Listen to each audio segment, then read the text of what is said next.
Hello everyone and a very warm welcome to Chess24's broadcast on the Candidates Tournament. I'm International Master Anna Rudolf and I'm thrilled to be joined by Grandmaster Pepe Cuenca.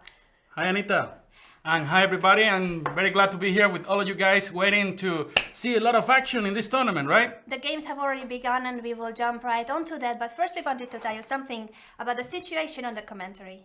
Yeah.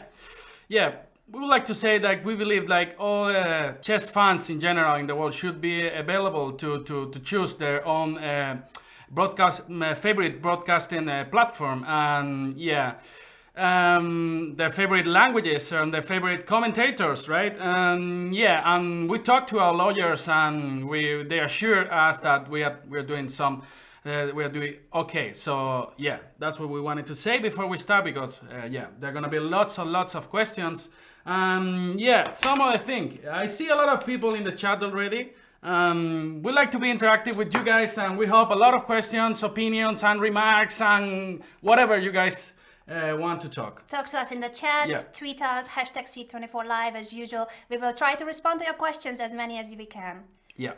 Let's talk about the system of the tournament. You know that it's an 8-player double round robin, very long tournament and very important. Of course, if somebody wants to be a world champion, you need to win the Candidates Tournament first in order to challenge the current world champion, Magnus Carlsen. So that's why this tournament is incredibly important and all 8 players want to win it. Yeah, and it's not sure who's going to win these candidates. I mean, totally one of the most unclear candidates ever, right? It is, in history, one of the most unclear Candidates Tournaments.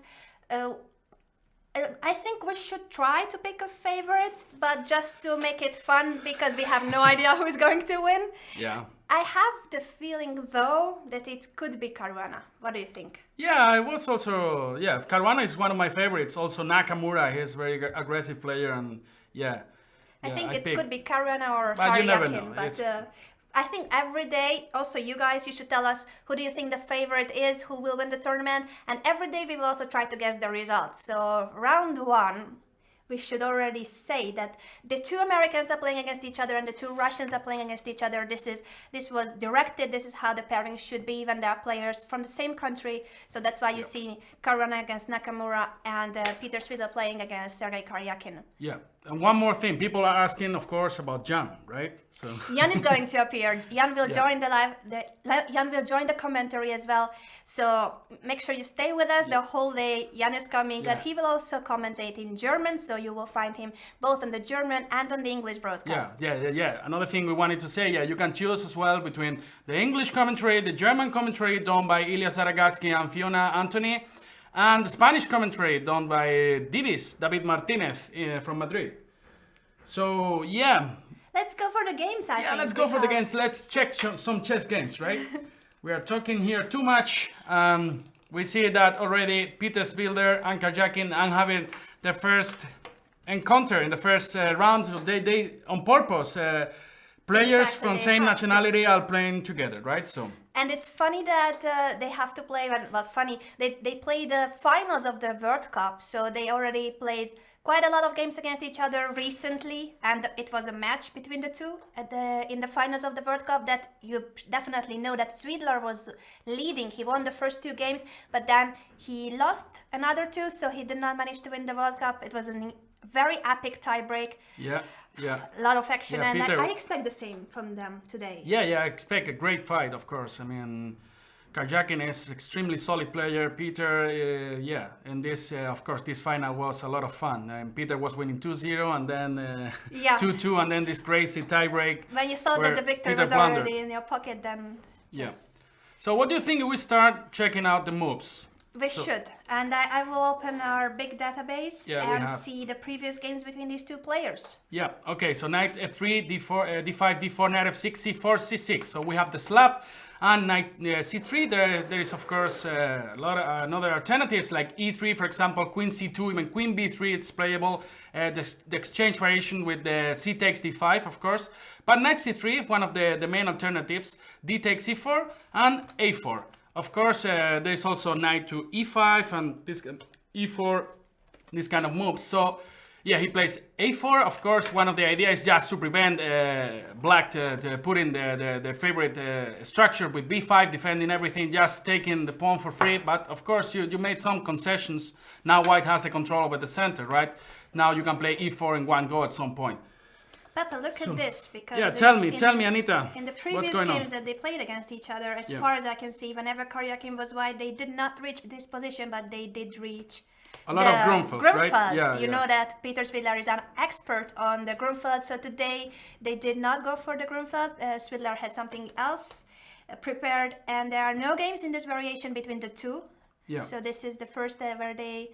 Who do you think will be better prepared if you would pick? I don't know, both of them, and I think Russia and Chess Federation, they invested a lot of money, and I think it's natural. I mean, they're having the tournament in Russia, right? So of course I think they supported quite a lot their players. So I mean, both of them will be extremely well prepared, you know. But in this level, who is not? Yeah, actually, there's a very funny picture that Karjakin tweeted. If you can bring up his tweet, I'm not sure that we can show the image, but we will try to show it to you guys.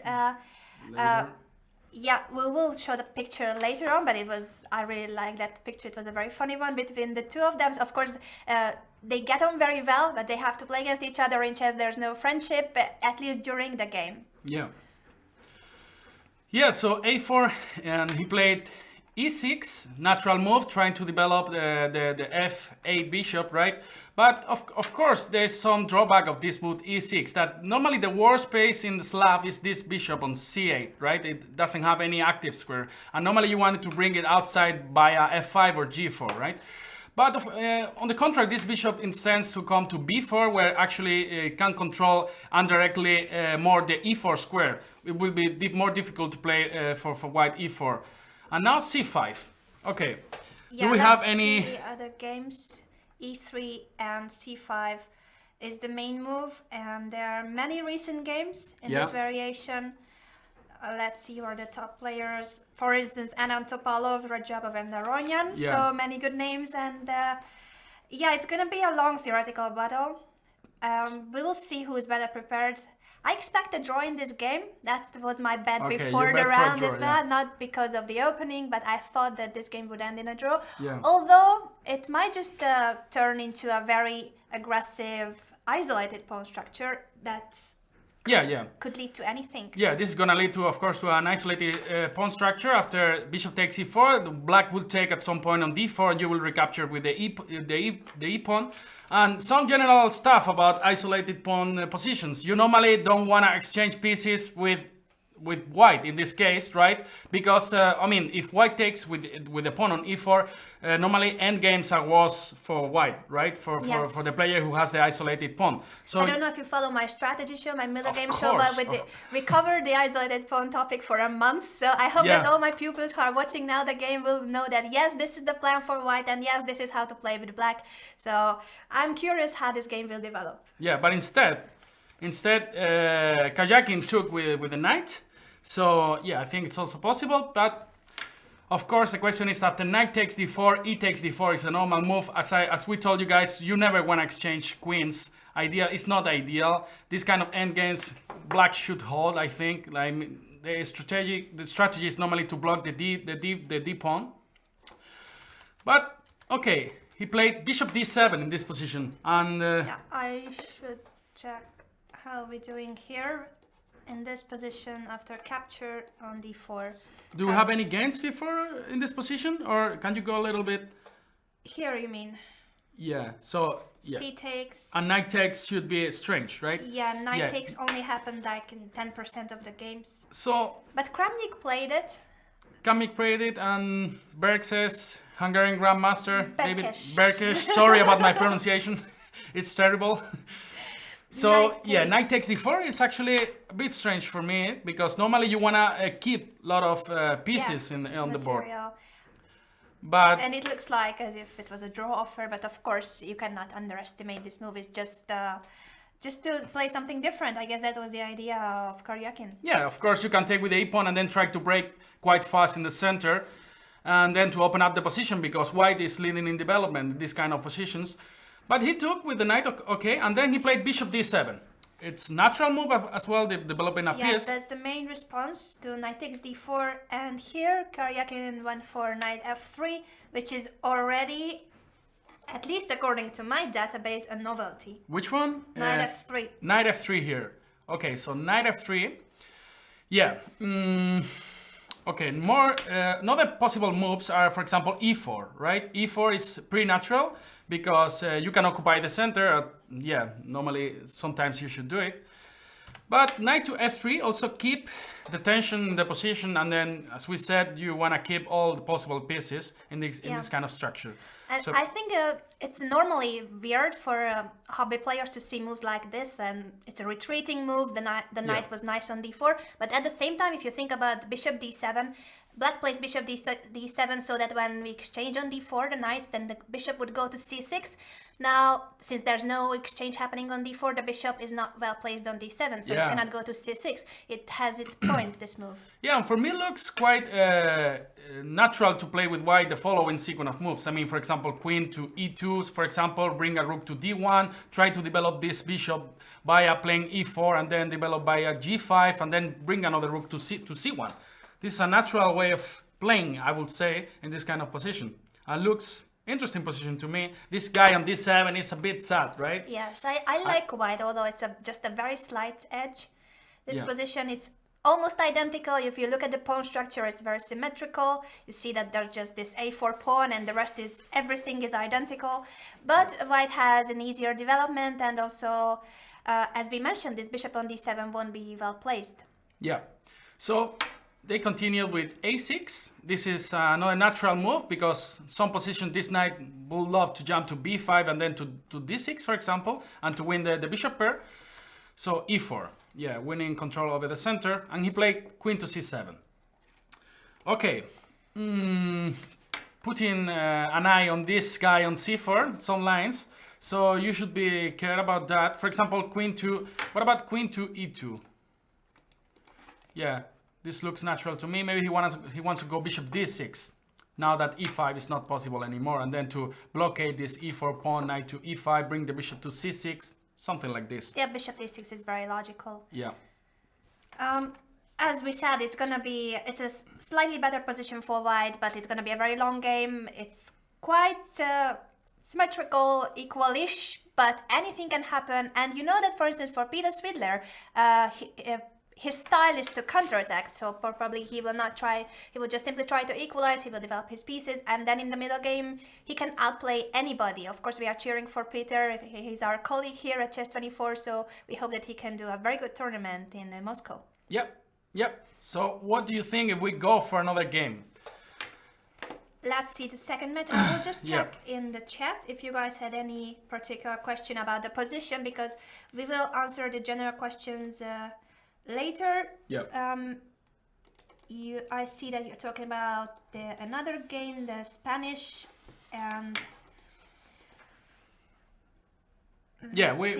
we have you guys here in the chat. Okay, people are asking if Petrov is gonna come back in fashion in this tournament. I don't know. It's possible. For sure, we will have some Berlins. I'm not a big fan of the Berlin as a spectator. I mean, as a player, sometimes I played it, so I cannot blame them for playing it. Okay, let's go. I mean, while you what do you say about this game? Because I said that I think it's going to be a draw. You want to go back to this game? So just tell me your pick. I mean, it's a really solid position for both sides. I mean, I will take white in this position. I have a little bit more of a space. And I think it's a bit easier to play with white in this position. So I take white. So you think that Karjakin will be Swidler today? Yeah. I mean, I hope it will be a draw. What do you guys think? Tell us in the chat if you think that Karjakin will win, if Peter Swidler will win, or it's going to be a draw. Tell us your opinion. Yep. And we will go for the next game. So Nakamura against Fabiano Caruana. Two guys from the United States. Really fighting for the for the USA #1. They are really close to each other. Very close. And they played so many times, especially since they had their match a few months ago and playing rapid and blitz chess against each other. Yeah. And I was surprised to see, because you know that Nakamura is a very fast player. He's maybe the world's best player in bullet, but Caruana won the match, the rapid and blitz games too. So it really seems that he trained a lot and he can compete with Nakamura even in a shorter time control. Yeah, he's not a bad player in any time control, right? So let's see how their games went previously, because we were talking about this showdown in St. Louis about the blitz and rapid, but before that they of course had to face each other in many other competitions from the Grand Chess Tour, and playing white, Nakamura won actually in Norway chess last year. Yeah, they've made a lot of draws, of course. Many draws. Like most the elite tournaments, right? Yeah, exactly. Of course, most of the games will be drawn, but... So Caruana just beat him once with black pieces, right? And this was in the Sinfield Cup in 2014. Where he beat everybody, where he started the tournament with 7 out of 7. I'm sure that you remember Caruana's extremely unbelievable Sinfield Cup from 2014. The best tournament of his life. He was winning like crazy. Every game. Let's see if he can perform like that now in the candidates tournament. Yeah. So, should we go through the moves? Yeah, let's see the moves. I will see the openings. So, as well. English opening by Nakamura.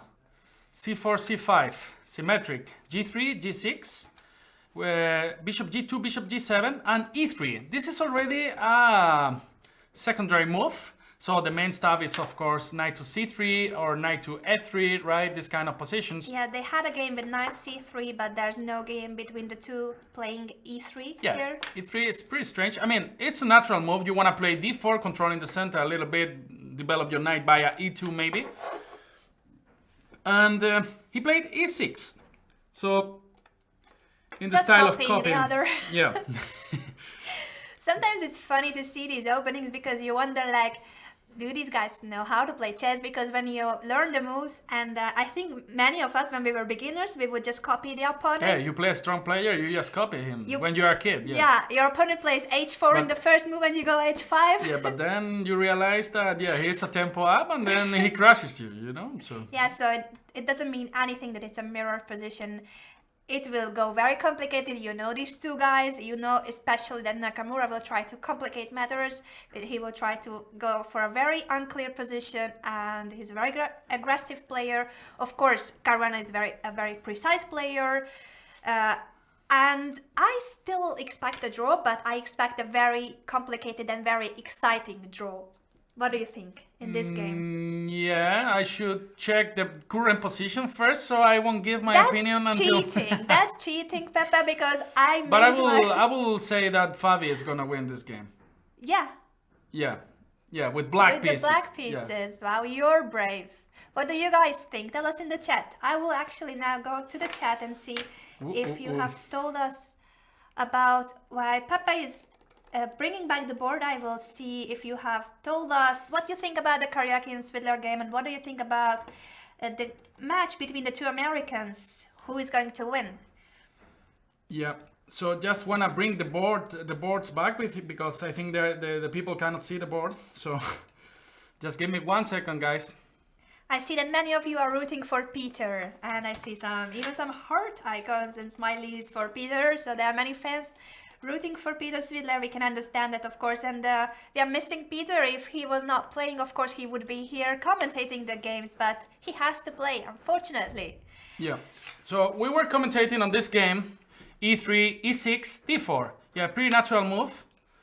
Just trying to win some space in the center, and of course, black is gonna play, if white allows that, to play d5 in order to create this isolated pawn again. But he didn't allow that. He played d5, so we're in a kind of strange position where I don't know. It's pretty strange.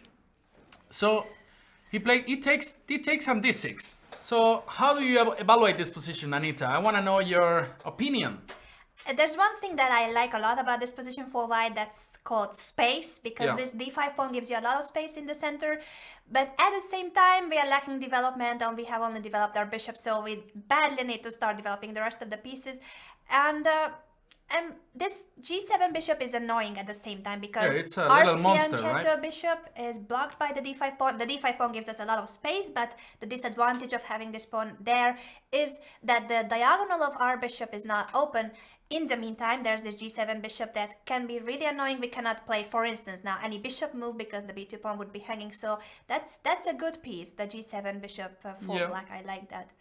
I agree with you. But sometimes this pawn can be a target as well. That's true. Can be attacked, but it's quite easy to defend it now. You can defend it with thousands of pieces with the knight on c3 and then the knight on f4, queen on d1, bishop at d2. So it gives you a lot of space, but it blocks your bishop, as you said. This guy is a little monster. I always concerned about this guy on d7. I don't like to have to face these guys, you know, these little monsters on g7. Okay, let's see how he developed the game. So he played knight to c3, knight to d7. It's pretty natural by of development. He wants to go either or c5 some lines or f6 maybe to put some pressure on the d5 pawn. And actually c5 is a really nice square in this kind of position because the pawn already went to d5. So like for example with a pawn on a5 and a knight on c5, this spot is really nice. And then you aim for squares, interesting squares like d3 for example. I agree that that's a nice spot for a knight. And there are people asking about my name because you called me Anita and they don't understand it. It's because we both live in Spain. I mean, right now, Pepe lives in Hamburg, but I live in Spain. We talk to each other in Spanish too. And my nickname in Spain is Anita. So that's why. Anita is like small Anna, right? Something like this, right? I'm too small. I'm sorry about that. I should grow more. Maybe more apple juice, maybe more tea. Take more milk and cacao, you know? This is what people recommend in Spain. Okay. So castle, you had to put your king in a safe place. And h6.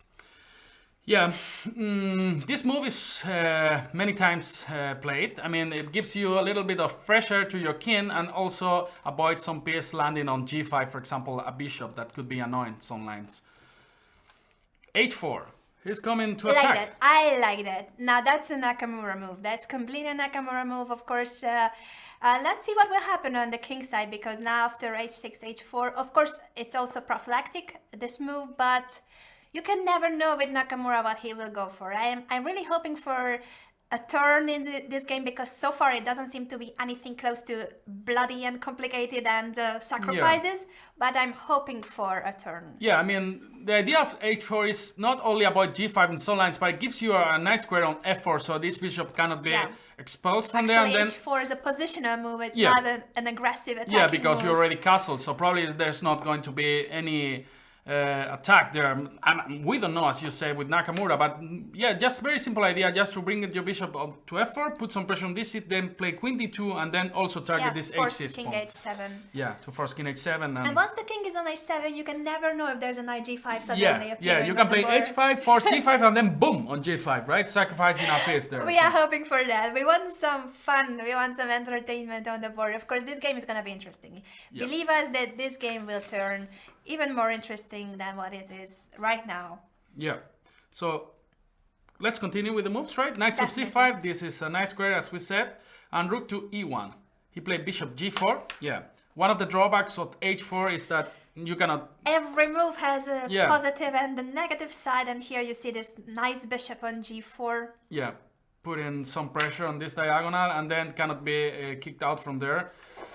So, of course, like for example, people could think like, why not bishop to f5? Because now I want to jump here to d3, but there is always this annoying jump with the knight here, and then you have to go back, otherwise you will lose your bishop pair. Exactly, and of course you never ever want to consider bishop takes d4. That's not a possibility. Yeah, this is not something you want to do in chess, right? Never give up your fianchetto As I told you, bishop. this fianchetto bishop is a little monster. You should keep it with you, okay? But when you miss your fianchetto bishop, you will get mated, so just forget about giving it up. Many times you don't even give it up for a rook, so a fianchetto bishop is very important also for the safety of your king. Yeah, that's completely true. So after bishop g4, he played bishop f4. So nice spot for this bishop, putting pressure on d6. Knight f5. Also natural move, defending on d6. And now you are prepared to move your queen because now you don't have to defend this knight on e7 anymore. So, queen to d2. I want to take that guy, right? Yeah, not right now, but it's good to keep an eye on that pawn. And just in general, to connect your rooks. So we actually expected this piece development from both sides. And now after bishop takes, f3, bishop takes. Yeah, but this is, I mean, there's a reason because why black had to take, because now you are threatening to play knight to h2. Yeah. Because now the queen is unpinned. So black should do something about it. And he took on f3, and then you were saying? Exactly. Yeah, no, I just wanted to mention the same, that it was more or less forced, because even though the bishop was nice on g4, if we can go back just these moves before the capture. Sorry. So yeah, this is exactly what Peppa mentioned. So that now that the knight is not pinned, white is threatening knight h2, and you can see that the bishop is nice on g4, but it doesn't have squares. There's this knight on f5, so it's more or less forced to capture on f3. Yeah. And bishop takes, queen f6 was the move played in the game. Queen f6. All right, this is not a natural square for the queen, because normally, I mean, if I manage to kick out this knight from here, I mean, something like rook c1 and then b4 and then knight to e4. Yeah, I mean... Yeah, the queen could be reared on f6. I mean, looks more natural to me to go to b6, but maybe it's not also a right place. But what else? What else can we play, Anita, here? That's the only problem when you lack space, that you don't have so many options. You can also try to go via d7 to e5, and then aiming to go to c4 in this kind of position, putting some pressure on b2. It might be a lot of time. And also, whenever you go to d7, you have to pay attention to your d6 pawn, because for a moment it's not protected. That's true. But yeah, so, some bishop g4 ideas, or... Bishop g4. Yeah. Something about the pawn, but yeah, anyway, queen f6. I'm sure that Caruana took into account all these plans for white, rook c1, b4, because he's such an accurate, such a precise player that he has everything under control, so he has something planned against rook c1. Probably it's something connected to the d4 square, because since you have your bishop on g7, your queen on f6, and the knight on f5, you want to land a piece on d4. I mean, you also connect the rooks, right? It's also a nice idea, always. You want to bring one rook to c8 and then maybe another one to e8. But what happens if we play, I mean, we have to calculate the critical lines. Now, of course, if you play something stupid like rook c8, maybe it's not that stupid, but there is always this b4, and then once you are back, knight to e4 could be pretty annoying, right? There's a funny thing though, that, sorry, if you have your rook on c8, can we go back to that line with the, Which one? Yeah, the same that you showed, just rook ac1, rook ac8, b4, and I was just wondering that if this c3 knight could be hanging with knight d3 things, but knight anyway, d3. perhaps it's nothing. No, maybe it's interesting. Just, I mean, just trying to use that the queen is on f6, but I'm not sure that black would like to end up in a position like this against the pair of bishops. These guys, So it could be an unpleasant endgame. Yeah, you have the c file as well to penetrate with your rook, and you cannot take here easily. I mean, you can take, of course, but then this rook comes to c7. Probably you are regaining some of these pawns, and then there it's a bit of pressure. Unpleasant. Yeah, it is really unpleasant. So that's why Peppa was saying that rook c1, and you have to be careful here with black. Maybe a5. a5 even. looks natural to me. Well, once again, pros and cons. Now the b5 square is a hole in black's position, so you prevent b4, but you give up the b5 square. This is a better position for white. The question is how much better. Yeah, because, I mean, if you do nothing, I mean, just rook to c8, rook to e8, and I think black is fine. I mean, after a couple of moves, if you don't do something concrete. And there's also this nice spot for the knight on d4. What you have to make sure is to avoid these ideas with knight e4. So this knight has to be well established here. I mean, with some a5 or something like this. And this is, of course, something that Fabi knows. So, what did they play? Yeah, let's see how the game developed. No, so no new they didn't play moves. yet. So it's interesting because for white, I thought it was more or less an obvious plan, rook ac1, but seems like Nakamura sees more. Of course, he sees more than us, and he's considering other options too. A bit more than us, I think. Yeah. Just a bit more. So yeah, he's considering all the possibilities. Rook ac1 is a very natural continuation, but probably he's thinking about moves that we would not even dream of. He knows a lot more than us, and he sees a lot farther too. So it's not only about playing rook c1 and then what, but he considers what will happen 10 moves later too, probably. Yeah. So good fight here between Hikaru and Fabiano. And we should go, I think, to the next game. What do you think? Yeah, let's go for the next, and of course we will come back later to these games because there are many good games and many interesting positions today, actually. Yep. So I like this first round. It's already started promising. We're gonna see a lot of entertainment, a lot of exciting games.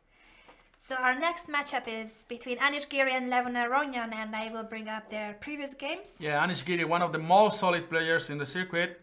But also the one who makes the least mistakes, because he hardly ever makes mistakes. Some say that he makes even less mistakes than the world champion. So yes, he's a very solid player, and some people say that, oh, he makes many draws. But you should also realize that he's number 3 or 4 of the world for a reason, right? And he never loses, and not only never loses, but he almost never ends up in bad positions. I think this year's Vaikanze tournament was a surprise for this reason, because he had quite many inferior positions that he managed to hold. But normally he commits almost 0 mistakes. He plays very precise and he doesn't make mistakes. He plays very safe. But that's why he doesn't win many spectacular games, but he also doesn't lose any, ever, almost. Just answering one of the questions of the users, that Mob Leaper or something like this, he asked if Fabiano is thinking on taking on h4 in this position. Without that. We don't really think you cannot take on h4, because since this bishop is also defended by the queen on d2, so I think it's not possible. All right, so coming back to the clash between Anish and Levon. Yeah, let's see. You want to say some words about the previous fights they had? I will bring up their previous games in a moment. Of course, all these players have faced each other many, many times. So we have a lot of games between them. They know each other a lot. They know their repertoires very well. And in the last games, they played, of course, the Zurich Blitz tournament. And in London, that was their last classical game. They drew. They also played against each other in the European Club Cup in October 2015. That was also a draw, so many draws. The Sinkfield Cup was a draw, Norway Chess was a draw. And the most recent classical game that was decided was... Actually, I need to go back a long way. Because all those games that were decided were either Blitz or Rapid or even Basque Chess. So the World Teams from 2013, I think, is the most recent one, but that's 2013. And actually it was a game where Anish was white, Levon black, and Levon won that game with the black pieces. But a lot of things have happened since, because Levon was the number 2 in the world for many years, but then he dropped. He even fell out of the top 10 players. But he's back. He's back now, but he's not number 2 anymore. So in 2013, when he beat Anish with the black pieces, he was a lot stronger than now. I think in comparison to Anish, because Anish has been improving all those years. He's only 21. He's the youngest participant in the candidates tournament, and he already has so much experience playing against these players. He has very good results normally, but he hasn't won yet a major event. So he plays very well. He has plus score in almost every elite competition, but he still has to win his first big event, and it could be the candidates tournament. Could be. I'm hoping for that. Yeah. So let's go through the moves. Let's see some chess. I will see their openings between the two. So we have one of the most trendy openings, bishop e7 and then bishop f4. This line, people used to play bishop g5 in this kind of positions, but looks like black is doing fine in the recent games. So bishop f4 is really trendy. After castles e3, basically white is gonna close the position after knight bd7 c5. And you see here that we have a lot of space here actually, and black hasn't got any breaks. I mean, he cannot break easily with e5. He cannot break he cannot open the position up. And one of the problems is this bishop on c8, right? Exactly. So many times black will try to play c6, b6, a5, and bishop a6 to exchange that bishop. Intending to exchange this bad piece, right? So that's one of the black problems. So he played c6. I just wanted to mention that they played this variation once between the two of them, but it was not with the main line. It wasn't c5, but Anish played that in that game bishop e2, and Bishop after e2, d yeah. takes c4 castle, it was a Of course, there is completely different also position. possible to take on c4 and then play c5 in this kind of positions, but this is more trendy. So you say that he played bishop e2 in this position, right? Yes, and after d takes castle, knight b6, it was a different story. Yeah. Actually, it's the game that Aronian won with black, so it's normal that Anish is not repeating that position. Yeah. So knight bd7 c5, and it's all the main line. Yeah, h3. I wonder who will surprise who, because this position is so well known and they both have it very well prepared. Yeah, I mean, it's pretty solid. I mean, you barely can lose with white with this amount of space, but you can always, I mean, this h3 move is normally done for giving a room to this bishop, right? You need to, if not, there will be a knight h5 yeah, move, knight h5 is capturing your bishop. Exactly. And yeah, this bishop is actually has a really nice diagonal in this position. That's why you play h3 in this kind of positions. So b6, I mean, black has to do something, right? So he cannot stay in the background all the game, right? Lacking so much space because you don't have space for your pieces. And of course, the only reasonable move in this position is b4. I mean, otherwise, if you take on b6, of course, this gives us this gives black a lot of space. Now he wants to play c5 or b5, and then you are losing some pawns in the center. So you reinforce the c5 pawn with b4. a5, as you said, right? And a3. Yeah, you this keep is very your normal. chain. Exactly. So white has to keep the c5 pawn, and black has to get more space and exchange those bishops with bishop a6. Yeah, and now h6. This is also very trendy. I think people used to play here, if I'm not wrong, takes everything, or bishop a6 in this position. Yeah, immediately bishop a6. I think that I will check the other games right now. Yeah, so you wait until white plays bishop d3. And this h6 move, of course, at the end can give you some fresh air in some lines. I mean, I'm not talking about now in this position, but of course, in some future lines, it's good to have a room for your king. So you wait until white plays bishop d3 and now bishop a6. So it's kind of winning a tempo, like half a tempo playing this h6 move. H6 was played by Aronian himself and Nakamura in previous games, so I'm sure that Anish had it prepared. Yeah. It's as you mentioned, bishop a6 instead of h6 is the main move in that position, but h6 has its idea. Bishop d3, bishop a6, and now bishop takes or castle were both played. Yeah, and of course you cannot keep your bishop, would be nice, but now you see this little monster here controlling. The bad bishop is a good bishop. It's a good bishop, and you cannot castle. You have to keep your king in the center, and that's not a good idea in chess, right? So yeah, they played castles and queen c8. Yeah, they are following the previous games. Actually, it's a game between. There's a game Vanveli, Aronian, and also a more recent game from this year, Dinglier and Sargsyan, that should be all ended in a draw, the reference in this position. That's true, but I'm sure that Anish has this position even better prepared, because if he entered this line, it's for a reason, and you should know that Anish's preparation is always very, very, very deep. So I'm expecting a novelty in move 32. Yeah, there are some plans like bringing the queen to b7, rook to c8, some plans like bishop d8, bishop d7. Sometimes even black intends to double rook on the a5 in order to threaten to take on b4. But let's see how they play. Rook b1. Yeah, to all of those users who are saying that they miss Jan's commentary, he will be back, don't worry, he will join the commentary later. So don't worry, you will have your daily dose of Jan Gustafsson with Uncle us. Jan is coming back, yeah. Yes, so the position right now is after rook b1, a takes, this is what you were saying. Yeah, bishop d3, queen to d3, and queen b7. This is pretty solid. It's not easy how to break this this structure, that this kind of position. Like, for example, you want to go b5, something like you could consider. This pawn now is under attack and it's just not good. So you lose a pawn, right? So it's never easy to break this position down. You normally go rook fc1. Yeah, he played rook fc1. And after rook fc8, now it's not trivial how to proceed, right? I mean, what else? You have your pieces in a nice spot, but I mean, how to break this position down? I mean, I don't see any clear ideas. But of course, you have a lot of space. I mean, you can consider, I mean, bringing this knight to other squares, knight to c2 or And something that's what like this. he played. He went for this He went knight knight maneuver. e1? Oh, okay. You play as well as Anish, seems like. Are you his second? And what do you think? And he played bishop d8. Yeah, this is of course also natural. I mean, this bishop is doing almost nothing on e7, and you would like to exchange by this guy on f4. That is actually quite good. So. And queen d1 because you are preparing the d3 square for the for knight. your knight, yeah.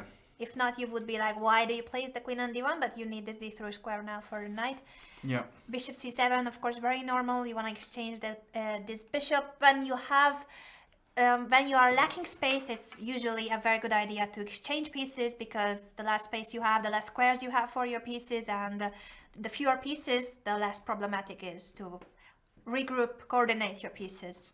So yeah. bishop c7, very logical as you mentioned, knight d3. Knight d3. And they exchange on f4 and e takes f4. This is also very typical in this structure because you want to have a good control of the e5 square. Many times black would want to break through with e5, so if you have another pawn protecting the e5 square, that's a good idea. So now black can never break with e5. Forget about e5. You forget about e5 and you have to keep solid in your position. So yeah, black, I don't know. I mean, some plans could be, I mean, just try to create something on the king side, but of course you are not so many pieces. Maybe some maneuvers at some point, or some crazy maneuvers. I thought about the same, the rook swing on the third rank. Yeah, and then some knight to e5 or something like this. Develop your queen. It's nice to have the knight on e5, and many times I think you will not be able to capture it if it's coming with this rook b3, rook g3 idea. So yeah, this could turn into something dangerous for black. Yeah. I'm rooting for Anish, and I think he can win this game. What do you think? I mean, I'm rooting for Levon in this game. Just to face you, you know. So he played knight e4 here. And the idea is actually that if you take here, you take... Ooh, then the d5 square is going to be an outpost for his knight. Yeah, and also the d4 pawn can be really easily attacked. So you can close here with b5 in order to avoid some pressure on this pawn after some exchanges. And yeah, that's pretty easy then. You play rook d8 and or knight f6, even knight to d5, or putting some pressure on this pawn. You have also this file, so this position is, I think it's okay for black. Of course, white should not capture on e4, and that's why Anish played after knight e4, knight e2, avoiding this. Yeah. Knight to e2. Yeah, and then maybe you can think on kicking this knight back with f3 at some point, but of course this weakens your king side, so never sure about this kind of moves. So for example, let's say, I mean, I don't know what to play here with knight back, for example. Well, how do you continue? You can try to play with f3, yeah, queen to c2, improve a little bit your position, but some f5 some positions, but I don't see any clear plan. Of course, you are a little bit better, a lot of space, but black is pretty solid. Yeah, it's not clear how to improve it, but I'm still hoping for Anish's victory. So I'm going against you. Okay, and of course I'm going with Zopiko. No problem, I will survive. What about our last game? Because we haven't talked about the match between, the mini match, because you know that all the players face the other with both white and black, so they are like mini matches in a double round robin system. Anand against Topalov, and they played many games against each other, of course, mainly because of the World Championship match that they played against each other in 2010. Anand won, but only with one game, and there were many decisive games in that match, so they both won games and lost games against each other. Yeah. What do you think will happen today? I mean, I'm a really big fan of Bishi, you know. I really like his style, and I mean, I think he's a really good person as well, and I like hearing Anand in the press conferences and everything.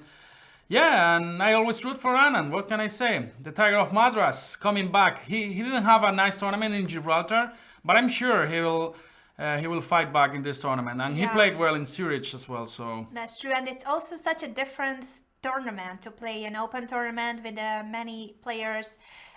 with inferior rating, but it doesn't mean that they are so much worse than you, but it means that you have to play for a win in every game. And I think since Wishy mostly plays elite tournaments, that's where normally a draw is always good and you can just play for a slight advantage. No, against the players who have 400, 500 rating points less than you, or even like 200-300, you have to play for a win with no matter what color, no matter what round, no matter what situation. So it's a very different tournament situation to play an open like Gibraltar. Maybe that's why it went badly for him, but it went very good for Nakamura, so you can never know what these tournaments bring. Yeah, that's true. So let's go through the moves again, as we normally do. So we have a Berlin here, one of the most trendy lines. What a surprise. Yeah. So as you guys know, the main line goes with castles. Knight takes the e4, d4, knight takes e6, bishop takes, knight f5. Give me your queen. Give me your queen. And this endgame has been played like for thousands of games in the elite tournaments. Also, between the two of them, they played this endgame twice. One was won by Wishy and the other was drawn. But today, he decided to go for the anti-Berlin. Yeah, well, with d3, there are several ways to avoid the endgame, but d3 is the main try. So on bishop c5, this is the main line these days as well. d6, it's an interesting move, but after castles, white, the recent trend is to go castles on d4 and d5, this kind of position. So for example, bishop d7, rook e1, d6, d4, bishop g7 and d5. This kind of position will reach some sort of King's Indian structure, where normally white intend to put this bishop on a3, knight to d2 and f3.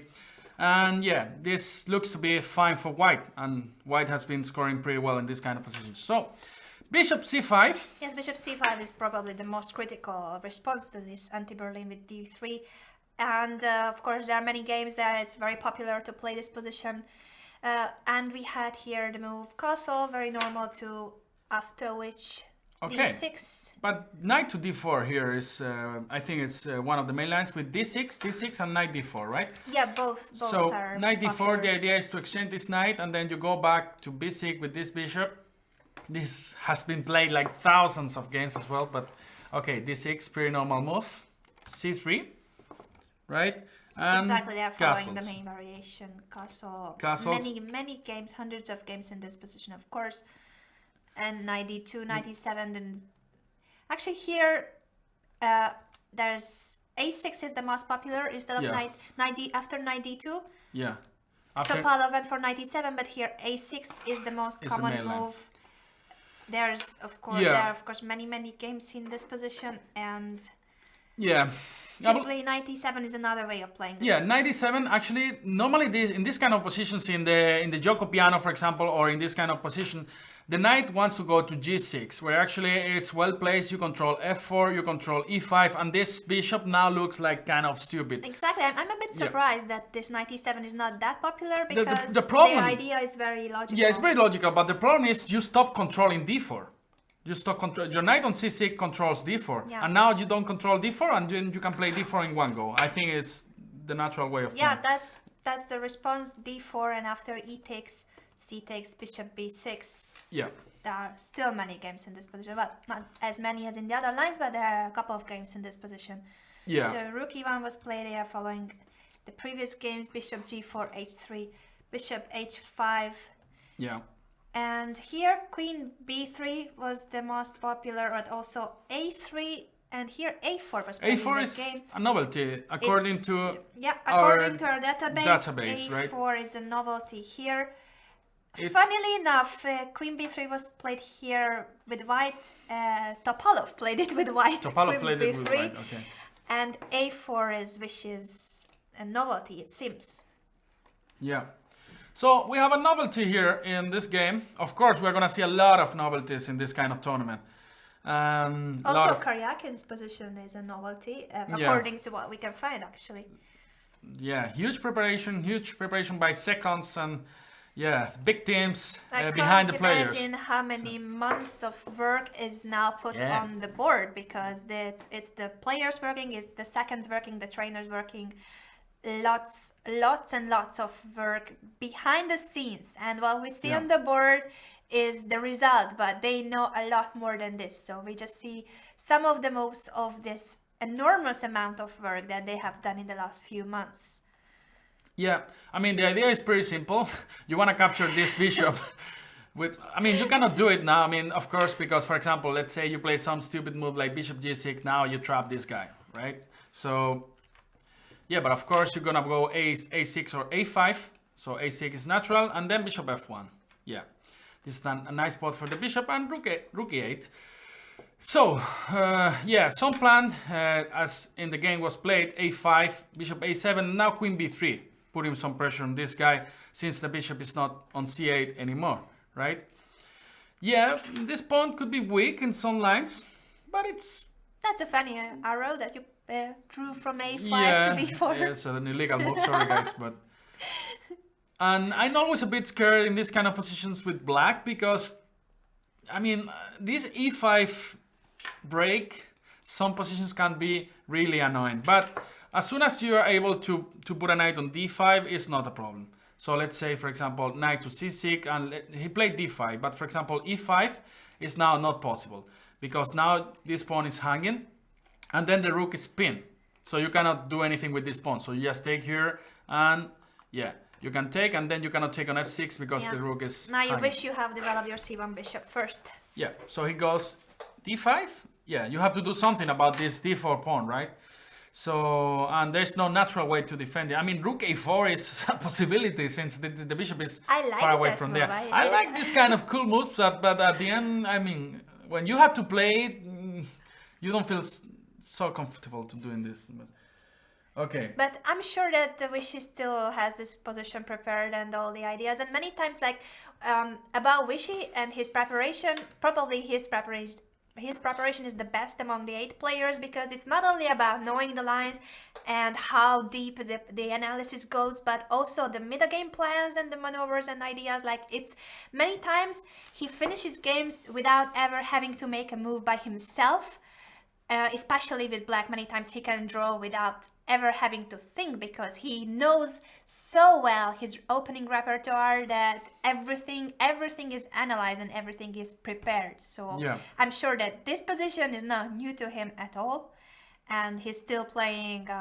from what he prepared, from what he analyzed with his seconds. Yeah, I'm pretty sure. Yeah, I was thinking what happens. Of course, you have to analyze in this position. If you take this guy on b7, I think you can just take this guy. And the position has been opened up, and this guy is a little monster here. And yeah, I think black is fine in this position. So that's why he didn't go for queen takes b7. So we reach this position. Actually, I like this guy here. And of course, you have to analyze what's going on if you take here on b7. Yeah. Different tries. I will think on queen to d7. The other natural move is trying to trap the queen on b7. Yeah, you want to go knight to... No, I mean with this move, right? But you always have this square. Yeah, that's true. So, but it seems a bit like if there could be a way, but... Yeah. I mean, agree that it's not. Yeah, yeah. It's just a dream, of course, but... Yeah, yeah. Yeah, another natural way is to play knight to d7 and knight to c5, and then rook b8, and then to put some pressure on the b2 pawn, where black is quite active in this position. I think there is a lot of compensation. I definitely agree, because since white pieces are not developed, grabbing a pawn on b7 is usually not the way to play. There's way too much going on then on the b file, and this queen on b7, you will have to lose a lot of tempi coming back with the queen from the b7. Yeah, that's true. Interesting position. So he took on b7. Wow, so we're gonna see a lot of action here. So Anand says a pawn is a pawn. Like he took, actually. He took on b7. Oh, I'm surprised. I thought that it wasn't. So Jan would say a pawn is a pawn, right? So food for free. Why not to take it? But of course. And he has it analyzed, of course. So. I mean. Or you think we need to check the time for the players. I mean, how much time they spend, but. Yeah, we are not sure about that, but the position is this. This is what happened on the board between Anand and Topalov, and I'm pretty sure that he knows what he is doing, and he has this position very well analyzed. Yeah. But that's very tough for his opponent, because if you grab a pawn on b7 and you know it's by heart still move 40, you have to play the best moves with black if you want to equalize. Yeah. If not, it's just gonna be, as you said, and then as Jan says, a pawn is a pawn, and this will be a pawn up in an endgame. Yeah. So, yeah, knight to d7, queen to d7, both look natural to me. Just trying to put some pressure here. Let's see how the game continues. But anyway, we see some unbalanced positions already that these normally are quite interesting. So we should be back to the first game, I think, or maybe answer some questions from... Yeah, once again, the question is why is Jan not commentating? He is going to commentate. Simply, he will join the commentary later. So, to all Jan's fans out there in the world, you will have Jan Gustafsson commentating on the candidates tournaments games, both in German and in English. So, stay here, and Jan will be with us shortly. And also, let's see. You haven't told me your opinion about this game. You think that Anand will win because you root for Anand. I mean, I normally root for Anand, but I'm not sure about this position. Objectively, I would say I prefer white because I love food for free. So, but I don't know. I don't know. Actually, I don't know. I would say a draw, but because. I find black pieces very active in this position. I mean, a lot of pressure in the b file. The queen is a bit misplaced on b7, but a pawn is a pawn, so you never know in chess. I think Vichy will win. I think he knows this position. I think he has it very well prepared, and I think that if Topalov doesn't find the most precise moves, it could be trouble for him. So yeah. I would say that Anand could win today. Mm-hmm. All right. That's my bet, and some of you in the chat also root for Vichy. I see Pramod saying that Vichy will win. Halvin is saying that Nakamura Caruana will be a draw. And you're also saying that we are better looking than Jan. Thank you. So that's another opinion on the commentary. Let's go back to the first games that we have seen, because I'm sure that we have a couple of new moves. Okay, we have a question from Pramod. How about Veselin going for queen to h4? So... Topalov, where are you, Topalov? Queen to h4. Just trying to put some... Okay, in this position. So he played already knight to d7. Yeah, knight to d7. But now it's time for white. Yeah, of course, this looks like a interesting attempt to put some pressure on f2. So maybe you have to go something like rook a3 and to be able to play g3 and to control this pawn. Okay, so you were saying, sorry, I interrupted you, sorry? Oh no, I'm just reading the chat, and also okay. That now the users are happy that Jan is not sick. He hasn't eaten way too many pawns. He's not walking his dog, but he will be with us shortly. Yeah, he's not sick. That's good news for everybody. So, what do you think? Should we... I would like to see what happened in the first games that we commented, the Karjakin Swidler games, the new moves, and also between Nakamura and Caruana.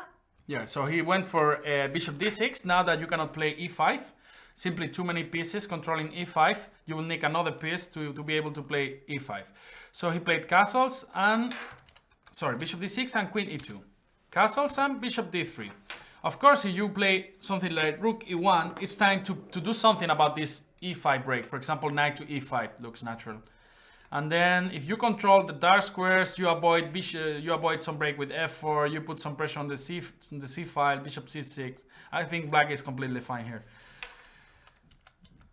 But yeah, this will probably... He went for bishop d3.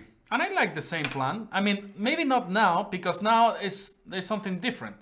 That now you can send our Facundo. We call this pawn Facundo in Spanish, you know? Is it?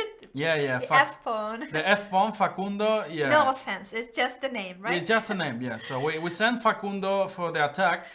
And now it's a little bit different, because now you don't have a nice blockade. When the rook is on e1, you can stop the f4, and you can even put a piece if the rook goes back to f1. You can put a piece here on f4, but now you are not on time. You need to calculate this kind of lines. You never know if it's good or bad to open the position. h3 is played, so some ideas with knight h5 might come later. I don't know. So. Yeah, this is quite a peaceful position so far. Yep. I am still expecting a draw between Karjakin and Swidler, but let's see if this position will turn a bit more complicated later. It's not so easy since it's very symmetrical. We told you guys that this position is quite close to being equal, if not already equal. Yeah, but I mean, so many pieces in the board that everything can happen. I mean, Exactly. it's not a dead draw, of course. Yeah, it's never a dead draw. Yeah, it's never a dead draw. Yeah. And anyone who wants to face Magnus Carlsen should be ready for playing even dead draw positions till 120 moves. So they are practicing for that already. Yeah, but I like Magnus style, like trying for Any hours. position, He's never squeezing tired. water out of stone. That's the typical Magnus Carlsen, and you have to be ready to play any position till any number of tomorrow. moves. Yeah. Till 8-9 hour games. Very, very normal. So I'm sure that now the players take their chance to get ready for the challenge against Magnus Carlsen. But first they have to win the candidates tournament. That's why this tournament is so important. Yep. So we have any development in the Nakamura game. So still thinking after rook ac1. And now it's time, it's a critical decision because you need to, do something about this b4 break, right? Or what about this a5 we were discussing now? As you said, this b5 square is now available for the knight and putting some more pressure on the d6 pawn. Too many pieces already hitting this guy here. He's a bit sad, but I like White's position, and I thought that Caruana would be a really tough player to beat. Even if you are White, facing Caruana is not at all an easy task to have any advantage. But in this position, I do like White a lot. Yeah, actually, not so sure. I mean, I don't like White so much. I mean, I think it's a bit better, but the problem is, how can you do something about this b4? If I manage to do something happily, I mean, I would love black position. For example, what happens if I go knight to d7? Trying to go for knight e5. Yeah, you were saying that you want to hit this guy on f5, right? I would attack it with like bishop g4, bishop perhaps, g4. because then I have the e4 square for the knight. Yeah, and now my plan was to go something like knight to e4. But the thing is, you always have this e4 square. Knight e5, knight e4. Yeah. So you gain control over the c4 square. That would be nice to create some troubles here. But of course, you lose control over the important e4 square. So yeah. Another move is knight to d4, of course. And then bishop to g2. And then what to do, right? Then try to what's next? Because a5. Yeah, maybe including this is better because now you have control over the b5 square. I think that's the point of queen f6. If not White to place the queen on f6, tapping into knight e4, you should have an idea that's connected to this diagonal and the d4 square. So I'm expecting knight d4. Yeah. And yeah, you control the b5 square. Yeah, you control the e4 square. But now the question is, what if at some point I attack your knight? No, the problem is that this h6 pawn is hanging. But can you take it? No, right? Because there's knight d3 always. But yeah, imagine if we play rook d1 and then we are threatening to capture. Yeah, so I'll go just something like king h7 or what? Exactly. And now there's this nice trick. Oh, because the bishop on g7 is overloaded. You have to defend the d4 knight and at the same time the h6 pawn. So wow, that would win a pawn. It's not easy to play this position for black. Yeah, not easy. I like that black pieces are quite active, but of course there are direct threats that you need to overcome in this position. So maybe then if Nakamura wins today, then that would be a big surprise to me at least, because I did not expect him to do so well against Caruana, who's rock solid and very precise, very, very good defender. I mean, I think Nakamura is one of these players that if he starts winning, he's able to win like a lot of games. But yeah, just like Topalov, they are so similar in style. Simply Nakamura is somewhat younger, and on the other hand, Topalov has a lot more experience. We should mention that Nakamura, Caruana, and Anish Giri, they are the three players who are the new players in the candidates tournament. This is the first time they ever compete in the candidates tournaments. All the other players have experience playing these tournaments, so we will see if that makes a difference, because they psychologically, if they can deal with this pressure, if they're gonna be nervous. Of course, experience is really important. Exactly, and the candidates tournament is different from other elite tournaments. You have to play the same opponent twice, and it's a very long tournament. So the second half of the tournament is going to be different. It's going to be different because they're gonna be more tired, exhausted, and psychologically the pressure you have to deal with. So it's a very long tournament, very tough tournament. three new players, Nakamura, Caruana, Anish, Giri. Then you have former world champions competing also. The World Cup winners there, Sergei Karjakin. So this is why it's such an unclear tournament this year. All the players are great. Yeah. Agree. Totally agree with you, Anita. So what's going on in Anish Giri game versus Levon Aronian? So looks like Aronian is getting active through the A5, but he just played Rook C2 and Rook A8. And maybe it's time to kick this knight back with F3 at some point. Yeah, you can kick this knight back and then go back, for example, and then, I don't know, just what to do here. It's not easy now. It's never easy here. No, it's not. But now that the rook is not on C8, now this kind of move is... I wanted to say you should always take into account B5, whether it's good or not, but in every move you have to check whether this move works. Yeah, now that the rook is not on C8, sorry, and it's on the A5, you don't control C6, so you can never take on B5, for example. Exactly, because C6 is coming. Yeah, but the question is, can I take on C5, for example? Then you can just take, oh sorry, with the pawn, of course. Yeah, you need to have a pawn on C5 in order to avoid this C takes B5. Yeah. Interesting. That would be interesting. And this might be what will happen in the game, actually. Because it's Anish's turn in this position after Rook A2. Is it the current position that we have? Yeah. Other idea is to kick this rook back with Rook C8. If you play Knight C1 or something like this. I mean, looks really strange, but yeah, I mean, I would consider this, thinking in this position, Knight to C1, just kicking this rook back. That's another move that comes to my mind. Of course, maybe it's not good. I think Anish will play more active. I like the idea of F3, B5, and I'm pretty confident that he will play in the best possible way. So F3, B5, I'm expecting that. And the better position F3 forward also gives you the C3 square for your knight. Maybe if you want to kick this rook back, it's more interesting to kick it from C3, not from C1, right?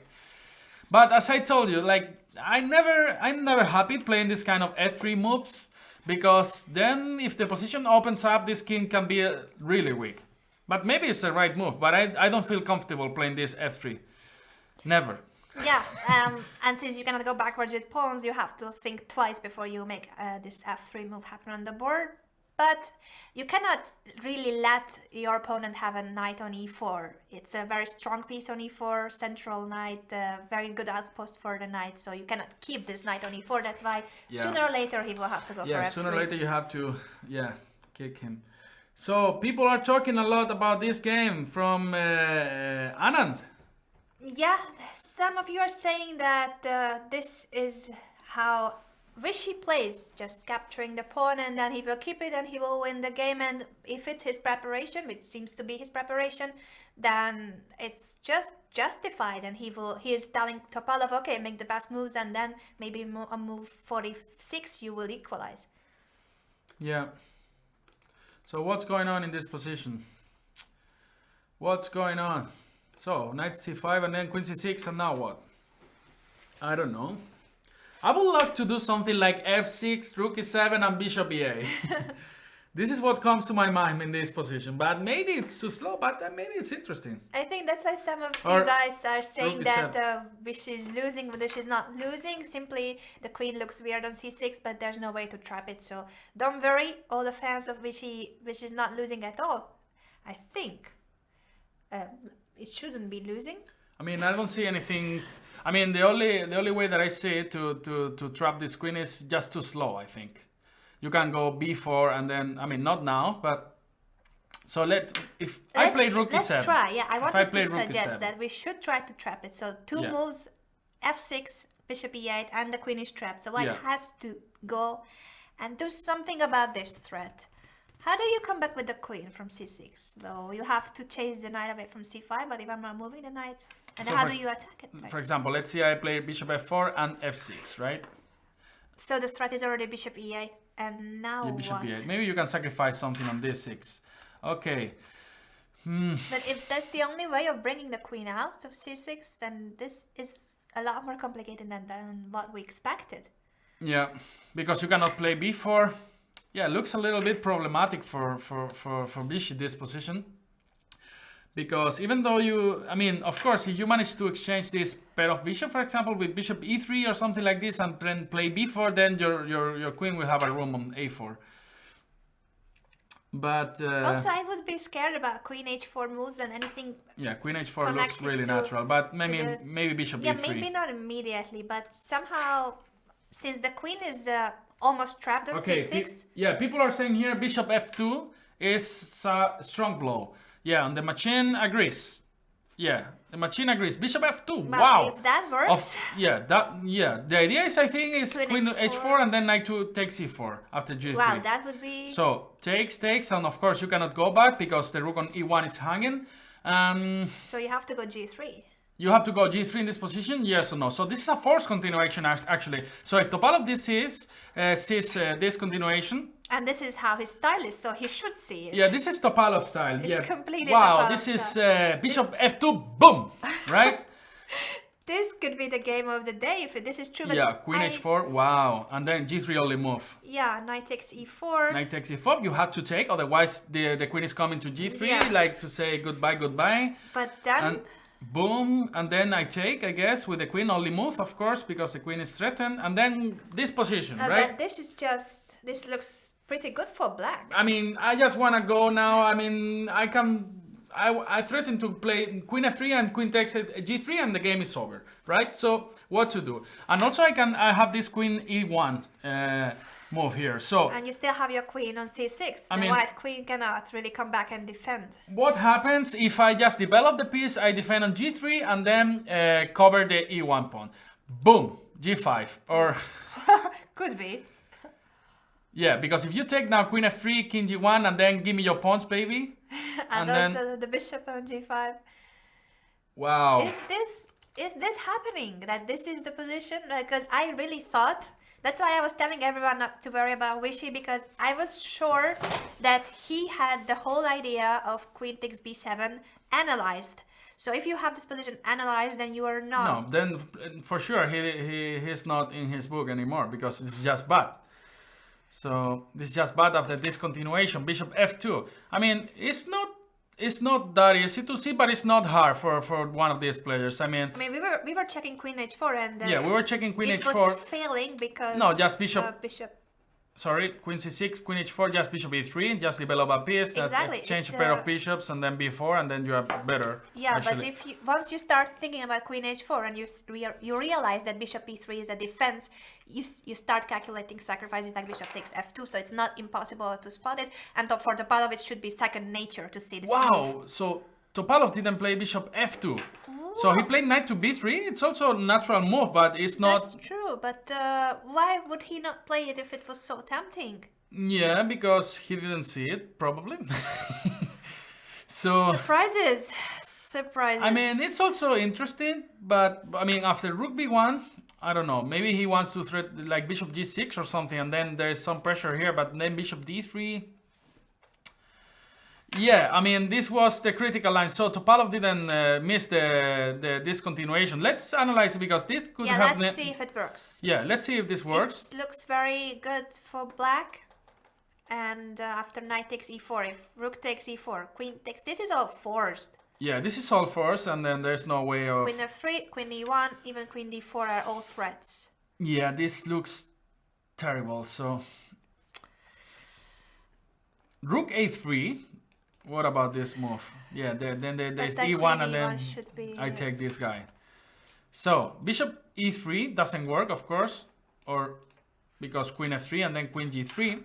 And then another idea is to bring this knight back in order to be able to play bishop g2 at some point with the king on e1. So let's say queen f3, king g1 takes, and bishop g2.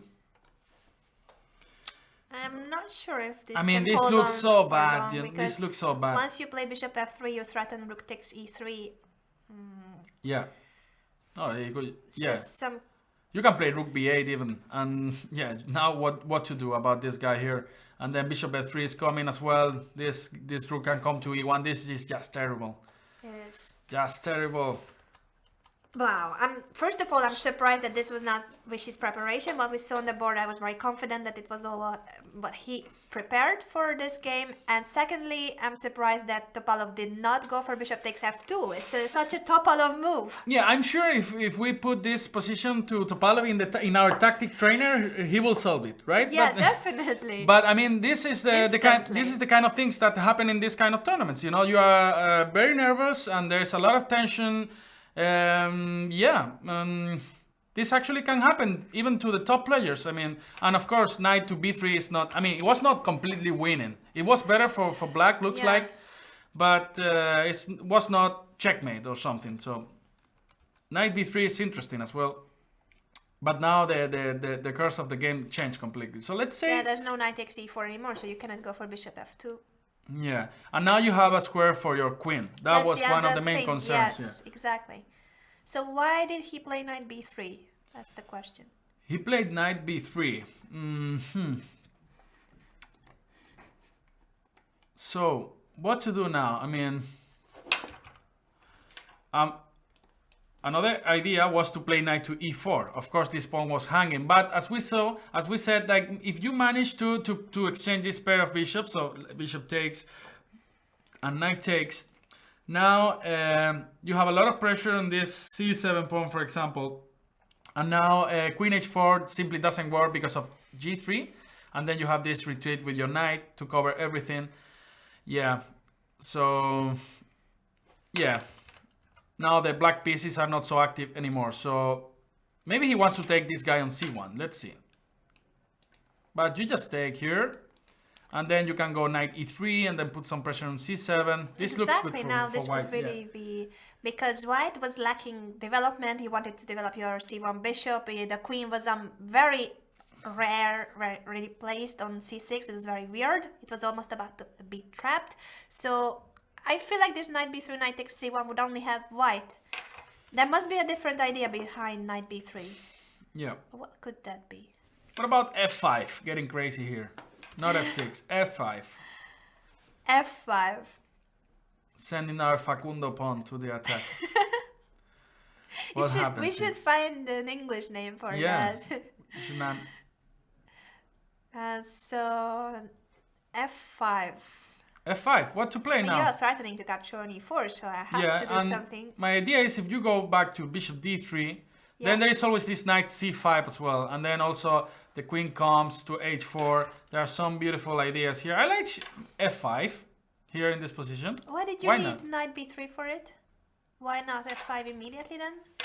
f5 immediately, what's the problem? Yeah, I'm just asking if there's I don't see any problem as well. This position is just so unclear. There were so many interesting moves in this position. Yeah, this is really unclear, and you have to calculate a lot in this kind of position. This f2 pawn is always under some pressure. I mean, I would love to play bishop e3 in this. I mean, just to release some tension from. But rook takes e4 looks good, and defending this guy here, and yeah, some active play for black in this position. But clearly bishop takes f2 was the most attractive option, and we are surprised that Topalov did not go for it. Yeah, I mean, it's normal that I didn't see it, but Topalov, normally he sees this kind of moves, right? So it's just really, I mean, it's not so hard. So knight goes to c4 and then you stop, you don't control the e4 pawn anymore. So now, yeah, you can take queen h4 after knight c6, sorry. You can take queen h4 and then takes on e4, and then this king is almost naked. Exactly. I don't understand why he didn't go in that direction. No, I mean he didn't see it. Of course, if he sees this, he goes for it. I mean, yeah, he should have gone for it. And now the position after knight b3 is not clear again, because if he makes a few more moves like that, not the most precise ones, then white will be just simply a pawn up and better. Yeah, but it's another idea is to give this bishop a room as well. Maybe some ideas with bishop c4 and knight to d4. That idea I like, because yeah, going for knight b4 to capture on c1 is definitely not an ideal way but of it's playing. just too slow, maybe. But so maybe if we could have this knight on d4, that would be after bishop b3. Yeah. Oh. Still some ideas. Knight d4, bishop b4. But This is a very interesting game. So for us, it's great that both players are entering in such complications, but yeah. we are not understanding. I understand this maneuver with f6 and rook e7. Exactly. Looks pretty slow and looks pretty unnatural. I mean, or how to say this? It's not natural for a player to think in this because it's too slow. Even if you don't see anything on queen for white to save the queen, you don't believe in this, you know. And then you think, okay, he's gonna. Yeah, but bishop f2. Yeah. Maybe he is tired. I think Topalov was the only player who was not present at the opening ceremony. He arrived just now to Moscow. I guess not today, but yesterday in the evening. And the other players were already in Moscow days before. But these players, I think, even almost dead, they can see this kind of combinations. I'm just trying to find a reason for not playing bishop f2. Yeah, maybe. I mean, I think tension could be the reason. You know, you just simply make mistakes in chess. You know, like in every other sport, even if you are the best. So. What happened in the other games? Because we focused on this. Let me see the which game? Let's check. The game between Anish, Giri and Aronian. Yeah. Oh, he went for b5. I like that. I like that. Thank you, Anish. So he played rook c2, queen, and b5. Wow. This is getting wild, guys. Anish will win today. Yeah, and this is one of the problems when you remove this rook from the c file. There is always this trick with b5 in some positions. And of course you cannot take here. Don't do this, guys. You could think queen c7. Actually you can. You don't lose a piece. Queen to c7, but then this pawn here can be really uncomfortable. You can defend this pawn with knight b4 and then queen to d3, then recapture this pawn back. And that's a funny arrow from d3 to b5. Yeah, you're an artist. I'm just an illegal guy. So, and then this knight can come to c3 and to b5. Yeah, I like it. I like it. But you have to do something. I mean, what to do? You cannot take here. I mean, you can, of course, and then d takes, and then you have the same problem. And then this knight can also jump to d4. But as I told you, with this king, now the position is open for the king. So I would love to have this pawn on f2 now. Really. Well, maybe not because you can jump to e4. You have to just do something about that e4 square. So, but this is now I can take here. Well, why not? I mean, now I have a check on b6. True, that's true. So, anyway, that's a nice square on d4. Yeah, nice square on d4. Attacking the b5 pawn, threatening c6. I like white. Yeah, you recapture this guy here, and then you defend the c5 pawn. Yeah. I mean, Anish putting some pressure on Aronian. Now he has to decide. What about if I go back to c8? Just where the rook belongs. Well, that's a good question. What about if I just take a knight b4, right? That's a natural question. For example, rook takes, knight b4. Now that looks like and then c6, baboom.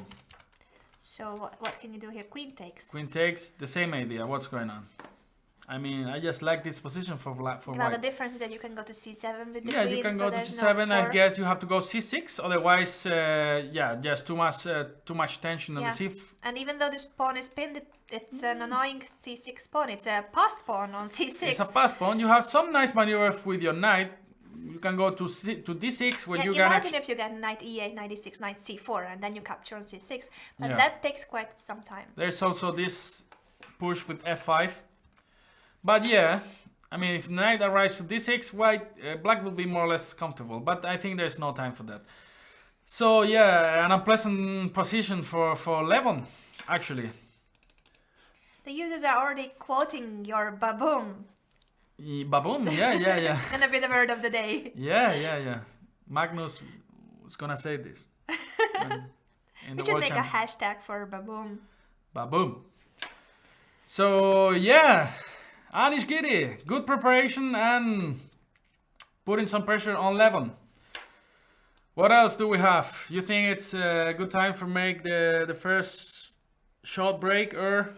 Exactly. I will just answer one question because I've seen that you guys are asking the time control. The time control is 100 minutes for the first 40 moves and then 50 minutes for the next 20. So until move 60, there's another 15 minutes.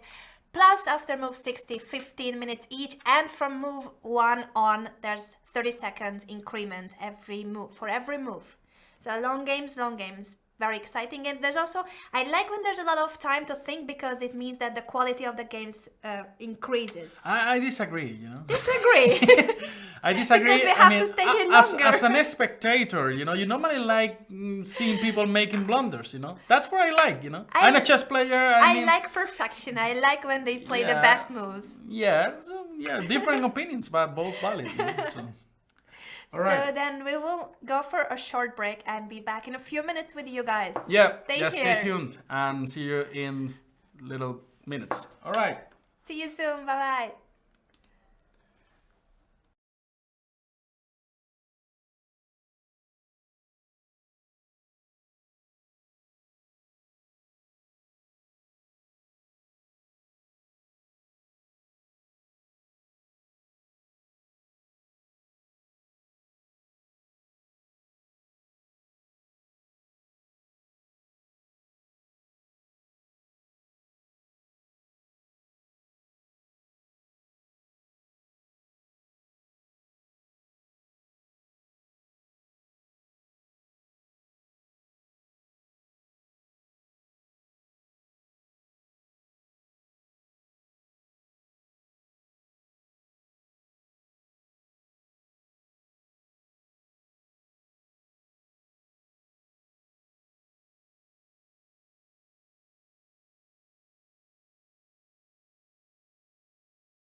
Welcome back to our broadcast in the Candidates Tournament. First round, we are still Pepe and Anna, but soon Jan Gustafsson will also join the commentary. And this is now a real threat because Jan is just next door and he will come any moment so that he will have him commentating the games. He's knocking the door, but we will let him enter until 5 or 10 minutes more. So. We will continue with the Karjakin Swidler game, and actually we wanted to show you a picture of that because Karjakin tweeted a very funny photo. It's saying in Russian that I'm challenging Peter Swidler for a duel. And you can see them on the balcony of their hotel with the Kremlin in the background. And it appears as if he was holding a gun, but there's no gun in his hand. At least we don't know about it. There's a column covering everything. Just a bishop in his hand or something. Maybe a bishop. But I still think that they get on very well. It was a very funny picture. Of course, they are teammates in the Russian Olympic team, so they have to play against each other because there's no, as we said, no friendship on the chessboard, but still their relationship is very good. Yep. Looks like the position is really equal in Karjakin versus Swidler game. Sorry. So, how was it? Yeah, we were saying that this 95 idea. Yeah, 95 and then... And you said that black will have to deal with f4. f4, yeah. So, bishop d4, of course, bishop d6. I mean, it's still possible because after e5 you still have bishop c5, but it's not ideal, of course. Bishop d4 and bishop e3. Okay, the problem maybe... Okay, there's no problem with king h1. Yeah, this was also possible, maybe e5, these kind of positions. But yeah, sooner or later you will have to exchange this d4 bishop because it's a very strong piece. You need to develop your c1 bishop, so it's logical to play bishop e3. Yeah, bishop e3 takes, and e5. Of course, you don't want to allow to play e5, but bishop c6 still natural. After e5, you have knight d5. This was also possible. I mean, there's no real attack on the king side. You can always play g6 or something. So yeah, bishop c6 was also possible, but this is the natural reaction. There's no more dark square bishop, right? So it's okay. Of course, this kind of position is totally fine for black. You block this pawn and you can attack it with bishop d6 it and can rook be a e8. very weak pawn actually. There's no, it's an isolated pawn, and this is not the typical isolated pawn you want to play with when you have a lot of attack and compensation for the isolated pawn. So this would be just a very normal position. And there are some more moves because they exchanged on f4 as if far as I can see, they exchange everything. Just guys, let us know if you can hear us properly or something like this. I'm always afraid to to make some mistakes and just to be talking here alone like a crazy guy. So just, yeah, okay, they can hear us. All right, so, yeah. I was just trying to read the chat, but they played some more moves as you were saying. So he played rook ac1 and he takes everything on f4.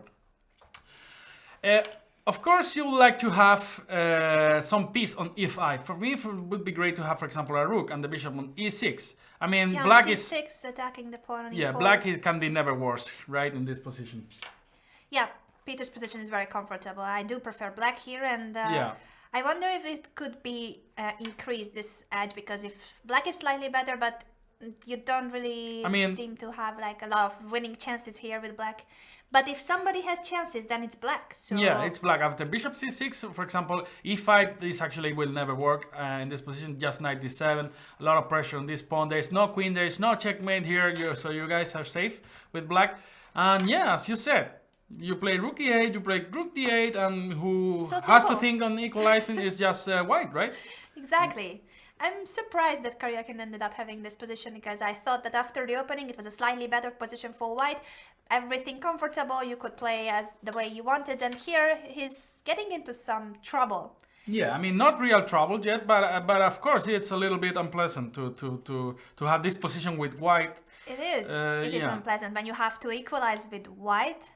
And Peter is very good at punishing his opponent. So if Karjakin doesn't play precise, Peter can easily win with black to it. He's a specialist in counterattacking and in punishing the opponent's mistakes. So still, I'm not saying that Karjakin will make mistakes here. I think he can hold this position, but he has to be careful.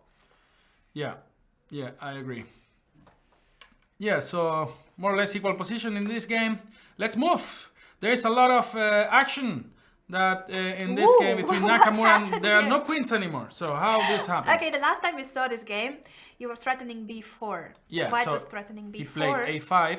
He didn't go for knight d4, though. We were Yeah. thinking about knight d4 to play a5 afterwards, having the b5 square covered. Yeah, but we were seeing that there were some tricks related to the h6 pawns in those positions. That's true, and Caruana sees that well. Yeah. So a5, knight b5, and queen takes b2. We were talking about this position as an option, but it seemed to be unpleasant for black, having an endgame where you have to play against the pair of bishops and this d6 pawn. Yeah, I'm wondering what happens. I mean, because of course you don't want to allow to take on d6. I mean, just a move like, for example, I mean, bishop f6. You just take. You cannot take here. There's knight d3. For example, knight takes d6. Yeah, let's see what's the trick. There's knight d4 as well. So many knight jumps there. Knight Yeah, d4, knight but d3. you can move to d1 and then you can take simply here because this knight on c5 is hanging and you have the bishop pair. So this should be great for white. But okay, you have also to think about this move. You defend the bishop on b2 and then you attack a lot of Several pieces here. pieces. And now you have to move this rook, right? To d1, for example. Yeah. You take here, and of course you don't want to take on g4 because you just simply can go back, for example, to f6, and then this knight Yeah, on g f5 takes is f4 is well placed. not a good option, but rook takes b2. Yeah, rook could- takes b2, it's normal. And what to do now with this guy here? I don't see any proper square. Where can you go? Like knight No. h3? Knight h5. I mean, knight h3 is just terrible Trapping move, your right? own knight. Yeah, what are you gonna do about it? I mean, just king g2 and then I just food for free. Tasty knight. But and this looks even more terrible. I don't know if it works or not, but I would love to play this. I mean, g4 at some point it's coming. Yeah, well, maybe right now g4 knight takes h4 still saves the day. Yeah, but for example, just a calm move like this. Suspicious. Or yeah. But is it going to be the position? Is it forced? It's I mean, Okay, it's knight not, d3. He has the option of retreating the bishop. yeah, but With I the mean, bishop, bishop no. bishop d6, and then there's this trick on d4, right? So how to deal with this trick? I mean, different moves. You can play rook b1 or rook d1, controlling the d4 square. And yeah, for example, rook d1. Let's say a stupid move like b6. Of course, this is not working yet because knight d4 is not totally controlled. But another ideas are, for example, as you said many times, this kind of I idea like with that bishop move. g4. I But want to eliminate this knight and capture on d6, easy. But now knight d3 is coming. So first you cover the d3 square, and now you are threatening to play bishop g4. And if you play bishop g4, black will be in real trouble. Let's say stupid move, and now bishop g4. You cannot avoid. Bishop f5 and Yeah, capturing on and d6, capturing d6 and then the d pawn will be a real Yeah. trouble. That's a very dangerous passed pawn. Yeah, this guy runs like a beast, right? The d5 pawn. Yeah. So yeah, I think this is really unpleasant for black. And the other option that we were saying is knight d3, but after rook d1 takes, I mean knight to h5. Yeah. It looks like a joke, yeah, that's why we were saying that in this position is very unpleasant for black. Even if it's the most correct solution, I mean, you will never. Not a think- human solution. Yeah, it's not a human solution going to h5 with your knight. I mean, but you know, these guys are not really human, so. Especially Caruana, he's capable of playing without nerves. As if he was never nervous. He is not psychologically. He's probably the strongest player among all because he can just make moves like this and still believe that his position is okay. If the computer would defend it, then he can defend it too. So he might go for this. Yeah, well, dangerous position for Fabiano Caruana in the first game with black pieces facing Hikaru. What else do we have? They were saying, people in the chat, the users were saying that Bishop is already better. So what happened here? Let's see. After this amazing blow that Topalov missed, so he took on c1. The thing that No. Anita was not recommending. Not at all. I don't like that move. We were saying about this f5 that it was a bit crazy. I didn't believe in this, but I mean, look interesting. But I think the machine was suggesting bishop g6 or something like this. Also quite natural, putting pressure on the e4 pawn. Yeah. Yeah, but he went for knight takes c1. That can be an accuracy because suddenly, yeah, I mean, you make sure that you will have this beast for the rest of the game, so it will have no opposition after putting on c5, for example. But at the same time, you develop the opponent's pieces. Yeah. The bishop was undeveloped on c1. Now the rook is very cool on c1. Yeah, and The queen is nice on c6. Suddenly, before it was almost a trapped piece, and now it's just okay. You move the knight away, and then you threaten queen takes c7. yeah, just knight to e3, for example, or knight somewhere else, and then yeah, this bishop is also taking a look on this guy on a6. So I don't understand this knight I mean, b3, it's knight a human c1. move. It's a human move because you don't see anything concrete here. I mean, white is gonna play bishop e3 or something like this, and he manages to exchange this pair of bishops will be much better. So you have to come up with something concrete like f5 or bishop g6. But that's what surprises me, that I expected moves like f5 from Topalov. Even like bishop takes f2 was probably the most interesting choice, and perhaps it was the best move, and black was just doing really great in that variation. If you remember, bishop takes f2 instead of knight b3. Yeah. And even if you don't play bishop takes f2, then considering f5, it seems to be just so tempting to do something aggressive. It's tempting, but it's dangerous as well. I mean, but Topalov is the guy that you don't expect to fear. He just goes for it. He doesn't care. That's true. That's true. Yeah, I agree. So what happened? I don't know. I mean, this bishop f2 for a player like Topalov is, I mean, he should have seen it probably, yeah. But after knight b3 here, it's a critical moment. I mean, okay, this is not so difficult to see as well. Bishop g6. I mean, you put some pressure here, and then this rook is pinned. So how to defend it? I mean, he was maybe thinking about this kind of simplification that can assure white slight advantage. Yes, because this a6 pawn will be weak in the endgame. Yeah, you will have a war structure in an endgame, for example, and yeah. But this is a human move. I mean, now you change the kind of compensation that you have for the pawn. I mean, you have a bishop pair, and this bishop is actually a really good bishop because, I mean, this diagonal, there is no opposition. It is, but it was just an undeveloped piece on c1. Now the rook comes to c5, so it's like you give something to the opponent. I agree, but this is some move that I will consider, actually. This move I will consider in a game, because I will think, okay, I have this beautiful bishop here, it has no opposition. And it will compensate for the c5, for the weak pawns. Yeah, it's a move that I will consider. Maybe it's not the best move, but I mean, I will consider it. But as you say, it looks better for white, but... Yeah, it just looks like there's no problem anymore for white. Before, white was struggling with the c6 queen, the c1 bishop was undeveloped, and suddenly... Yeah, I mean, there are no problems with your queen, for example. That he had really no problems at all with nothing. There's the king is safe without the knight takes e4 threat. There's no queen trapping. There's nothing going on against white's position. Now white is really better. It's just a pawn up. The d4 bishop is strong. I agree. Yeah. But you will have to find something more than that one piece. Yeah, I mean, just for instance, something like bishop c5, queen f6, something like this, rook e7. No, rook e7 not possible. Yeah. But yeah.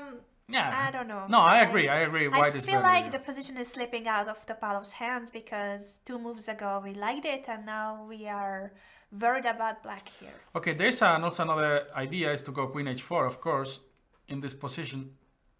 So he went rook b8. Putting some pressure on the b2 pawn. For example, rook c2 is natural, right? Again, you have these kind of ideas when the rook on e1 is not defended, like f5 or bishop g6. Yeah, but there's also this idea that you mentioned before, just knight to e3 and then try to bring this. Yeah, of course you should know what happens to the b2 pawn. But yeah, this looks, I mean, at least unclear. This position I would think that Topalov would like to go for. Having a rook on the second rank and this bishop on d4 is really strong. So this is counterplay. Yeah. But what if you don't give up the b2 pawn this easily? Yeah, yes, rook c2, for example. And I think that today's savior has arrived. Okay. So Savior.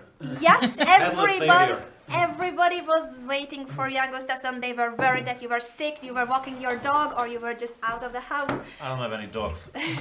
So, ladies and gentlemen, Jan Gustafsson is here to tell you what's happening on the board here. We can't just agree what's going on. Which board is that? Let me catch my breath. The Anand's Vichy game has been Topalov, strange, no? Like, It is, and Yeah. that's what we would like to know your opinion about. I don't know. Earlier, I'm sure you've covered all this, but after Queen B7, this looked very, very risky. Vichy is into pawn grabbing. Here, after Knight C5, Queen C6. I was checking a little bit. There were many dangerous options. I'm sure you've covered Bishop F2, but also Exactly. F6 seems to win the queen. I'm planning to go here and then here. Yeah, we didn't understand why he didn't go for any of these options because knight b3 seemed to be the something just not Topalov-like at all. But it's not too slow. I mean, what happens there? Bishop E3 or something, but you are not on time. Just Well, Bishop E3, worst case scenario, you can take and play Rook Rook E7. and This queen really doesn't have anywhere to so go. after Bishop you can E8. play B4 and take on A8 and C5 or something like this, right? Yeah, I think this Yeah. was forced. And I don't know, Vichy likes to sacrifice his queen. Maybe he's seen this and thought it's not too bad, but it's hard to believe white is better here after just takes Bishop B5. I think only black can be better. Yeah. We really thought that it was Rishi's opening preparation for quite a while because a4 was a novelty according to our database, and so we thought that he had this position. Even the queen takes b7 move, we somehow thought that it would be a preparation, but it just doesn't seem to be if it's this bad. Yeah, A4 is an interesting new idea. Normally they play Queen B3 here, but A4 makes a lot of sense to get black to commit to something. But I believe... Yeah, for sure. there I was- just thought that he would have it analyzed till move 60, and that's why I'm surprised that even queen takes b7 was then a move that he made by himself, and it's not a good move. Yeah, I think Rook E8 is probably not the move you focus your attention on. You look at D5 or Knight C6 or even Bishop A5, some more forcing moves. Yeah. Rook E8, I guess, took him out of book. So what's going on now? They have the position after Rook B8, Yeah, Rook B8. He played Rook B8. and Rook C2 Rook was C2, played. it's no. We were discussing rook 'Cause you c2. can go here, no? Knight Just H3. attacking Yeah, all Rook the takes pawns. B2. Not take something. Yeah, and then try to bring the queen. I don't know. Queen F6 or Queen H4. I don't know. Me neither. Oh, yeah, well, Rook C2, we're a pawn up. Yeah. This guy's weak. Doesn't look like black has that much of an initiative, right? Seems like bad Topalov has shown up, because you never know which Topalov you're gonna get, and somehow, yeah, I'm very surprised. Like, okay, I was just looking at the computer, obviously, but Knight B3 looked like, yeah, an easy way out for white. Well, with this queen, Bishop F2 was very interesting, and F6 as well. That's why it's strange because it's Topalov playing with the black pieces, so we expected him to look for moves like bishop takes f2, or if you don't see bishop f2, then you look for a way to trap the queen, or go for f5, something more aggressive. Knight b3 was just very surprising to us. Yeah, and also move later after Rook B1, you can still go something like Yeah, Bishop or- G6 to yeah. put pressure here, and it's still a total mess. So now it seems like Vichy is better, no? Like, yeah, Knight E3 is a move, maybe Rook C2, Rook as C2, well, yeah. it just takes, I don't see that much of a black attack. Okay, Rook C2 maybe gives black a little bit of possibilities with F5 or Bishop G6. Yeah, Rook C2, I don't know, feels a little slow to leave this Rook hanging, but it might also be good. Yeah, I mean I was checking F5 here, but maybe it's nothing. Strange game. I always thought like Vichy had a big edge historically against Topalov, but I checked and it's very close actually. Like Vichy Yeah. won, I don't know, like 7, I can't He's remember, 7 games. 3 or 4 up, Yeah, plus 3 or but something. there are It was so many okay. decisive games between the two, so anything could have happened today, and now it looks really good for Vichy, but before he could have just ended up being in trouble after bishop takes f2. I don't know if he saw that move. I guess you don't take on b7 if No, you if see you don't, bishop he takes didn't, he f2. didn't see. If you see it, you play it, right? you Ah. you see after Queen H4 check and No, Knight I takes mean, E4. if Vichy. Ah, yeah, all right, okay. I don't know what Vichy missed, because yeah, this is very committal. But we'll see. If he wins this game, don't write Vichy off. If he has a good start and he starts feeling confident, could be very interesting. What else is going on? Peter is better with black. Yeah, that looked very comfortable all the way. Like he got in, probably a surprise in the opening. He doesn't play this line all that often. Of course, he's Mr. Grunfeld. So yeah, I don't know. In general, already here, I thought black has a very comfortable position in these structures. If white doesn't get in, e5, black is always fine. If you get Yeah, in knight knight e5 e5. quickly, zero problems. So then, yeah, another moment was here after e5. I thought, I don't know, I thought the idea had to be to go knight d5 here and play this type of position. I don't think white is better, but at least you're not worse. Takes, whatever. Some rook to e8, probably this rook. Now maybe f5, something like this. Looked more or less balanced. But in the game, after rook c1 takes this endgame, only black can be better, obviously, because white has these isolated pawns and slightly worse pieces. Yes, that's what we are discussing, but do you think he has any real winning chances? Because of course it's much more pleasant to play with black, but how much this could be an advantage? It's a slight edge, and of course white has to be precise, but does he have any real winning chances here with black? Always depends on the opponent. I think against Karjakin, that's what he does, like defend slightly worse endgames, and I think it's gonna be very hard to create winning chances. If this was, my position against not a super grandmaster, I'd be very comfortable with black, and I would think there are some winning chances, but Karjakin, I'm sure he did this on purpose, because he's confident that, opening didn't go well, but he can always hold such a position. So I would expect a draw, and I would also guess psychologically Peter, the lowest rated player, he's not going to be too unhappy starting with a draw with black. So And a very easy draw with the black pieces, so that would give him confidence. Absolutely, but not the most exciting position, but much easier to play with black. Put your knight on e5, put the rooks on open files. See what happens. What's going on with the Americans? That's another interesting game. Yeah. The opening was very weird. Very strange. This e3. It's e3, okay. Nowadays they do whatever just to get a playable position. But Caruana's reaction surprised me. E3, to my mind, the most natural move is knight f6, and if white wants to go d4, okay, you take. And then d5, right? Then you go d5, and you have a very comfortable version of whatever you want to call this opening. But what he did to allow white to play d5 leads to a lot more double-edged play. And I thought this position was maybe more in Nakamura's wheelhouse, because there's no standard plans and calculating, it's more freestyling, and there I always feel like Nakamura is going to be a little more confident. Later on, I didn't follow all the details, but here after rook a1 he played a5. If you have to play a5, giving up this square, something has to be wrong. Yeah, but d4 is coming, right? And then knight d4, so it's not that easy. No, he probably had to do it, but I'm saying if you have to play a5, something's wrong with your position. Yes, queen of6 surprises slightly because of this reason. It's like after bishop takes f3, bishop f3, queen f6, and you just tap into all these b4, knight d4. So we thought that he had a plan against it, but if you have to go a5, as you said, then something has gone wrong already for black. Queen b6 looks... Yeah, I don't like this position in general. You have this square, but you have a bunch of weaknesses. White has the two bishops, so if it stabilizes, I don't know. I'm always with the static advantage, and white has that one here, more space. Actually, when Caruana took on f3, people were saying that you would hate this move, bishop takes f3, that how can he do it? Well, but after he you has go to. bishop g4, at some point you probably have to take it, and it's logical to fight for that square, but I was surprised with the way he handled knight the opening. h2 is coming as well. Yeah, he was more or less forced to capture, but people were saying that this is what Jan would never play. I've done that, but not voluntarily. So what do we have now? After a5 he went knight b5, gave up this b2 pawn. He's trying to win some pawn back, I'm guessing. Rook c2. If the bishop has to go somewhere, wherever. Can we just take on d6? It's knight d4, always. Yeah, it's still a bit tricky.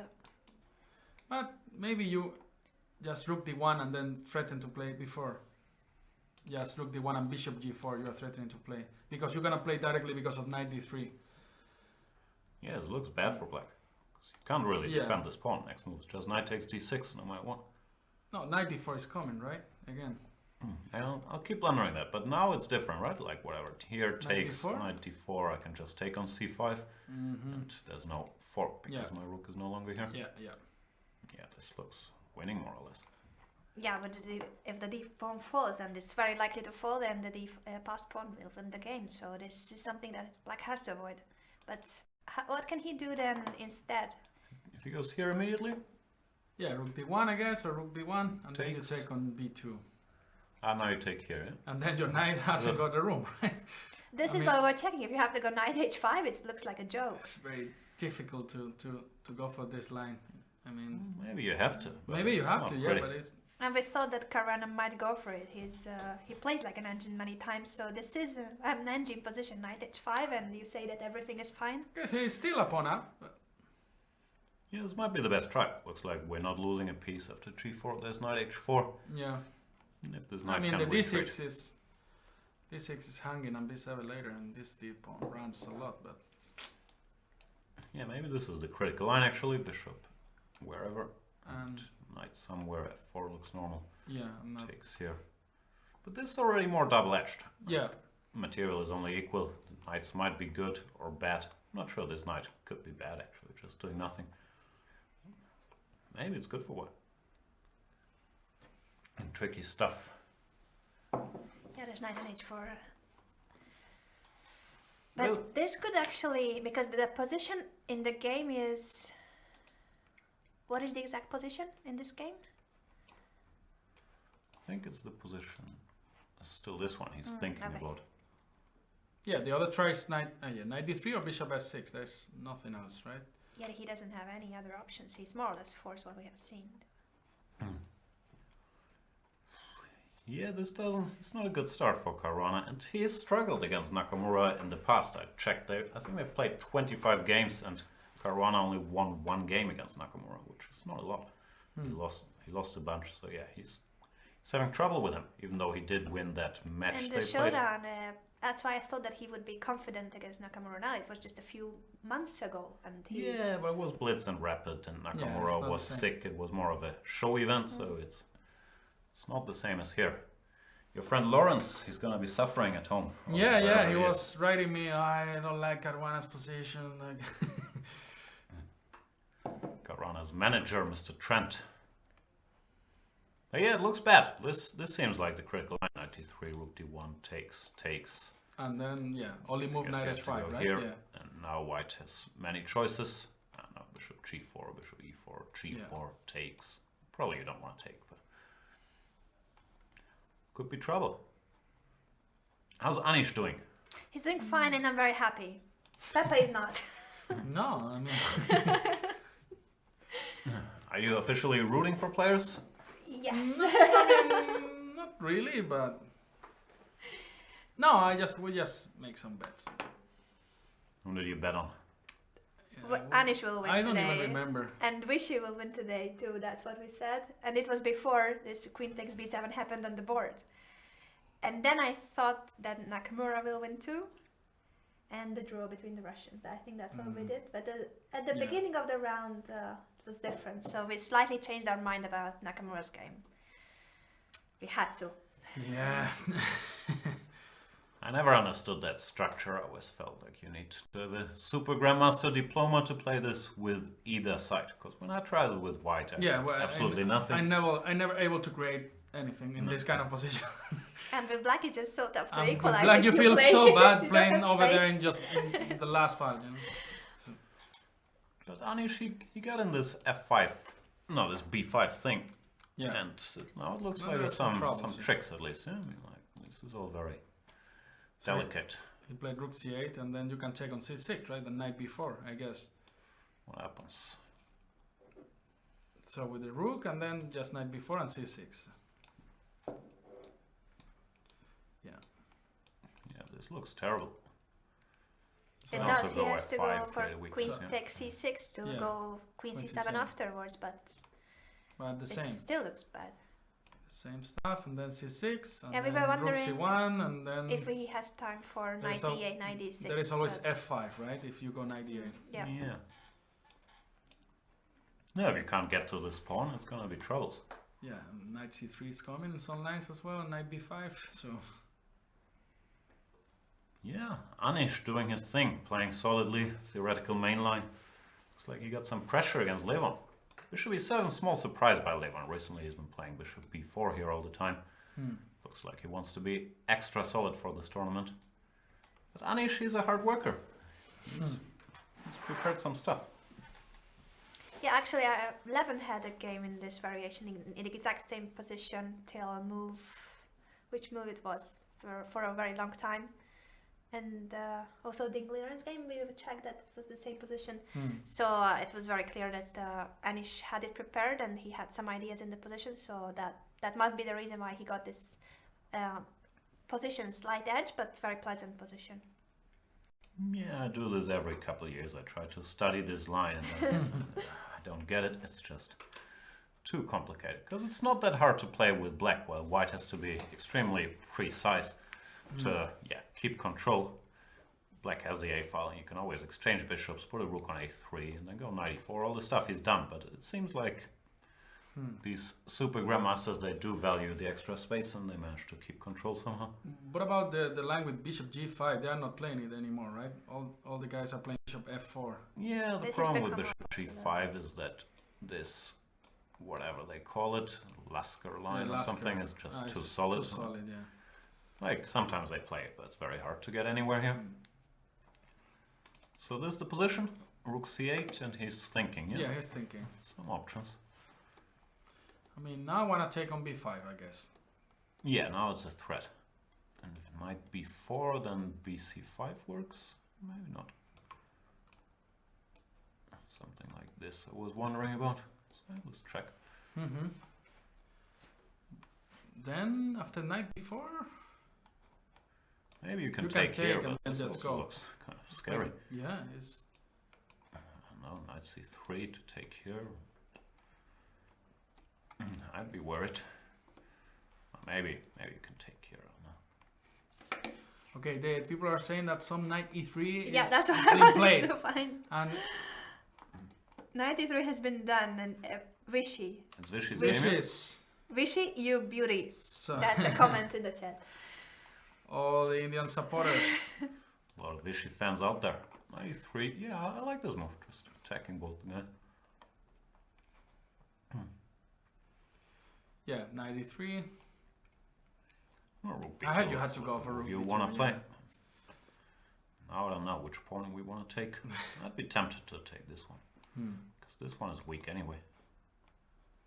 And if, whatever. Queen f6 or queen h4, then rook c2. Yeah. It's just an extra pawn. No, things are looking good for Mr. Vichy. What about if you're gonna take on e4 there with something with your queen or something? No. You can take on b2 and then knight c2. Ah, okay, let's show. Oh, that's Yeah. a nice move.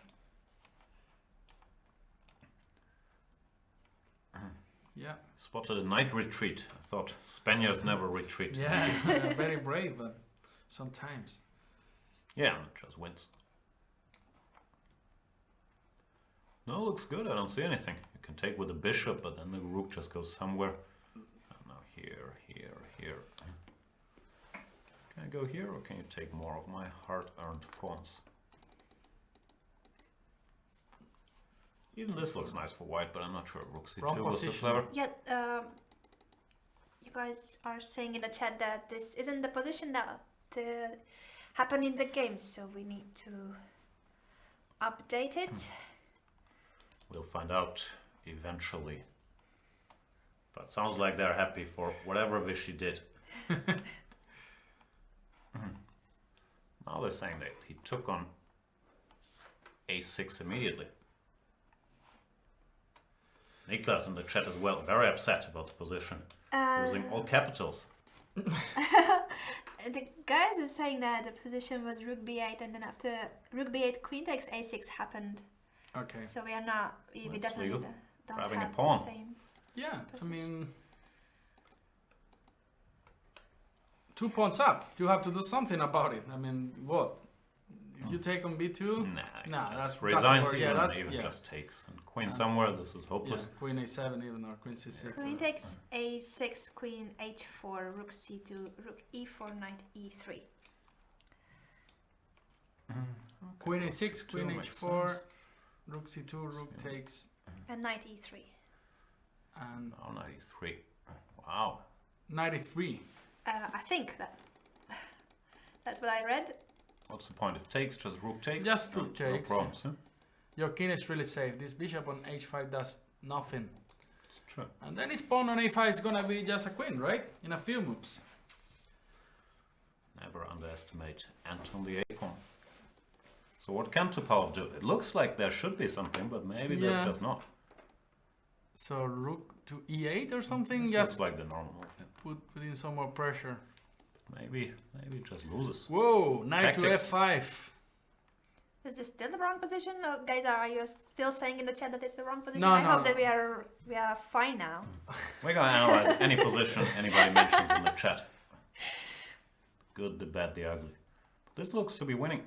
Like here, whenever white manages to simplify, I'm not even sure if you queen. win material, but Yeah. whatever, anything like this, and yeah, maybe you could take here. Or Just whenever it simplifies, queen the to a pawn just c4. runs. Thank you for confirming, guys. This is the position. So we are actually analyzing the correct position this time. And it's trouble for black. Yeah, Vichy close to win the first game. Tell you a little secret.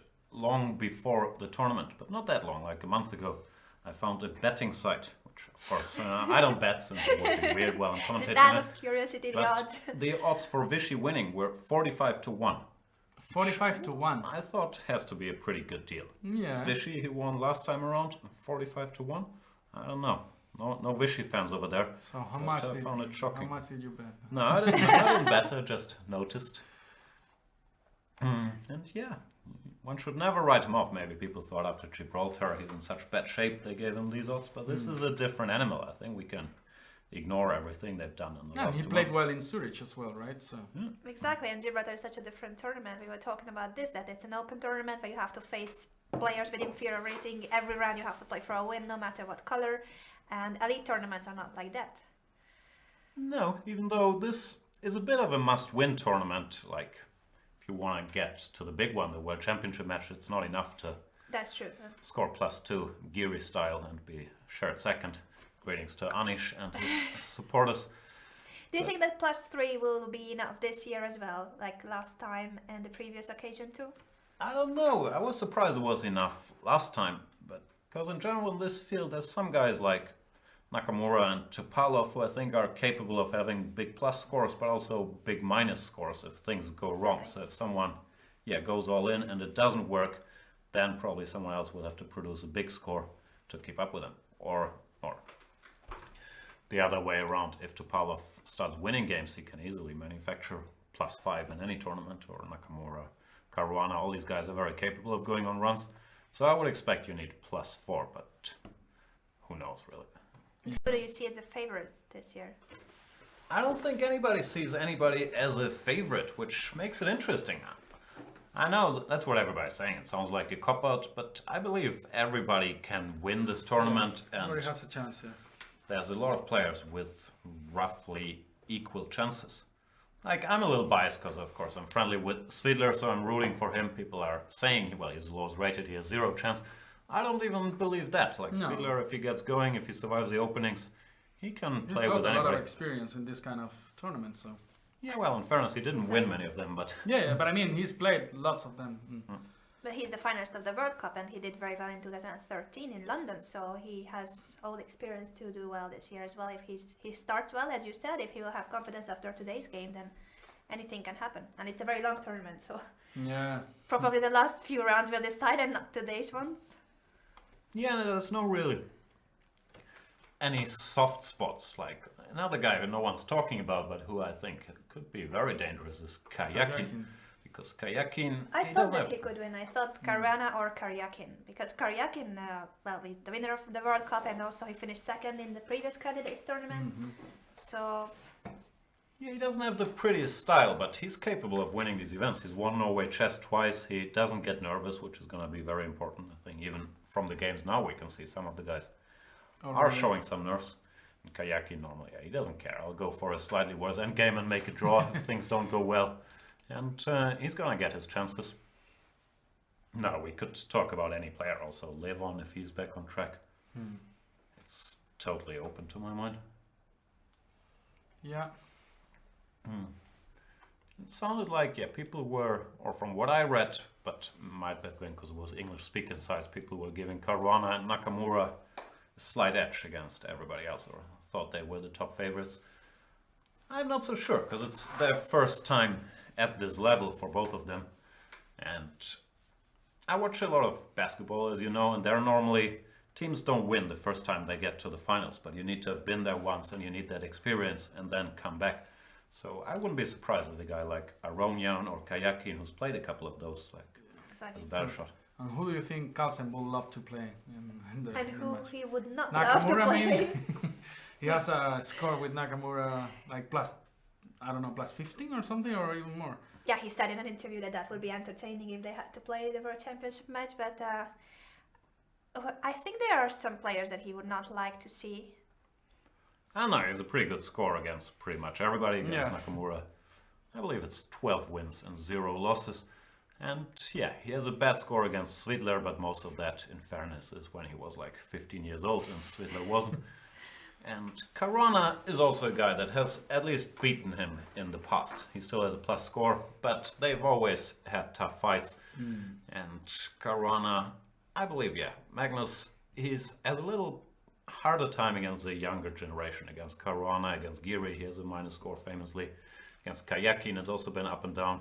So I believe the older his opponent, the happier he's going to be. If he sees Vichy or Topalov or even Swidler, I think he's going to be fine. He's going to think, I can handle them. And Nakamura, he famously has this huge score against. I believe the most unpleasant for him would be one of Caruana, Karjakin, Aronian, and Anish, like the younger guys.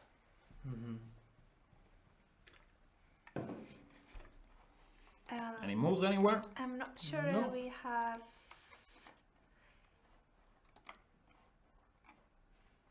Well, in Peter's position, no, we are still. Fabiano, this is really a tough spot. Yeah. Oh, actually, yeah. A lot of things have happened in Nakamura's game if I have the right position. What do they play? So what afterwards? did yeah. Let's see where we missed it. We were talking about the position after Rook C2, Rook C2, Rook move number C2, 20. Bishop yeah. F6, Bishop D6, Bishop D6. Bishop D6. Interesting decision. Knight takes, B6. I don't like Bishop D6. Like, it might have been good, but in general, now you have opposite colored bishops. This pawn survives. The black pieces are well placed. White might still be a little better because of the passed pawn, but looks like he sold out a little too cheaply. So what do you do? Now it's Rook B1, Rook A B8, and Knight C4. After which Knight A4, Bishop G4, Rook F D8, and D6. Bishop G4. I don't understand this move. Yeah, I think we should go back a few moves and start understanding what happened on the board, because I think Nakamura blew it, is what happened. this isn't as tempting as it was before. No, this looks alright for black. Yeah, well, this Bishop Now, can I G4 just is... go B5 and get rid of this pawn? Yeah, it's a dead draw. Takes and draw. But why Bishop G4? I mean, there was nothing better here? I mean... I do not know. But this position already feels very close to a draw to me. Like, black has good pieces. And you can always simplify to some sort of opposite color bishop endgame. This pawn is not going to queen by himself. Now I'm very surprised he went bishop takes d6. Strange It's decision here. to give up that bishop. Okay, as rook d1 is a computer move, maybe that's Yeah. hard to spot. But then again, it's quite logical as well. Just stop any knight d3, knight d4 tricks, and you can take here with the knight next move. But for example, And after I already B6, think you about it. cannot take it, right? So maybe Why not? knight then D4. Now you cannot take on again, yeah. C5, so you have Yeah, to see yeah. Bishop G4 ideas. But it's, Okay, but also Yeah, not it's- that far-fetched. I mean, like, yeah, you yeah. can take. Also, to have the rook on the d file is useful if you want to capture on d6 and have a passed pawn, so it's all very logical. Yeah. No, I think guys are nervous, as anyone Yeah. would be. It's the first round of the biggest tournament both Caruana and Nakamura have played in their careers, really. And they both think, rightly so, they have a good shot, but you gotta get into the rhythm first. After D6, B5, yeah. Yeah, this is gonna end in a draw now. What's happening in Anish's game, or what happened? Anish. Where are you, Anish? Queen Yeah, a few C7. more moves have happened. b5, rook c8, queen a4, queen Queen c7. a4. Okay, also makes a lot of sense. So after cb, he can just take with the queen, keeping the pressure. Queen c7. And now you can take everything and then knight d4 Maybe again. endgame. Yeah. And without queens, is more dangerous or less dangerous, this position? I would say less dangerous, right? because there's not these troubles with f5 and Yeah. ending up with a weak king. Could still be bad though. So Knight rook b8, c1 rook c1, and now knight e8. knight e8. Yeah, I think the knight is on time to go to d6. Yeah, but there's still this plan, right? f5. Yeah, f5. And then the knight is coming here. Not fun, but it looks like, I don't know, maybe you put the knight here and you bring the king. If not, you don't lose material immediately. I think black should survive. Yeah. Anish has a bit of a decision. Queen e4, queen c7, and he's still thinking. Yeah, he's probably gonna go for that endgame, but I'm not sure if he can win it. Because now, yeah, you can never take here anymore because this is a tempo. Mm-hmm. Now I have a feeling Levon's gonna survive this. What about rook c1 there? No, Is that stupid? I don't know. Can I take everything? Oops, sorry. Takes, Yeah, takes. Yeah, and how is this? With the pawn. I take with the pawn and then I want to go knight d4 at some point. Feels risky though. No? The pawn Yeah, with structure the is pawn a on little- f3, that's what I was talking to her. I would love to have this pawn on f2 now. Yeah. Well, Okay, knight d4 But is then the coming. knight is on e4, that's Yeah. the problem. Always a problem. Yeah. no, but here I think black is fine. If I go knight b8, knight c6, I don't see how black could lose this. I'd even be slightly worried with why. Yeah. No, it would be very much in line with Anish's style to go for this endgame, and here at least you Where can he can never lose. It's just a risk-free position that you Chip can away try a little. forever. play this, then try to get an f5. Ideally, you want to bring your knight somewhere to e5. White is a little better, but black should survive. Mm-hmm. I think everyone is thinking now, so we're gonna have new moves. I will see if there are any questions in the chat. Well, in the Vichy game, there's been all these developments, right? What? Yeah, we should put it on the board. So it was. Let me go back to the game.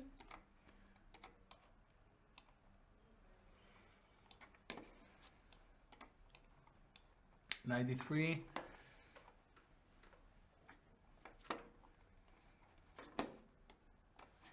Yeah, No. queen takes queen Yeah. h4, rook c2, rook e4, Yeah, knight knight d3. d3. We but, were there. We Yeah, were there. but Topalov is desperately looking for a trick here, but maybe there are no tricks.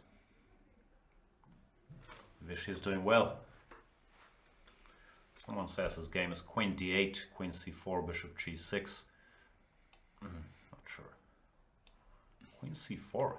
Probably a very nice move, but not an obvious move, like stepping into this discovery. But I want to take on Can't do it. c7. yeah, you can't move the bishop because the rook is hanging. Bishop g6. And can he just take? Maybe. I guess the point is takes here, and if you take again, then Yeah, bishop. c2 is hanging. So just pawn takes. Yeah, two Here's a pawns. couple pawns up. it seems like Vichy will be the first to win today. Well, Who knows? who knows, yeah. There's also alternatives, like Bishop d3 computer plate. just says People are this. saying. Yeah, which looks very logical as well, to get rid of this bishop. Okay, rook f4 and now you want to take on e3. Right. No, g3. Yeah.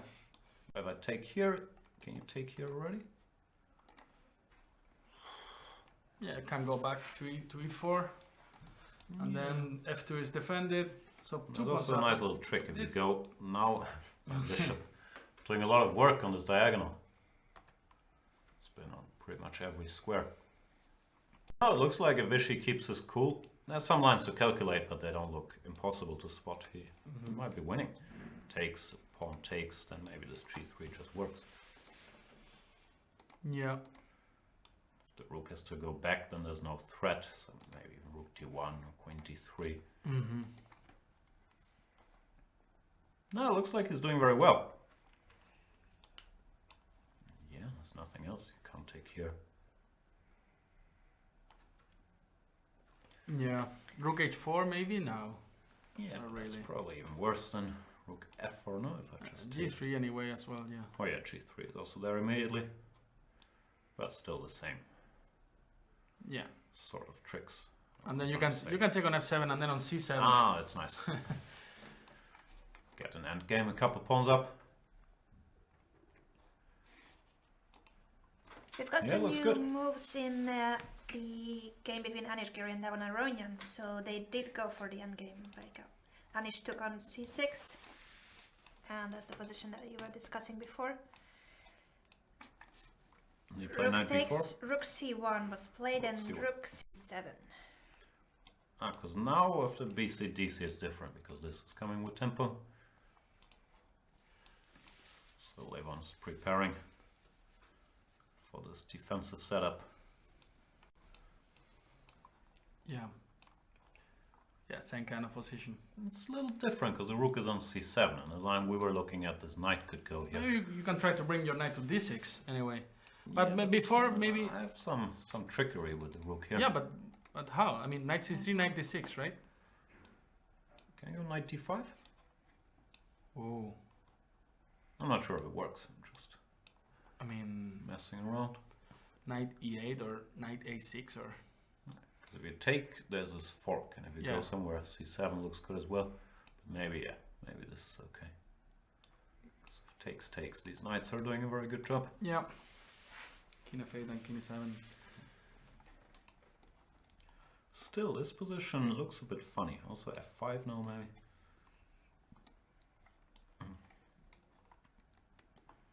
g4 from Anish, they say. g4. What Wow. kind of move is that? People are saying, but After rook c7. yeah. That's what they're saying, but I'm not sure that it actually happened. G4 is actually very bad. G4 Anish, yeah, seems to be. g4. Well, he wants to go f5 for sure. Yeah, he Or- just wants to win some space. Looks a little slow, but still unpleasant. Yeah. So Anish is slightly better. Vichy is pretty much winning. Nakamura, Caruana should be a draw. And Karjakin, Swidler is a tad better, right? Yeah, it's going to play for the win, but just slightly better. Alright guys, thanks for the update. I finished my, whatever was in my coffee mug. And that was the Liberty to question share that that. we would leave you with, is that wonder what's in Jan Gustafsson's mug. Actually it was peach juice, believe it or not. I've had too many coffees today already, so I thought, let's get some peach juice or sugar in there. Thanks for the update. Have fun. I'll be Thanks back. to you. All right, yeah. Let's see how this ends. Whoa, whoa, whoa, whoa, whoa, whoa, whoa. All right. So how are we doing with our bet for today's results? Because we both I don't even said- remember what I said, you know? I think we both said at the beginning that the Americans would draw, and it seems like they're gonna draw. Also, we expected a draw between the Russian players, and that's likely to happen. We did believe that Vichy would win his game today, and he is winning, so we are not bad actually at betting. Maybe we should start betting on chocolate and Yeah. some higher prices like dinner. What about Anish's game? I said that he would win, and you said that he would draw. He will draw, yeah. So I might win today's bet because of Anish. I'm not sure, you know? Levon is doing a good job trying to defend this position. So. We will see. We will see. It's a very unpleasant position for Black. Yeah. I believe in Anish, and I think he can win this position. All right, so yeah, Vichy played rook f4 already in this position. How was this? So we were here after rook b8, and he played. What did he play here in this Yes, position? moves have disappeared. It was queen takes Yeah. a6, Queen takes a6, and then it queen was h4, yeah, queen rook h4. c2, rook e4, knight e3. yeah, 93, and then yeah, this position. After 93, he played. What did he play? Queen d8, Queen d8, yeah. queen c4, bishop g6, bishop d3. And rook f4 is already played. Yeah. Yeah, so a lot of troubles for him. I wonder how he will feel. Let's say he loses this game and then he checks it. And when he realizes that he missed bishop takes f2, that he had such a big chance, that it's not about that, oh, I could have defended this position, I could have made a draw. No, he probably had even some winning chances if he had played bishop takes f2. Yeah, no, he was much better after bishop takes f2. Yeah, but yeah, a couple of bad moves and then the position was already too difficult for him.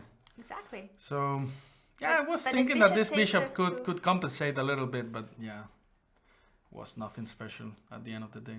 At the end of the day, the pawn was a pawn, and this a5 pawn is now a passed pawn, a very annoying passed pawn. Yeah. Let's see if we have any questions in the chat. You guys can talk to us in the chat, so anything you want to know, your opinions of course as well. Who will win this tournament? Who do you root for? And who would be the most unpleasant opponent to Magnus Carlsen? These are mainly the questions of the day. Yeah. Yeah, so we're getting the moves correctly, or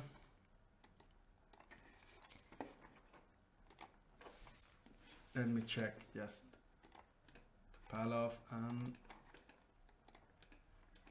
I still have the same moves. I think the players are still thinking. We have moves in the Nakamura Caruana game, but it's just leading to a draw very quickly. It seems why? because they, as you said, that they would exchange pawns. Yeah, so The dangerous d pawn has disappeared after b5. so can you go a little bit Yeah, before, sure. because It was, yeah, you are missing the moves bishop from takes e6, here. b6, and then knight to c4, right? Or rook b1? b6, rook b1, Yeah. rook a b8, Yes. knight c4, Okay. knight a4, Yeah. bishop g4. Yeah. Rook d8, d6, Yes, and h5 was played first, H5 bishop h3, b5. and b5. Yeah. Oh, actually they already agreed to a draw, so it was knight takes a5, rook takes, knight c6, knight b6, rook b6, knight b4, knight c3, Yeah. rook b3, and it's a draw. It's a draw. because, Yeah, it's a dead draw. Bishop of different colors. Yeah, nothing special in this game. Well, there were a lot of things in the middle game. It was a very tempting position and very, very nice position for Yeah, white. It's this is the just- crucial moment, It is. I think. Pair of bishops and this weak pawn on d6. Of course, right now black is a pawn up, but you will win the pawn back. Maybe this bishop takes d6 wasn't the best. Yeah, I mean, it was not so easy to calculate all these moves, because there's always this trick on d4, so you had to prepare it like with a lot of moves. Like first move rook d1, and then something like the b6, you have to see bishop g4. You can never take directly because of this trick, or knight to d4, but this looked really good. Then you take on f5, the structure is ruined. Then you take on this pawn, then you have this pass pawn, and Supported better. by the rook, so it was Yeah. all well placed for white Yeah. if he had played rook d1. But as you said, it's maybe not that natural. Of course, for us it's easy. We are not nervous. We are not playing the game. We are just talking about moves. But being there, playing the first ever candidates tournament of your life, because Yeah. both players are the first time participating in the candidates, so it's not easy at all. They are humans. Yeah, and you had to wait 2 moves to be able to recapture the pawn, so yeah, not that easy. And yeah, you can think that this is also great because you have a strong pawn, strong bishop when this pawn goes to d6, but yeah, bishop with different colors is always, and good pieces, did knight on c5, then went on Yeah. a4, then b6 was important to keep the knight on c5. yeah. Okay, so first draw of the day. We still have 3 games going on, and interesting games. So, what else do we have? Let's We just. have some moves in the Karjakin Okay, and tell me. Swidler game as well, of course. Your position is after rook takes f4, so then it was bishop e6, Yeah, bishop e6, king f2, king f2, rook a c8, rook a c8. king e3, knight d7, Yes. rook f1. Okay. Rook f1. Yeah. Yep, you went back. Going back. Rook fe8, bishop e2, knight b6, rook cd1, Knight c4 check. Bishop takes, rook f2, king f8, and rook d4. Well, yeah, this looks equal. Yeah, as we said, that this pawn on e4 is a bit annoying. I mean, it's weakness, but I liked really much that knight before, you know. after That the would, exchange, yes. I mean, that knight could make a really good job on e5. On e4, e5, yeah. Now there's no good piece to blockade in this e4 pawn. So I think, of course, there are pawns on both flanks.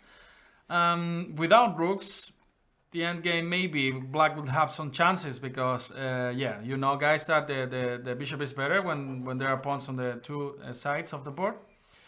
But on the other hand, this king is quite active in the center. Exactly. It seems like Karjakin is not suffering at all holding this endgame. Yeah. Maybe he's not even worse anymore. Yeah. So maybe here, let's go a little bit back. So maybe this plan to exchange the knight here was not good. Maybe, I don't know, something like maybe bring the knight to c5 or rook to c6. Just try to put some pressure on the c file. Maybe, I don't know, maybe this was a little bit better, or just knight to e5 looks natural on f6. Just trying to develop your pieces. King f7, king e7, slow play, but yeah, But keeping not the going for tension. this knight b6, knight c4 maneuver because it seems like it's Yeah. not doing any harm for white. Maybe the opposite. You would need this knight later on e5, as you mentioned. Yeah, I don't think I don't see any reasonable try to improve the position with black now. I just keep my king on the center in e3 or d4 after we exchange a pair of rooks. No, not even the endgame without rooks, because my king is too active, just controlling everything in the center. So yeah, So it's gonna be a draw, it seems. And then we have two more games. But the other two games are very exciting, actually. yeah. Vishy seems to be winning. And Anish Giri has a better position against Levon Aronian. So We have some moves in that game as well. in which one? In Anish's. Anish's. Okay, again. Anish's. All right. So after rook c8. Oh, actually, yeah, we have. Okay, rook c7, knight c3. Wow, knight c3 I can take. Knight. He could have taken here or not, because knight to b5 is the idea. What's going on here? Ah, this is crazy. Okay. You can take and then take this guy, so 2 pawns and exchange down. Yeah, there's no need to go for this. So he went knight e8. But now after knight b5, rook c8, yeah, this looks again dangerous, like something like f5, for example. And you want to go c6, knight b4, and this pawn can be dangerous. So where's the mistake? Here looks like he could have taken here. You Sorry, mean the not move here, before, not here. The move instead before, of of knight course. e8. Yeah. So here takes knight b4, and for example, But that's- this is just crazy. this is just a for- computer move, yeah, right? it's, Yeah, knight fd7. So you take here and knight takes d3, and then you take here on f4, and then maybe you can hold this, but of course it's not ideal as well. So he tried to keep the position balance with knight t8, but after knight b5, rook c8, then again he has a lot of trouble with this pawn. This idea with f5 looks really interesting.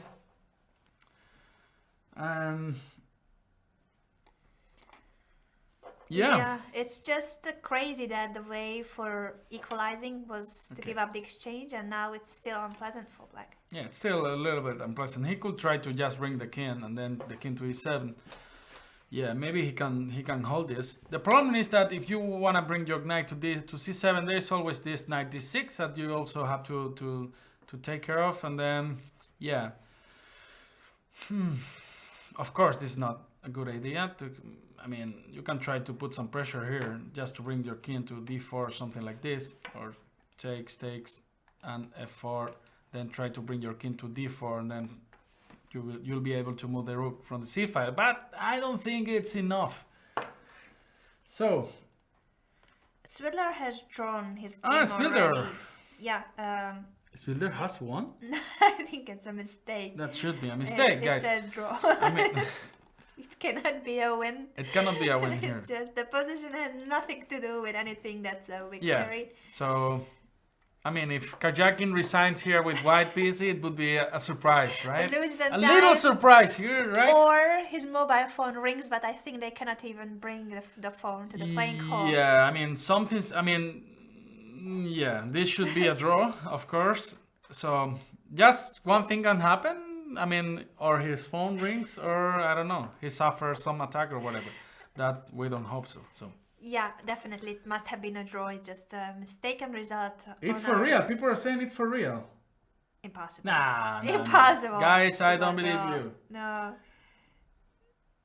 Impossible. It must be a draw. It must be a draw, guys. It's just something with our site, and we didn't get the result correctly. Other sites are also showing a win for Swidler. So, I mean, this is crazy. How can this be possible? No, should be a mistake. It's a draw. Should be a mistake. Yeah, sometimes even the arbiter makes a mistake with the when we play on DGT boards at all these big events, and just by putting the king on a different square at the end of the game, it can be a different result appearing on the website. So it must be a mistake of that kind. Anyway, guys, really thank you because thanks for your comments and everything because we get some more information. And Thank you guys for being with us. It's not so easy to follow a tournament where not everyone is cooperating with other sites, but we are doing our best because we believe that this is how broadcast should be. Everyone should be able to follow the broadcast they would like, and there should be a diversity in the broadcast. Chess is a free world. Yeah, so I mean, this is just not possible. How can you lose some time in this position? This is not possible. So no, it's a draw. Let's go back to Vishy's game because there are some new moves. Vishy the king. Where is? And we should see what's happening. Again, you need to tell me the moves again. I'm sorry. Sure. It disappeared. Yeah. So you have this position Queen where A6. Queen A6, Queen H4, Rook C2. I will start knowing it by heart. Rook takes E4, Knight E3, and Queen D8. Oh, sorry. Queen D8 and Queen C4, Bishop G6. Bishop D3 and Yeah, Rook F4. Rook F4, Bishop takes H takes G3. G3? Yeah, no, Bishop takes G6. Okay. H takes G3.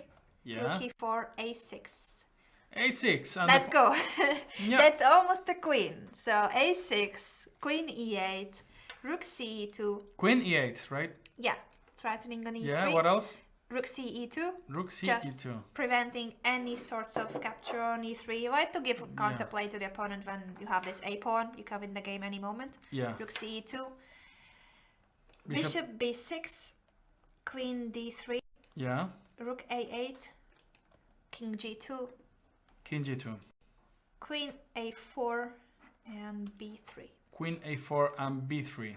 This is the current position. At least it seems to be the current position. Of course, you're gonna take on A6 because the rook on E4 is hanging, so you have to go something like Queen to B4 or Queen to D4. This stuff like this. But looks to me, I mean, there are some hopes here. I mean, to hold this position. Rook A2 or something like this. Yeah. Bishop C5, Rook B4, putting some pressure here. Okay, the knight is coming to C4, but then the D5 pawn is hanging. I mean, if this is the position, there are some hopes to hold. So it should be the position, but I'm still worried about Topalov, and I still believe that Vishy will win this because his technique is very good. I think he can convert this position. There was a critical point here at Queen takes E7, and simply you cannot take here because of what? I mean, you take here, you take, and then you have just a check, and that's it. And then King H2, and this pawn is too advanced. And after Rook A8, for example, you can just go Queen B7, and this Rook does a good job here, preventing you from all the checks. Yeah. So this was maybe Rook C2 was just too solid. Yeah, Rook C2. Now you give. Now you allow Bishop B6. Of course, before you couldn't do this because the Rook was hanging. So now after Bishop B6, yeah, at least some hopes.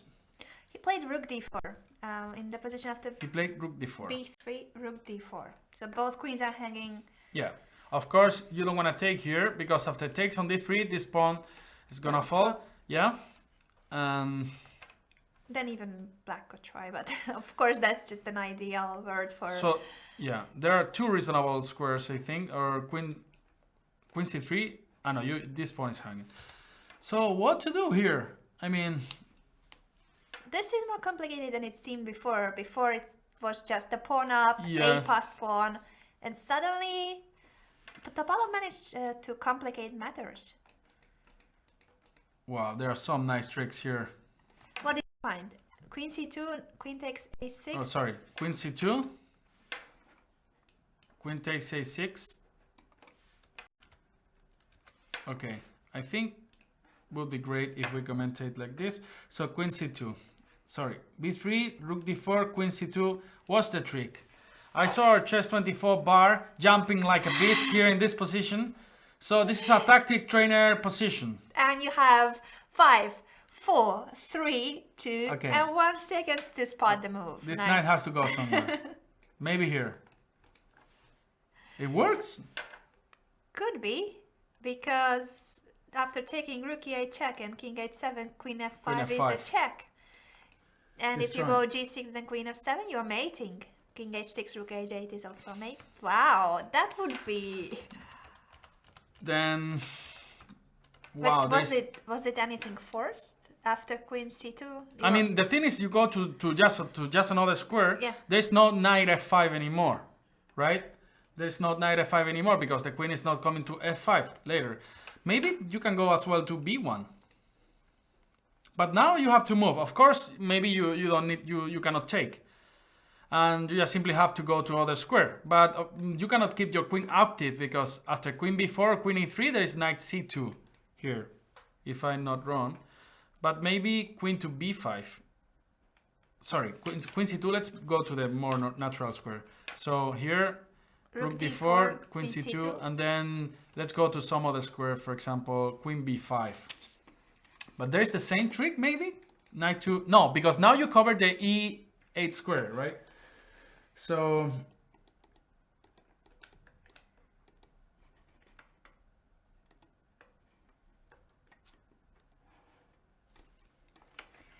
Okay, yeah, this is impossible.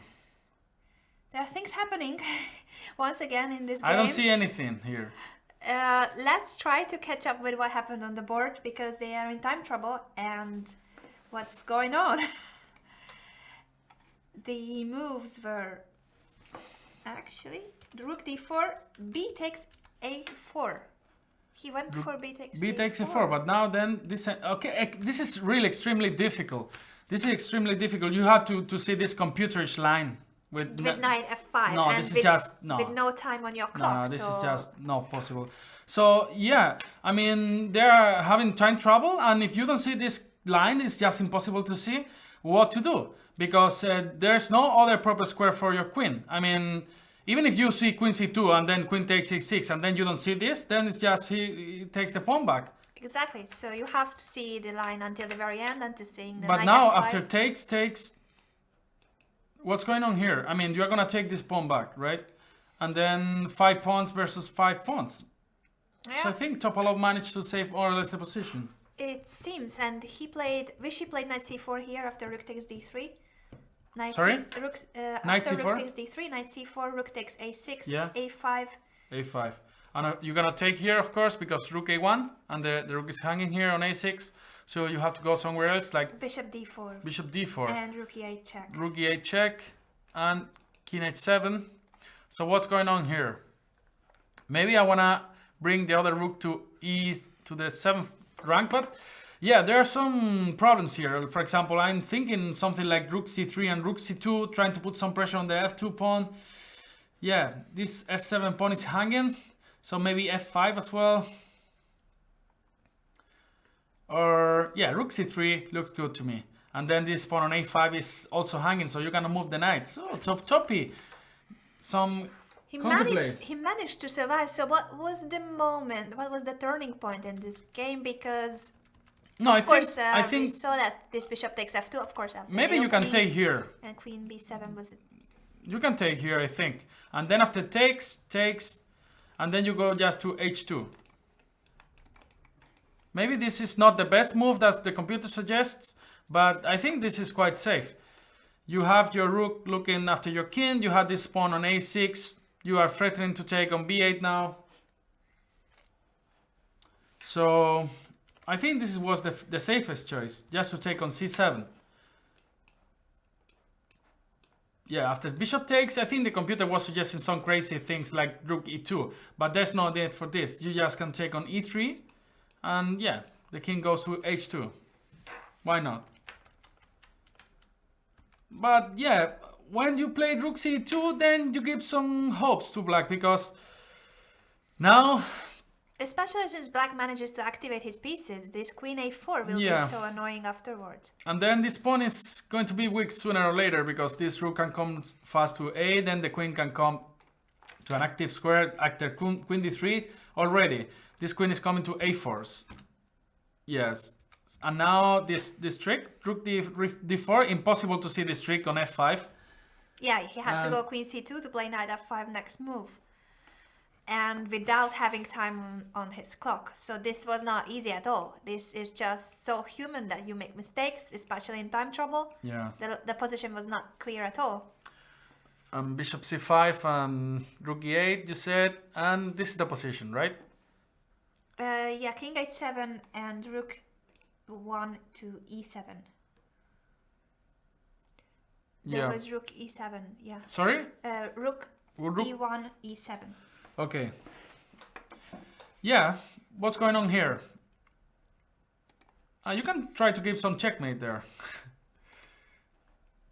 Well, there's the good news for both players is that this is move 39. They get more time after move 40. So now, when they just one more move, and suddenly they will have 50 more minutes each on the clock.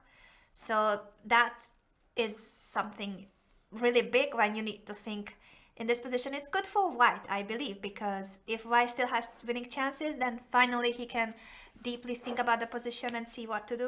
So for Vishy, it's good that they are surviving the time trouble already, and next move, they will have both 50 minutes each extra on the clock. I think you have to play here rook e4. So, or... He made a move, because after knight rook d2? e7, rook c3, knight d2 was played. Okay, rook e4, I wanted to give you checkmate. Yes, show me that line, because I think it was more interesting than... But maybe g5 or something. Yeah, but if you play, you move your rook to the 7 rank, then you don't want to go back. So he played knight to d2, and his idea is to go to e4 and then g5 maybe at some point. That's also a mating idea, actually. Of course, now rook c2, you will go knight to e4, defending on f2, and then yeah, there are some ideas with knight g5 and h4 and rook h8 mate. But the point is, what can... Whoa. Move 40 by Topalov seems to be a mistake. He played rook c2, forcing knight e4. The knight was heading to e4 and g5 anyway. Seems like he had to prevent it with f5, because... f5 was the move, or... Probably, because now rook c2 just chasing the knight where it was going anyway. Yeah. Suddenly... Oh, this is so unpleasant when it's the last move before the control, so you would have time to think if it was a move later, but he didn't have time, he had to make a move. Topalov made this rook c2 move with not much time on his clock, and now knight e4 is so unpleasant. Yeah, but what's going on here? I mean, for example, something like f6 doesn't work because knight takes. And yeah, I want to save the position for Topalov here, but I see so many checkmate ideas. Oh, wait, I think I was happy too soon, because the position was not correct. The bishop is on d4. Suddenly no, he played bishop d4 now. Or no, that's what I thought, but in the moment when he plays rook c2, the bishop is on d4, so we were not getting the correct position. And now that changes everything. Oh. Okay, king h7, rook here, rook c3, knight d2, and he played rook c2. Anyway, we're in a similar position. I was already so happy that Wish is winning again. But now f6 is possible because it's not hanging. Yeah. The bishop on d4. Anyway, there are some ideas here One idea is try to give checkmate anyway, like something like h4, rook f7, and rook f8. That's my idea. So h4, for example, if for example you take here, I will go rook f7, and then I want to go rook f8. And if you play g5, I will always go h5. So keeping your That's why king. you play h4 first. Yeah. To have it h5. Yeah. Yeah, because for That's a example, if very you play interesting idea. rook f7, maybe he can go g5 or something. So he, but still there are a lot of troubles because you can also put double rooks on the 7th rank, and g7 is weak. If you force f5, this guy jumps fast to h5. I mean, for example, something like knight f5. g5 is so annoying. f5, knight g4, king h6, and you can just play h4. You got mated. Yeah, you got mated, and then you go there. Yeah, the white king is so safe on h3, and compared to the king on h6, it's the same square, but the one is getting mated and the other is completely safe. Yeah. Yeah, pretty difficult position. I mean, this is like a roller coaster. At least they have game. time. Now that's official. They have time. This is already move 41 will be the next move. Rook c2. Actually, after rook c2, knight e4 did not happen on the board yet. We are just thinking about this line, but because anyway, Bishi already are already moved 40, so Bishi probably is relaxing a little taking bit. his time to make the move. 50 minutes in his clock, so no problem at all, right? So yeah, I like this. He didn't play. Well, he has to play knight e4. There's no other move. Of course, knight f3 loses because of rook f2, and rook e2. Rook e2 is just not a possible move. I mean, it's just too passive move. So we're gonna see knight e4 on the board. Yeah. For those of you who are asking in the chat here, there is increment. We were just saying that they get 50 more minutes after move 40, but there's always 30 seconds by making every move. They get an increment of 30 seconds. So it was 100 minutes for the first 40 moves, then 50 minutes more, and after move 60, there's an extra 15 minutes, and from move 1 on, 30 seconds increment. Yeah. So people are saying that Giri messed up his position. I hope that's not true. Seems to be... Okay, so he played knight c7. I have the moves here as well. Oh, that's good, because a lot of moves have happened Knight here c7. as well. He took on c7, rook takes, and king e3. Yeah, we were saying that it was possible as well to go knight to d6 or knight to d4. Yeah, but you can also try to put some pressure in this kind of endgame, bringing your king to d4. On d4. So king e3, king f8, king d4, and knight b6. Okay, of course he wants to go knight to c6, but maybe it's not that bad. I mean, rook b1, knight c6, king c3 or something like this. Yeah, it's difficult to make any progress here. Something similar happened in the game, because later they ended up having this so position with... knight b4? Yeah, rook b7. Yeah, of course you don't want to exchange knights in this position, I think, because just rook b1 and rook b7, it's common. Yeah, it's the active rook against passive one, so that's just, even if it was a draw, you don't want to hold that endgame, you want to keep this knight on the board. If you can play rook b7, of course it's better. King e7, very logical. You need to bring the king in endgames, so that's an extra piece that you need in endgames. And king d7, now the king controls the passed pawn. And f6, just to avoid knight e5, very logical. Yeah. I mean... Yeah, so I think Aronian managed to hold quite well this position. Not easy to make any progress anymore with white here, and the king is already in the center. This was much more dangerous when the king was on g8, and we still have the same position, and the pawn was on c5. The pawn is in c5 anyway. It didn't make any progress, and yeah, there's a nice blockade here with this knight on c6. There's a nice center. You cannot jump to e5. I think more or less he managed to equalize this position. Well, that's a pity, because I was really hoping that Anish would win this game. He had a nice position advantage, but maybe it wasn't that big of an advantage, this c5 passed pawn. Yeah, there's always some possibilities, but yeah, I think Aronian defended quite well. Maybe this was the key in this position. I mean, yeah, maybe you can try to keep some tension with knight d4 or something like this. But it's not easy to improve the position. Maybe that was his problem. Yeah, you can try to bring your king a little bit, some f5 at some moment, but of course you have to control as well e5. Yeah, not easy. So maybe then I said that Anish would win, and you said that he would draw, and I'm losing today's bet. No problem. I forgive you.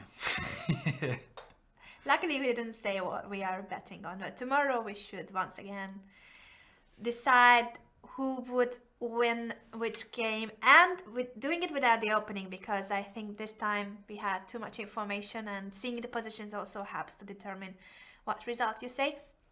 Even though after queen takes b7 in Vish's game, we were really worried about Vish's position. It seemed that Topalov had very good chances with this bishop takes f2 sacrifice that he missed to see, after which Vishy just kept the pawn up, and now it seems to be promising again for Vishy.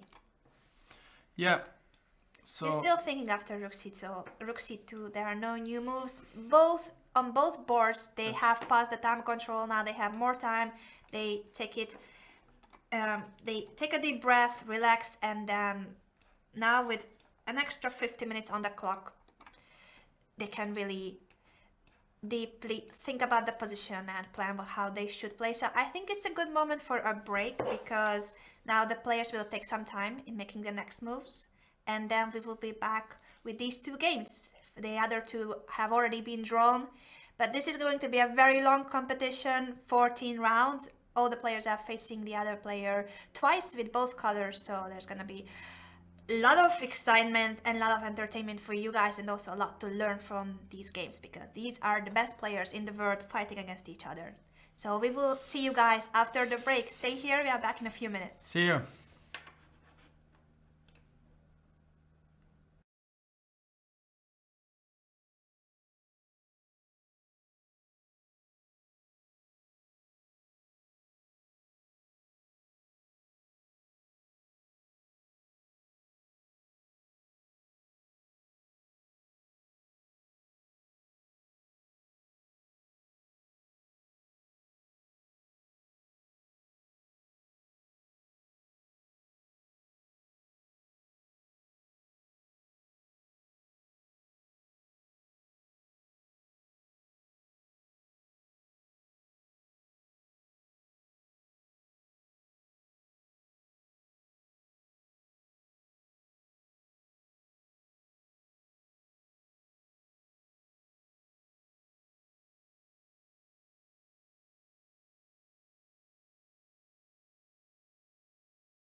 Welcome back to the broadcast of the first round of the candidates tournament. We are here with Rishi Anand's game once again because seems like Anand is winning once again because the position was suddenly we started fearing that he might have lost his advantage. He had a very promising position, but then there was quite a lot of time travel going on before move 40, and now that they have passed the time control, knight e4 seems to be a very promising position for white. What do you think, Pepe? Yeah, they made some mistakes in time control, but now the position looks really bad for Topalov. I mean, there are so many threats here against this black king. So because now you are threatening to take on f7, this guy is defended on f2, so one could think, okay, why not to play f6? You avoid g5 and so on, but then there is a very direct plan, it's just to play h4, so aiming to go something like rook f7 and rook f8 or rook e7, is just terrible. So you can never go f5 because knight g5 is coming, and then if you mate. Yeah, that's rook mate. h8. And then if you want to go g5, then it's always h5. So this h4 move is what you said as well, and it's a brilliant move. This idea that after g5 you always have h5, you don't let the black king escape, you don't let the black king have any square for where he could hide. the thing is, you don't have any time to get active. Like for example, rook f7 and rook a2, just rook f8, and then there's just no time to take on f2. Just checkmate is coming. g5, h5, and then it's just gone. g6 doesn't work, just checkmate, baboom. Hashtag Yeah. hashtag baboom. That's the position where you So it's extremely complicated to play this position, and yeah. So to all fans of Wishy, it seems like he is winning this game. And he could be the sole leader of the tournament after first round. Yeah, so then actually rook c2 was maybe the last mistake that Topalov did. Yeah, In this here position it seemed like he was surviving. looks like he had to go for f5. Yeah, one could think like after knight f3, you always have this bishop f6 controlling everything. But yeah, after rook c2, there was last move in the time control. But anyway, after f5, the position is extremely difficult. I mean, you can go h4 and then knight f3. There are always ideas with knight g5. Even if the bishop is on h6, there are always ideas with rook f7 and rook e7. The position is quite complicated to play with black anyway. Yeah, f5 looks like it was the only move to survive, but still the position was very difficult for black. So f6 on the board, guys. Oh. And f6 on the board, and do you think that Wishy will go for h4? He should find the this thing idea is, first. if you try to go with rook f7 first, there are some ideas with g5 now and then f5, for example. Now, of course, rook f8 is not that dangerous because you have always this spot for your king. And if you go rook e7, maybe now it's still so dangerous. I don't know. Maybe you can. It does look dangerous. It's really dangerous. It's winning anyway. I think this position is completely. So maybe even h4 is not that needed. Yeah, it's not that needed. I mean, I would go h4 because it doesn't allow black to do anything to escape. I mean, just you have a very direct threat. Just rook f7, Perhaps rook f8, and mate. It's the most precise, but seems like even rook f7 is Yeah, a good but move. rook f7 is a good move. I mean, how can be bad? And you just want to double rook on the 7th rank, but. Yeah, so Bishi can be the only player who wins the first round in the candidates. That's true. Yeah, for those who say Bishi, you have to retire or whatever, you see, guys, that the king is coming back. Perhaps he will be the challenger of Magnus Carlsen again.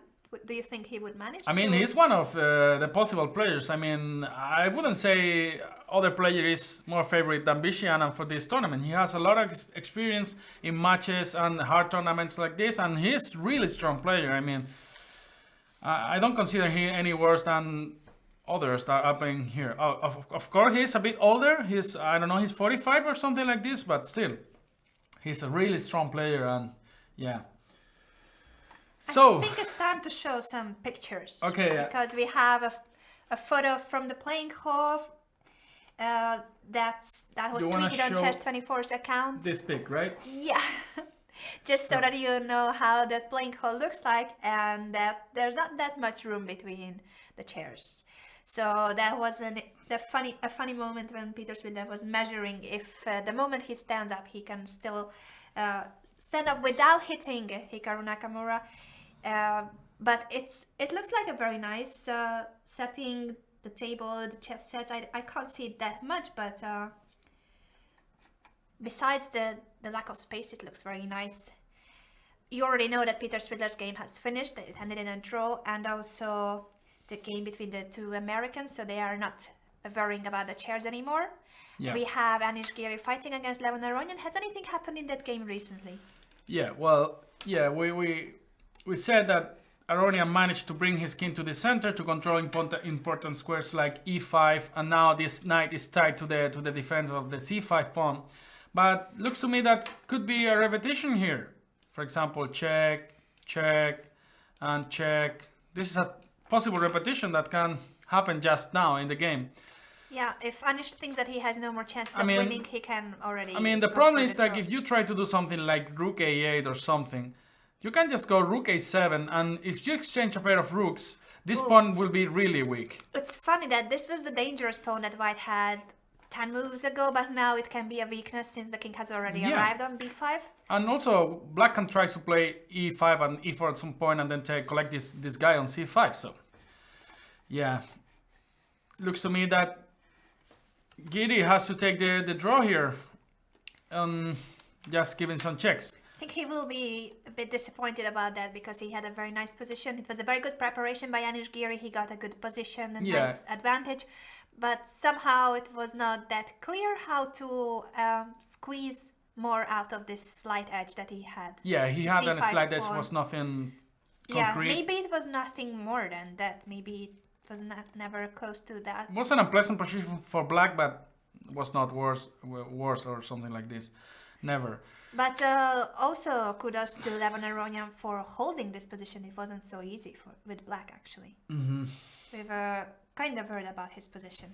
Yeah, and Bishi already played h4. So Bishi doesn't want this king to go from there, from the corner. He wants to checkmate Topalov within the next move. Rook f7, rook f8, and end on the story. h4, and that was the best move, and Bishi obviously went for it. So yeah, we are seeing the Tiger of Madras mating in an endgame. Two rooks and a knight on the board, and he's creating a mating net that black cannot escape from. No, if you try to escape with g5, you don't even want to collect this pawn. You just go h5. And then the next move, rook f7, rook f8, boom, on h8.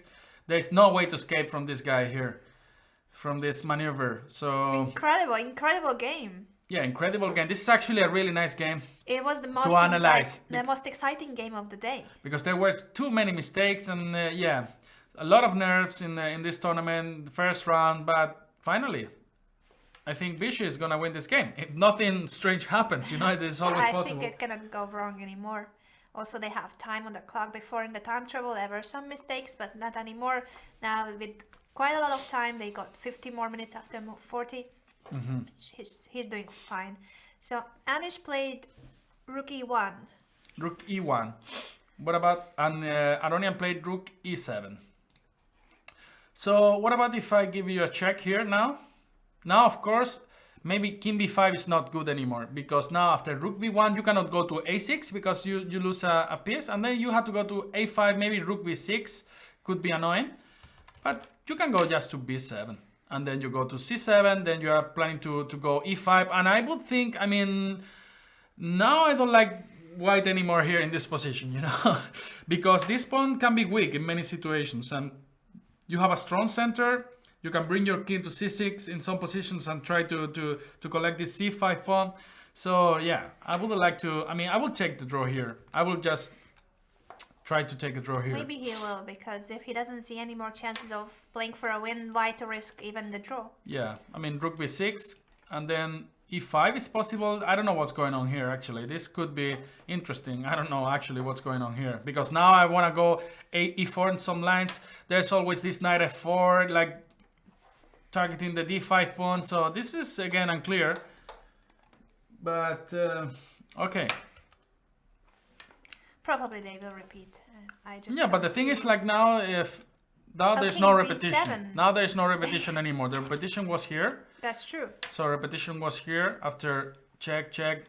Yeah, there's just no other way to escape from the checks. But now, oh sorry. now after rook a1 you have to go to b7, and after rook b1 you go to c7.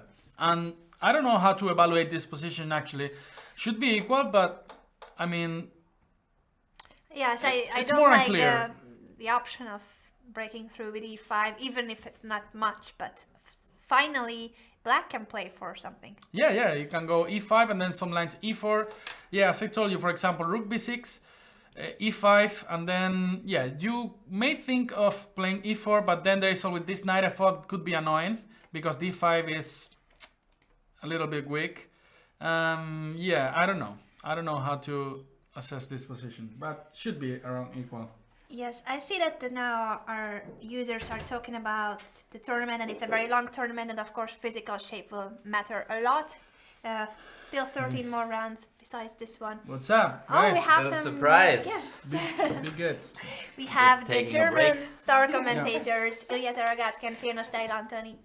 You mispronounced her name, by the way, in the beginning of the show. What did I say? I think you just said something completely different. So you Fiona, better well, learn her Fiona. name. Fiona My Antoni, dear right? friend Anna, Ilya and I were mentioning our pajama party in the German show. Oh, I'm not sure. We're I trying didn't know people that to you're convert to gossiping. premium by telling them that we'll only tell what it is all about with the pajama party if they actually did buy premium. So I think it's working quite well. So how many new premium members are needed for just leaking All everything details. out? Oh. We can't tell because then probably people will know how, and then they will collaborate in a way, and then they will restrict themselves. So don't want that. So how's it going, guys, so far? What do you think about the game so far? Yeah, we saw so many mistakes in the game. In Vishy's game, Vishy's but game. now it's just this mating But- net is brilliant after Yeah, h4. After h4, there's no way for this guy to escape from there. You see, just now rook f7 and rook f8. And how you gonna escape? If g5, just h5? Or h6 Yeah, if you I'm draw gonna that go to line. h6, yeah. Yeah, there's no time. He took on a5 and just now rook f7 and rook f8. How you gonna stop that? There's no time for anything. You can take a pawn, but I will Yeah, give it's you probably checkmate. just lost. Yeah. I think f6 was already, And already rook was c2 the last because- mistake at least, because g5 Yeah, I seems was to be more already- stubborn, but Too difficult. g5 is a Yeah. really strange move here. yeah. You can take so many pawns here. But this decision of playing rook c2 was also not very logical because the knight was clearly heading to e4. Why do you force it? Because Yeah, here you can play whatever. But it's no, Maybe not whatever, Maybe because he missed something. f5 is the only move that avoids That's true. knight e4. So- But it's really difficult position. I think it's easy to spot that knight f3, bishop f6 is fine for black, but Yeah, but maybe I- just I'm rook not- f7 or rook f8, and and then h4 and knight g5 anyway, yeah. and That's then true. rook f8. And Okay, but now I have g5, so maybe I should start with a different move. Here, right? Yeah, why go knight f6? so maybe maybe h4 h4, directly, yeah. yeah. But the problem is rook c2 maybe. Yeah. Yeah, Okay. rook c2. Yeah, you can try this stuff and knight f3, but Okay, yeah, that doesn't look yeah. too convincing anymore. Yeah, it was just move by move. So okay, before time control, of course. Can I it's just say, difficult to point spot. out in the English show as well that Ilya and I did some predictions before the show, and I predicted Okay. 3 draws and a win for Rishi. Ah, really? So Oh, you you won. were winning, but also I So- think you also said that. So then you Really? are both. I also said He I doesn't just remember forgot. his prediction. I just think forgot. Pepe might have an issue with talking too much, Yeah. a bit like I do, so I know a lot about that. I said the same, but I was hoping for that Wishy win and also Anish would win. That's what I said. I'm not. It's not the case anymore. So I'm Yeah, not I winning don't any think so. predictions today. Yeah, this is the What end. about yeah. Ilya? Nah, it was too far off. I said that Nakamura would win, and what else did I say? I think everything Not else. much. Yeah, I didn't actually answer all of your questions. What kind of prediction is that? Tomorrow we should do it properly. I think all the other games I predicted a draw except Topalov Anand. I didn't predict anything, so Right. there I so was right at least. Should we go back to our German fans? Greet Yeah. everyone here. Hi. So you should become a premium member if you want to know all the details about Fiona and me having a pajama What kind of- party. Actually, that's the deal Let today. me just show you what is expecting you. This is Anna's mug, This is not a chess side And- anymore, or what? and Fiona's mug looks approximately the same. So a lot of lipstick going on there. All right, let's take a break from our break and get back to work then. That's it. Okay, All guys. So auf Wiedersehen. Bis später. Bis später. Yeah. All right, guys, have fun. Okay. See you soon. See Bye. So, what else? A lot of details, a lot of secret information going on the German broadcast eventually. Yeah. I didn't know that they are leaking all those informations on pajama parties and such, so we'll see what happens. Yeah. What about Anish's game? I see a new move on the board, actually. Wow, G5. Yeah. What's going on here? G5. I was expecting something. He played knight before, and of course you are now not on time to take on b4. I think this is an inaccuracy because now you are not on time to go to c6 without a check. I mean, if the king is on c3, I mean, after taking, you are not on time to block this pawn, and then king b5 could be a little bit annoying. So yeah, that's why he cannot take, and he goes for g5 in this position. Well, that's a bit strange. So what about if I take everything? Takes. Yeah, it's not easy to continue anyway. Like something like rook h1 or something like this. But suddenly it's closer to a draw than before, I think. Yeah, h5 is the other option to fix this pawn there, but it's nothing special, I think. Maybe he can try to go rook e8. Yeah. g5. So he took already on g5. Did he play that already? Yes, Yeah. F He takes played. g5 was played. He played that. Yeah. So now it's time for a decision. You have to take on g5 or you have to go h5. It's true that if you fix this pawn on h6, this rook some point could have a long trip and to collect this guy.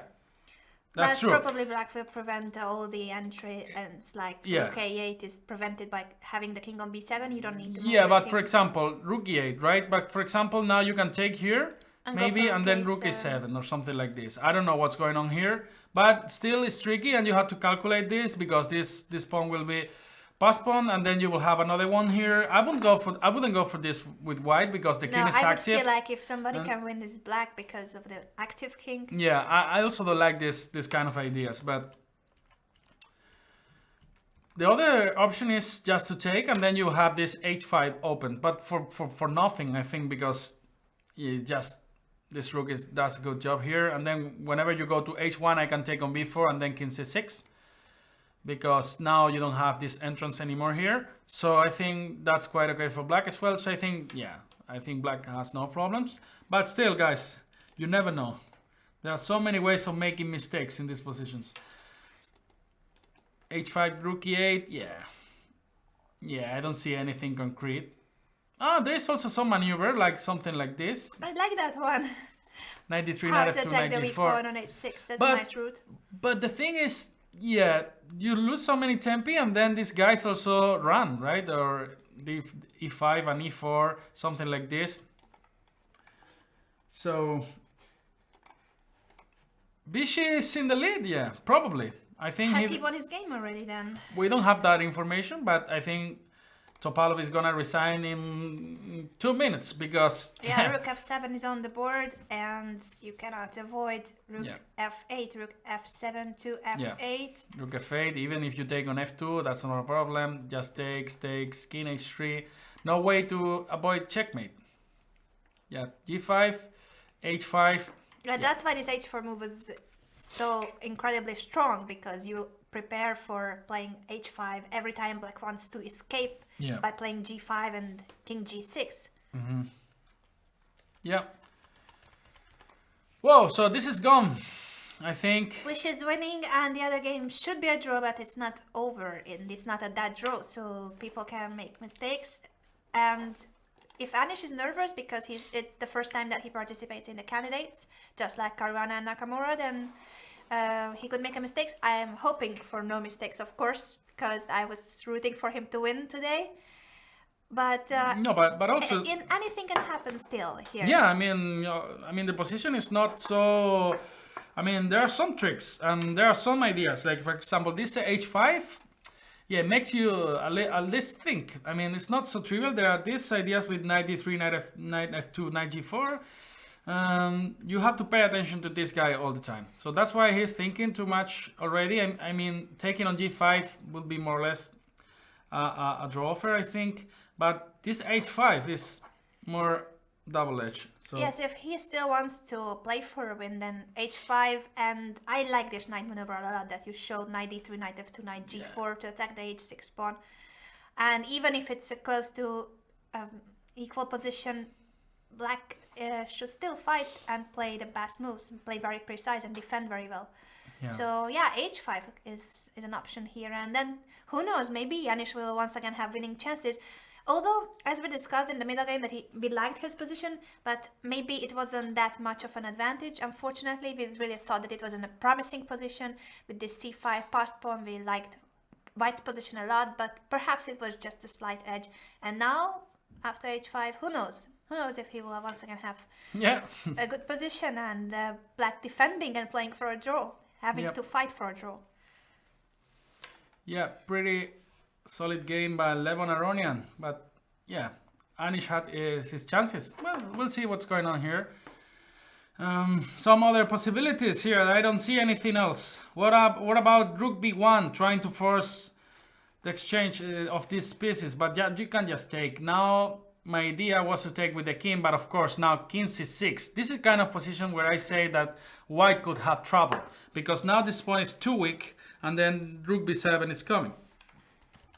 So yeah, nothing special. Rook b1, yeah, probably h5 or g5 or h take g5. It's gonna happen.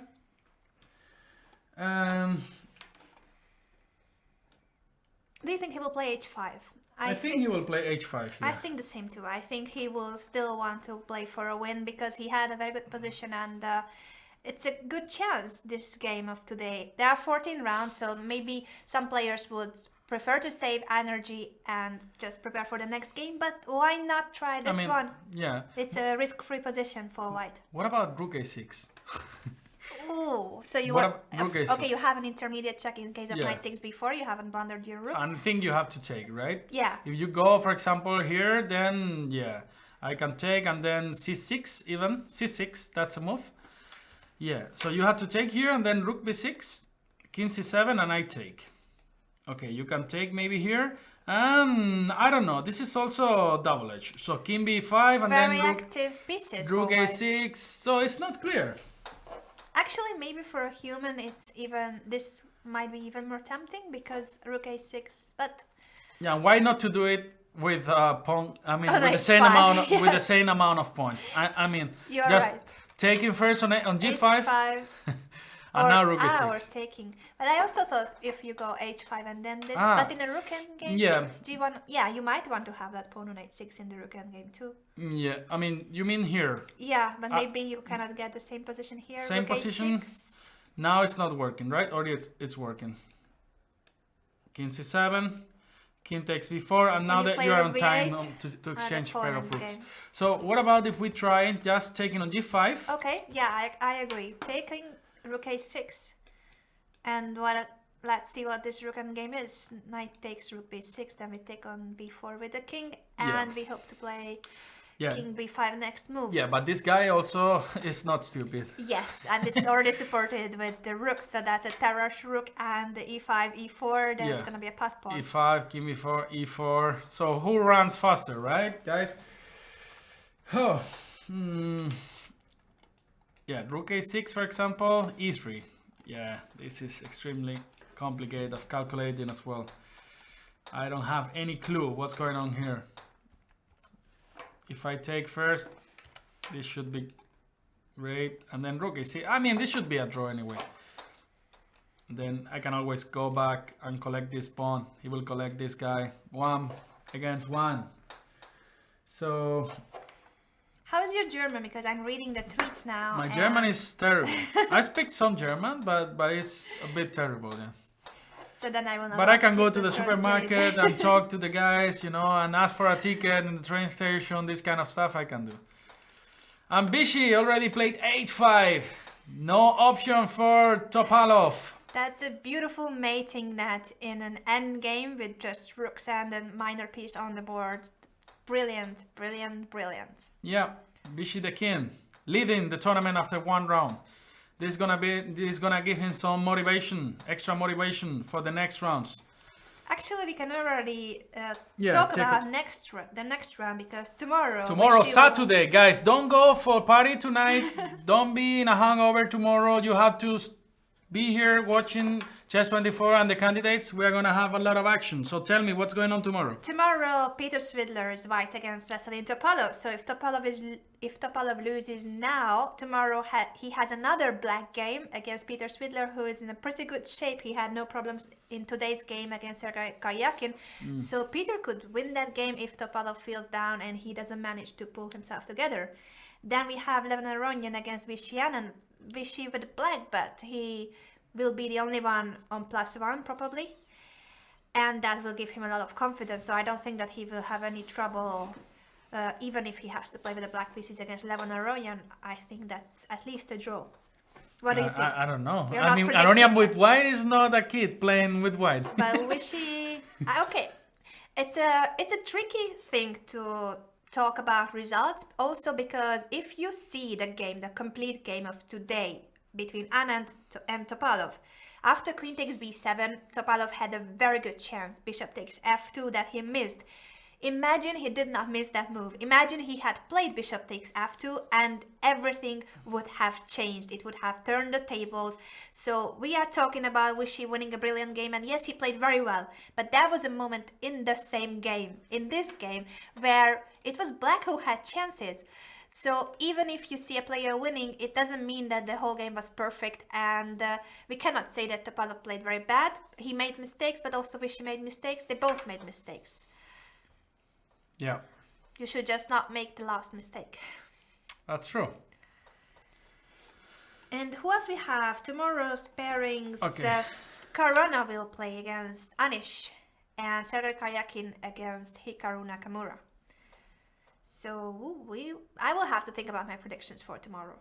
I will not Yeah. say it yet. I think I should really analyze the situation in order to win, because my today's prediction was completely, but it was not that bad actually, because Anish has chances and he still has chances. Let's not say that. Oh, he played h5. He wants to play for a win. Who? Anish. Anish played h5, yeah. He is playing for a win, so maybe my prediction can still be the correct one. I said that Vichy and Anish will win and the other two games would be drawn, and that's what happened. The draws are there. What about this chance of Anish? Will he manage to win this game? Yeah. So, yeah. And we already see some development in Anand versus Topalov game. So, yeah, he played the only possible continuation to save the checkmate. Rook takes and rook a2, rook f8. Now threatening to give checkmate in one move. Takes, g4 only move. I take an f5. I think it's the only move to save the checkmate, but it's just really easy to win. Just takes, and then g4, g5, g6, and rook h8 mate. Anyway, this guy on h7 is not gonna go anywhere. It's incredible that it's still a mate. You cannot escape, you cannot sacrifice and exchange. You can exchange rooks and you are still being mated in an endgame. It's a rook against bishop. Yeah, I mean, you can play g6, right? Yeah, but that's okay. This terrible. position is lost anyway, even without the mate. But Yeah. okay, it's over. I think Topalov Yeah, it's over. Topalov has resigned. resigned after rook takes f5. So it's official. Vichy is leading the tournament. Well, Very well played by Vichy Anand. The only moment where it was really worrying the position for him was after queen takes b7, when he grabbed his pawn on b7. It seemed that Topalov had a very interesting sacrifice, bishop takes f2, which would have given him even winning chances. But after that, when the position continued with knight b3, knight takes c1, Vichy had no problems at all and he played very well. Only in the time trouble there were a few more mistakes, and that's where Topalov once again made one more mistake, yeah, and that was enough. and congrats to all of Vichy fans. I'm also one of those. So Congrats to you, Pavel. Yeah. But we both guessed it. We both Yeah, the thought tiger is before back. the game that Vichy would win. And is that, of course, I like Topalov a lot too. I like his style, but in today's game, it was Wishy who could overcome all the nerves, all of the psychological part, the time trouble, lots of mistakes. But for us, it's better. It was the most exciting game of the day. Yeah, by far, by far. So, still taking a look at this game, last game of the day, Anish Giri versus Levon Aronian. Remember, guys, in the move 60, they get 50 more minutes. So there's still 10 moves to go to pass this time control. Yeah, for the move 60 and then 15 minutes. Do you think we will see that after H5? It does seem like it's going to be a long game, because if Anish wanted a draw, he would have gone for H takes G5. Yeah, I mean, now it's time to do something with black. I mean, you cannot. I mean, it's not that easy to make a useful move in this position. You cannot go D4, of course. This looks terrible. It's like a strategical point of view, because you gave a lot of squares for the king, active king C4, king B5. This is not possible. You cannot go E5 because the D5 pawn is hanging. It's not easy to move this knight anyway, because now there is this rook A6 and C6 coming. Yeah, so we were talking about rook E8. And now there are several tries. One is this rook A6, that is really double edge, should be a draw. And then there is this maneuver with knight D3, knight F4 and knight G4. So, yeah. We said that, of course, any of these moves, taking out this rook from the A file is not a good idea, because now you can take on B4 and king C6 is coming. And since there is not rook A6 coming in the next move, rook B8 is almost winning a pawn in the next move. Anyway, should be a draw anyway, because this pawn is hanging in all lines. But, okay. So, people are predicting here in the chat a draw for Anish Giri game versus Levon Aronian. I think it's also gonna be a draw. But there's some chances that this not happens. I'm checking the tweets at the same time. You can write to us in the chat, or use the hashtag C24Live, especially for questions. I think it's the most sure way of getting your questions to us is that if you tweet it with the hashtag C24Live, and we will respond your questions. In the chat, I'm trying to catch up with you guys, but sometimes all of you are writing at the same time and I'm missing some of the lines. So if you want to make sure, if you have something very important to say to us, say it in a tweet with the hashtag C24Live. And I'll check once again the chat and the tweets if there's anything I'm missing. There's one question, why Topalov didn't sacrifice his king? That's a good question. Yeah, question by Warge, user Warge. Yeah, it would be a great idea to escape from there for H7, right? To sacrifice, just play king G6 here. Yes, I give my soul to you. Sorry, I interrupted you. You can it's okay now. I'm checking the questions and the comments. Some of you are saying that Anish is slightly winning, that he's got a slight edge, so he will push. He will try to win this game against Levon Aronian. Also. Okay, I'm gonna analyze a little bit this more. So if you go to another square like F7, this pawn is now unprotected in these lines when your rook comes to A6. For example, takes, and then now rook B6, and now king takes B4, sorry, king C7, rook takes, king takes B4, and then you have to pay attention to this guy, so you have to lose another tempo. That's why I think rook E8 is a little bit more precise, but I think it's almost only reasonable move. I mean, you cannot move your king, because this allows rook A6 anyway. And yeah, this is the critical line here. This is the critical line, yeah. And of course, you now have this problem here on H6 in all of these lines. So maybe it's a good idea at some point to retreat. So you can take, and then you can retreat here, and then put your king in front of this pawn, and then you collect this guy. So it could be dangerous. So it's a critical moment actually for Levon Aronian. It's a critical moment. I wonder what he will play here, because as you said, it's not easy at all, and he should of course have this rook A6 move in account when he's thinking what to do here. maybe this rook e8 variation that you showed before, so that you avoid rook a6 because you will Yeah, have this pawn in game. Yeah, you don't avoid, but yeah. Yeah, you just But I mean, make sure that it's not so good for white. Yeah, and yeah, basically. Here, the thing is, after rook a6 takes rook b6, king c7. Now, sorry. Now e5 is, sorry, not here, but rook b8 was the idea. Yeah. I think you should explain this pawn in game just in Yeah. case, like, because maybe you think that okay, we exchange rooks and what? It's still a position that you should know how to play. Yeah, the problem for white is that I think anyway should be a draw. But for example, g3, for example, e5, king b4, king c6, and now what to move g4, right, in this position. And now after d4, king c4, king c7. Yeah, so it's not a super swang. Because if we had the previous position with the white not being able to push pawns, imagine the pawn is already on g4. Yeah. Here, if the pawn was on g4 and it's white's turn, then it's a sub swang and we are losing our pawn on c5. So you have to be very careful, even in pawn games. Yeah. Or even more in pawn games, because it's just everything depends on tempi. So normally it's better to have a pass pawn protected, like this guy. Yeah, and also you should know what happens with moves like c6, if it's any good to push the pawn. Because you think, okay, I want to go c6, king c5, but it's not that easy. So d4, it should be a draw anyway, but okay, you have to pay attention. But in general, it's better to have pass pawn protected. But okay, in this case, it's a draw. So, still here in this position, Aronian thinking a lot in this kind of position. It's a critical moment because I think some moves like rook f7, rook a6 is pretty unpleasant for black, since he has to wait another tempo in this line to defend this e6 pawn, and this rook is looking with x-rays to the h6 pawn. So yeah. What else? What else can I say here in this position? Just one position, I don't know what else to say. Yeah, this maneuver with, for example, let's say he plays rook e8.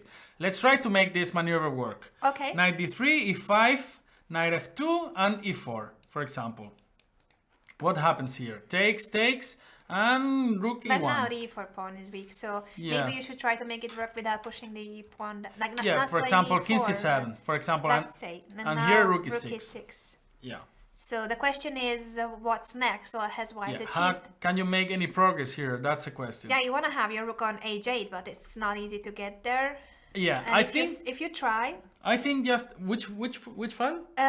What did you say? To h8. If you go rook a8, rook h8 with the plan, but of course it's not that simple. Yeah.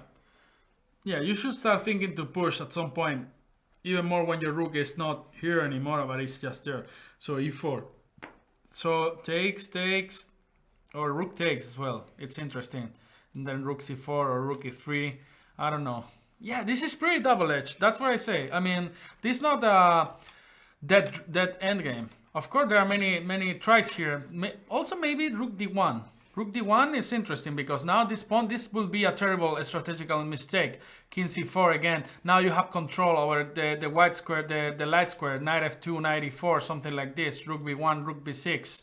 Yeah, this looks quite interesting. But okay, you can play something like knight e7, and if you put pressure on the e5 pawn, I can just go back, right? So I think black has a nice fortress. But at some point, things can get very shaky. If you try to go there, then this pawn, also runs. It's not a good idea when the rook is here, because suddenly you will suffer a lot. But when the rook is far away from there, just creating. If you are too greedy, counterplay. Then a lot of counterplay here, and this pawn can be, of course, more dangerous than the c5 pawn. So, yeah.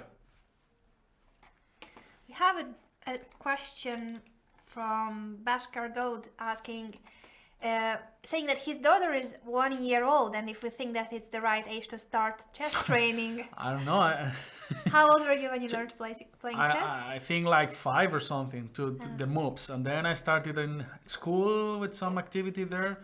But with 1 year old, I couldn't even speak. So I think I was 4, and my sister, I learned it together with my sister. She's a younger sister, so she was even younger than me. She was 3 when we learned to play chess. And it was thanks to, do you know the game Battle Chess? battle chess, no? Yeah, What is it's Battle Chess. When, battle chess. Okay. when it's like this Harry Potter thing that the pieces become, they go alive, they fight against each other, they Yeah, pull out a it's a sword. computer and then game, right? Yeah. It is, but it was this very old computer game that you had on. Well, it was. I don't even know how many years ago. I was 4. I don't even want to count it. I'm too old now. But it was a very fascinating game for a kid to see, and our father was playing it with it. But you cannot play that game if you don't know how to move the pieces. So even if we wanted to just move around with the mouse, we didn't care. Like, it was chess. It was just a lot of action for a kid. It was like, wow, what's happening on the screen? But we had to learn the rules, because if not, the computer doesn't let you make any random move. Yeah. So if On you a want to see board? some fights, you have to learn the rules. Yeah. You aggressive girl. Yeah, I see that Buster also played Battle Chess. It was for those good old times. I think the same. I really like that game. You're a very aggressive girl, just wanting to No, see some I'm fights not. between some pieces. Yeah. It was that's- interesting. And it made me learn to play chess. I think that's not a bad reason. Yeah, Stefan says bottle chess. Bottle chess also sounds. Yeah, that's a different chess. I meant Battle Chess. Also, I like just, as I think many kids like that, just constructing something on the chessboard, like building a tower and that kind of stuff with the pieces. But that's also not chess. That's what we were doing with my sister on the board before seeing this computer game. Because on chessboard, being kids, you play like a Lego game or anything, think- just building something. No, I think I was using chess pieces as weapons to As to weapons? fight with my brother. You mean throwing pieces at him? Yeah, put it in his eye or something like this. Oh my Yeah. god, and you Yeah, call we- me we were- aggressive. We were two small devils. All right. So what else do we have here? Any development here in this game? No, right? H5 still on the board. So we need to say that after every 3 rounds, I guess there is a rest day. There is. If I'm not wrong. Yes, yeah? exactly. Except for the last 2 rounds, of course, because then there's no more rounds. And also for the last 2 rounds, the pairings are slightly different, because you know that the players are facing the same players always with both colors. So round 1 will be identical to round 8, but round 13 and round 14 are reversed, if that makes any sense, because of the colors. So that's just the this is how the system is. Double round robin, everyone plays the same players with both white and black, and after every 3 rounds, free day, as Peppa said it. So we are here with you Saturday and on Sunday as well, and Monday will be a free day. Yep. So Monday everybody goes to work, but we rest. That's not true. I think I will be here with my middle game show. So if I have to work at the university, so it's not true.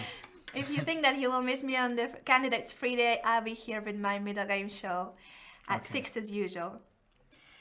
Let's see if there are any more questions. Do tell us your questions in the chat, in the tweets, anything you'd like to know, because now that there's only 1 game left, I think we have a lot to talk about until we are waiting for the moves. Peppa pretty much has explained everything about this position, so Yeah. we will see if you want to know something. Rook f7. Rook f7. New move. So then And this. we did not think about rook f7. Yeah. We were saying that after rook a6, now he has to wait. He has to waste another tempi Oh, you in covered this line. this. I missed this one. Yeah. The thing is, after king c7, now you have this problem here with this pawn, and you cannot go e5. And after something like rook e7, you can just try to go here now with the dark squares, since this king is really passive, and you can never go e5 because this pawn is hanging, and this king will stop this guy. But maybe you can go here, and with the same idea that we saw, rook b7. Yeah, that's Always good. this pawn in game. Yeah, this point is, yeah, so maybe king c7 actually is the natural move to me in this position.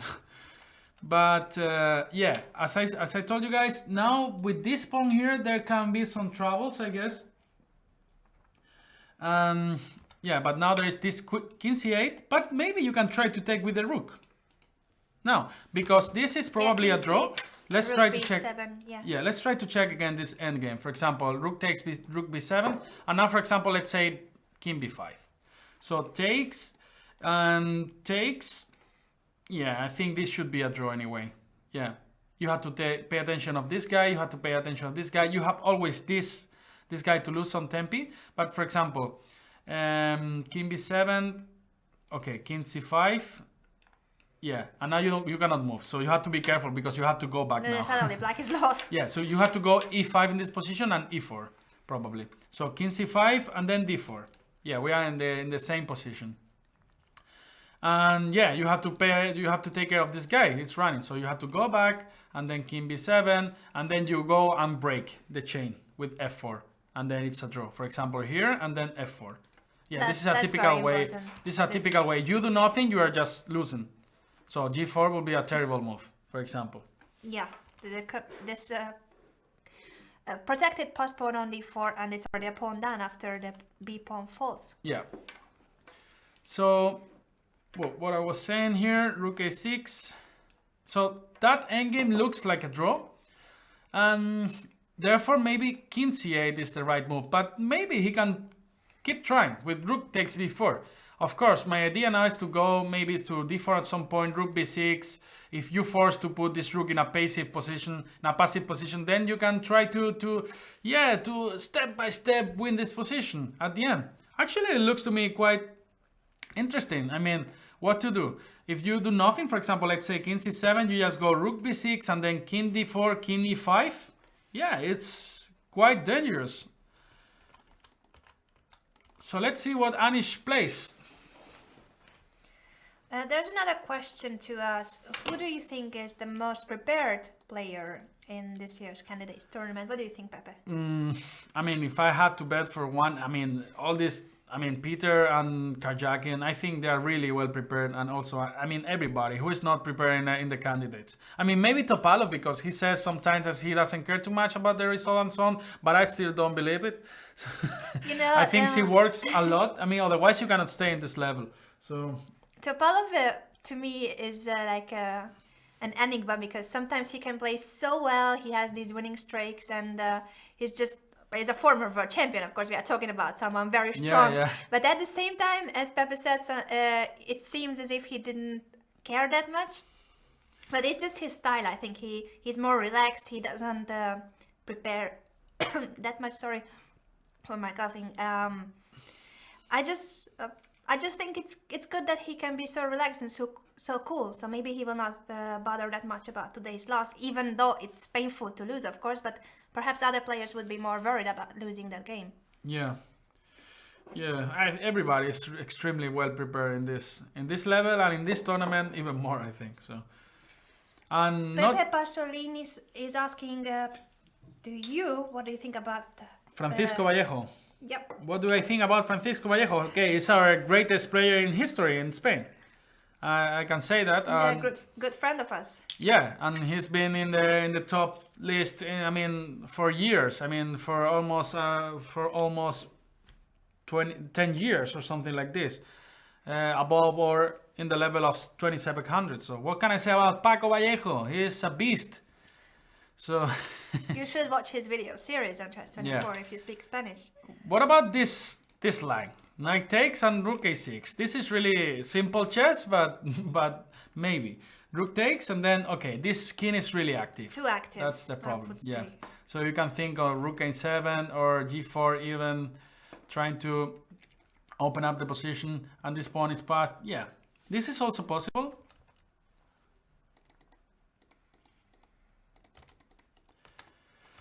So, yeah, rook f7, still waiting for their moves. I've seen more questions. I'm just trying to scroll back. What's going on in the chat? I see a lot of Indian people supporting Anand. You know how to speak some Hindi? No. Do you speak Hindi? I know 2 sentences. Really? I was living with an Indian friend in my master's. So I it's did like, not know about it. So like- what can you say in Hindi? Aapse milkar badi khushi hui. That's like nice. What? That's like nice to meet you. I think. And the other one is Tera naam kya hai? This is like, what's your name? Yeah, just that, guys. I would like to ask all fans of Wishy and everyone from India to please confirm what Pepe has just told me, because I don't want him to be here offending me and insulting No. me in Hindi. I just said to you, nice to meet you, and what's your name? We'll see if that's what And- you really said. Yeah, and to say here is Hirahana. And I know some bad words, but I cannot say here. In Hindi. In Hindi, yeah. Wow. I used to have some knowledge of Greek, just saying words like that. You might know in Hindi, but that was because I played the Greek league. And I like languages in general. I also learned Finnish for a year. That was for fun. And the Russian, German, Spanish, English, and Hungarian. But that you pick up with being born in Hungary. Hungarian, I can say Kosanom. Yeah? Yeah, thank and you. Nideguyet, yeah, or something. You are welcome, how to say? Nideguyet. Nincs mit. Okay. Szívesen. Well, Almost. All right. Okay. oh, actually, You see? yes. You Push Pentra is saying that Jose was absolutely correct what Yeah. you said. I was living with my Indian friend like for 7 months in the same flat, so he used to teach me some stuff. And Indian cuisine is extremely Oh, awesome. I love All it. this masala is just I had Great. Indian for today actually before really? Okay. the show, so that's why I was supporting Wishy. I had really enjoyed my lunch, and then I thought it was time to support Wishy. Now we really thought that he would win today. He had good chances, and he has a good score against Topalov. And you know that Topalov, it always goes for it. You'd never see a very boring game by Topalov. So Topalov will close many decisive games in this tournament. We will see if it's win or loss for him, but you will not see boring draws by Topalov. Yeah. Yeah, that game deserves huge analysis for sure. Jan will do game of the day in English and German. I will be doing this in Spanish after the round, so you guys can take a look, a deep look in the games after this. Masidal Chess is asking you, so if you think that this is a draw? Or I this think- game? I think it's possible to put some pressure with white, but should be a draw, I think. I mean, I like this line with, I like two maneuvers. The one that I told you with knight d3, knight f2, and then this move, rook a6, look a bit annoying. I mean, knight takes before rook b6, and then the precise move, king c8. Just intending after king takes before rook b7, this is a dead draw. But still, you can take with the rook on b4. I think this is it's possible to put some pressure here, because the plan is very simple for me, and I don't see any proper defense. I mean, I just want to go rook b6 and king d4. And if you go e5, trying to avoid me from going through the dark squares, this pawn is always a problem, this h6. So this h5 was a really precise move in order to put a lot of pressure. Yeah, so Right? it's still going on, and we'll see if Anish can win this game. He's definitely trying. He did not repeat moves, so he wants to play for a win. Ponage is asking what time the round starts tomorrow in UK time. So if for us it's 1, then in the UK it's 12, I believe. So noon. 12 in the UK, 1 Central European time. Yeah, I don't know. Yeah, and in the rest of the country. in Moscow, it's 3 in the afternoon when the round begins.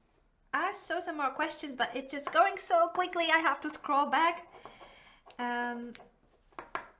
The question once again, where is Jan? He has been here and he will be back the other days as well, but today he is very busy.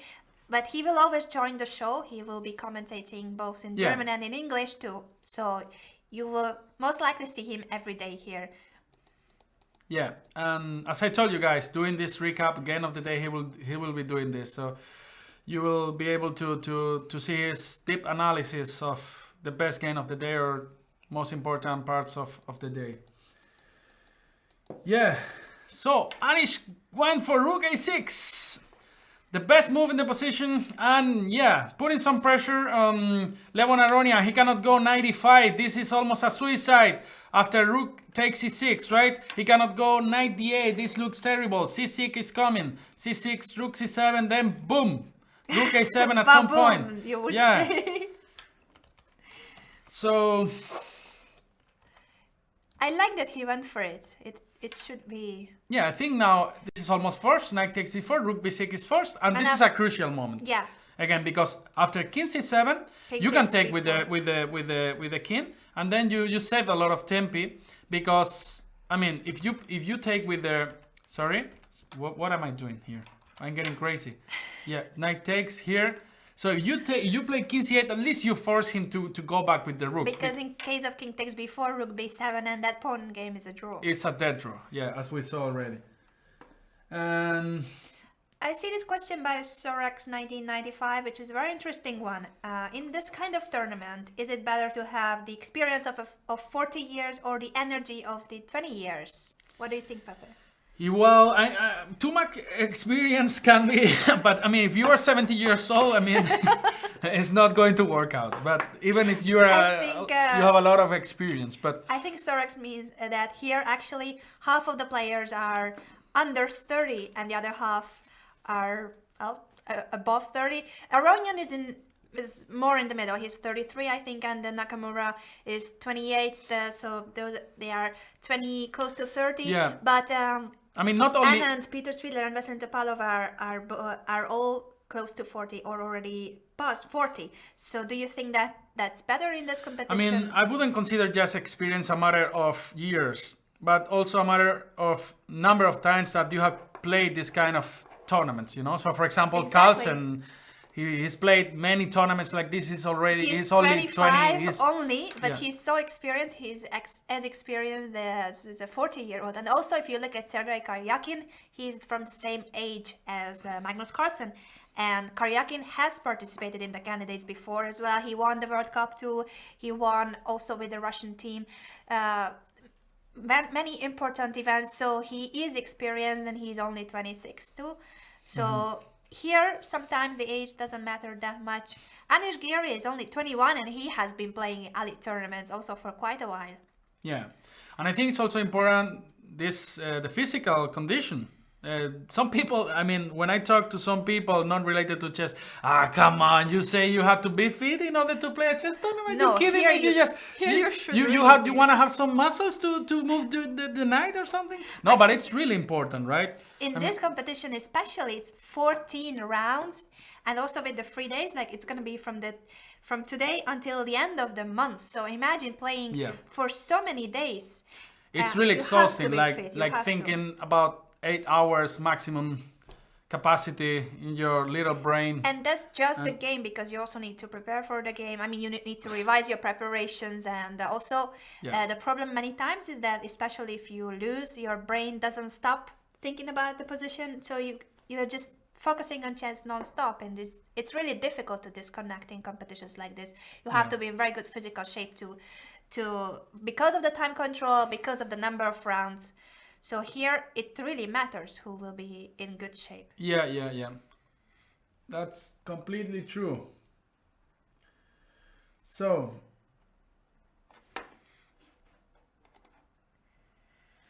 Forbos is saying, Pape, hi from Argentina. Question, why Topi didn't take on f2? Bishop takes Yeah. f2. yeah, we are let's show it again. In this, we were in this, sorry, not this game. Topi was here. This is the game of Topalov. So this is the crucial moment that could have changed the course of this game. So we were here in this moment, and there was some amazing blow, some amazing move that Topalov in this position could have made. Is the shot, bishop takes f2, boom. And baboom, it would have And baboom. completely changed the game. Yeah. After bishop takes f2, the idea is that king takes f2, queen h4. You cannot move the king because the rook will be hanging on e1. You have to play g3, and then knight takes e4. You need to give up the rook for the knight. Yeah, otherwise you take on g3 with a real catastrophe. So give me your knight, baby, but it's not enough. right? I mean, this king is so weak. There are so many threats. Queen f3, queen e1. Yeah. Yes, it's 2 pieces for the rook, but look at white's pieces. They are not developed, and the white king, that's the problem. The white king is extremely weak in this position. That's why bishop f2 would have changed everything. Yeah, you have to be extremely precise. And yeah, Jan was noting another interesting idea here in this position was just to go f6. f6 and then followed by rook e7 and this interesting plan with bishop e8 trying to capture this queen. That was actually one of the main problems of taking this pawn on b7. But instead he played something like knight b3 and then after rook b1 And there were knight some takes knight takes c1. This- Yeah. It's It a human was- move because you don't want to have a position for this guy. Yeah, but it was helping white. White needed to develop that bishop, and Yeah. suddenly the rook is fine on c1, the queen is fine on c6, and the pawns are weak. The c7 and Yeah. the a6 pawns are weak. And suddenly all of the problems that white had disappeared. I mean, Exactly. he has a room for the queen. He has all his Developed pieces and the developed. king is safe. And the king is kind of safe. So yeah. Anyway, as I told you guys, we will analyze deeply this game later for you. I saw another question, but it has gone. Oh, the hashtag for the tweet is as usual, hashtag C24Live. So if you want to tweet us, use that hashtag. I'm checking now the tweets as well. If there's any new question to us or comment, anything you would like to tell us, please tweet it or write in the chat. So much more difficult to keep up with the chat because there are so many lines appearing, but I'm trying to read everything. I try. Yeah, some more questions.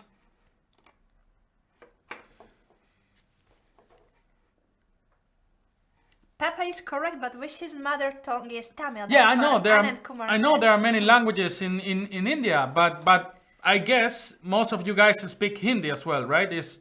No? I think I so. don't know. I think guess. there is something that is called Tamil, and then what else? Yeah, I know there are many languages, many. but one of the most Punjabi, common is is Hindi. Yeah, I mean most of them speak Hindi as well. Just Yeah, correct me, there's guys. so many. We should know more about India. I would like to visit India one day. I've never been to India. Have you?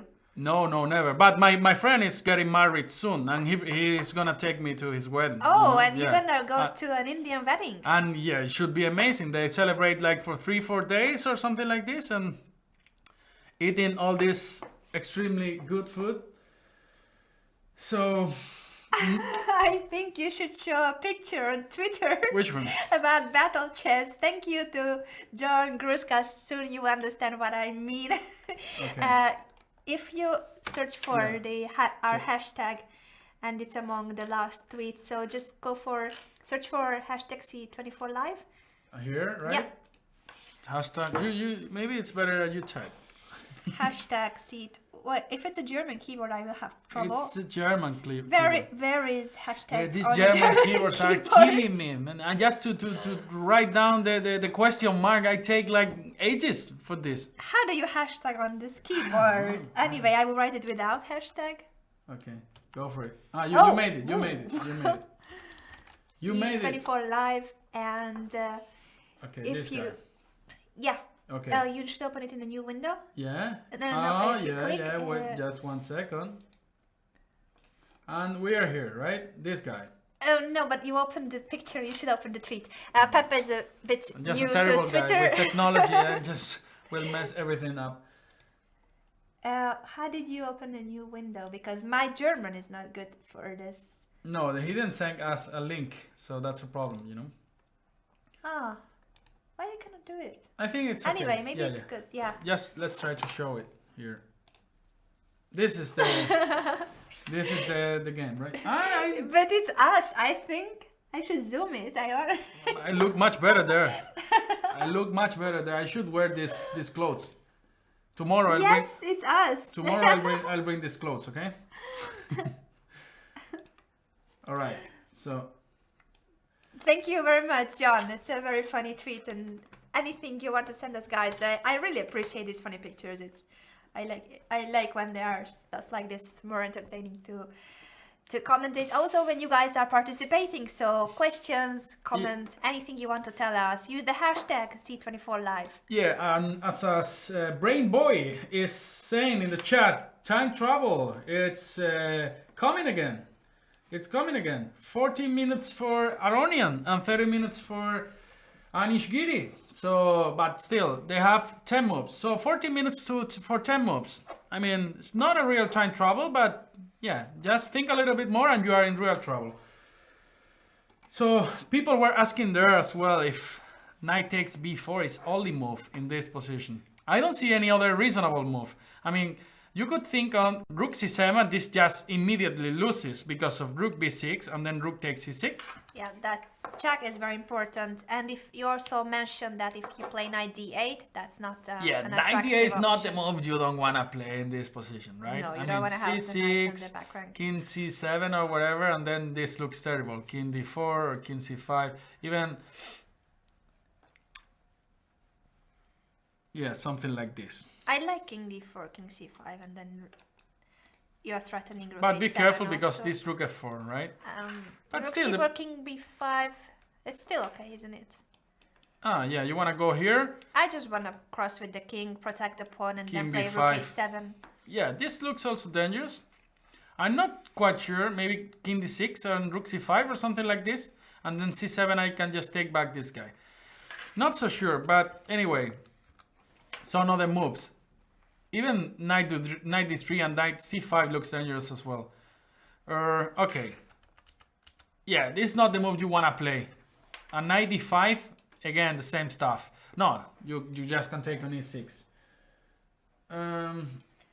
Paul Dorgon is saying if we could look at the line with rook f4 at the end, the same line that we have said, but rook f4 at the end. Do you know which one he means? So knight d8? I'm not sure. In which other position would rook f4? Yeah, Okay. actually it should be, but this is the one we have No, just this is mentioned, or maybe in the, okay. means Let's another just position. In which let position do him you mean? tell us again.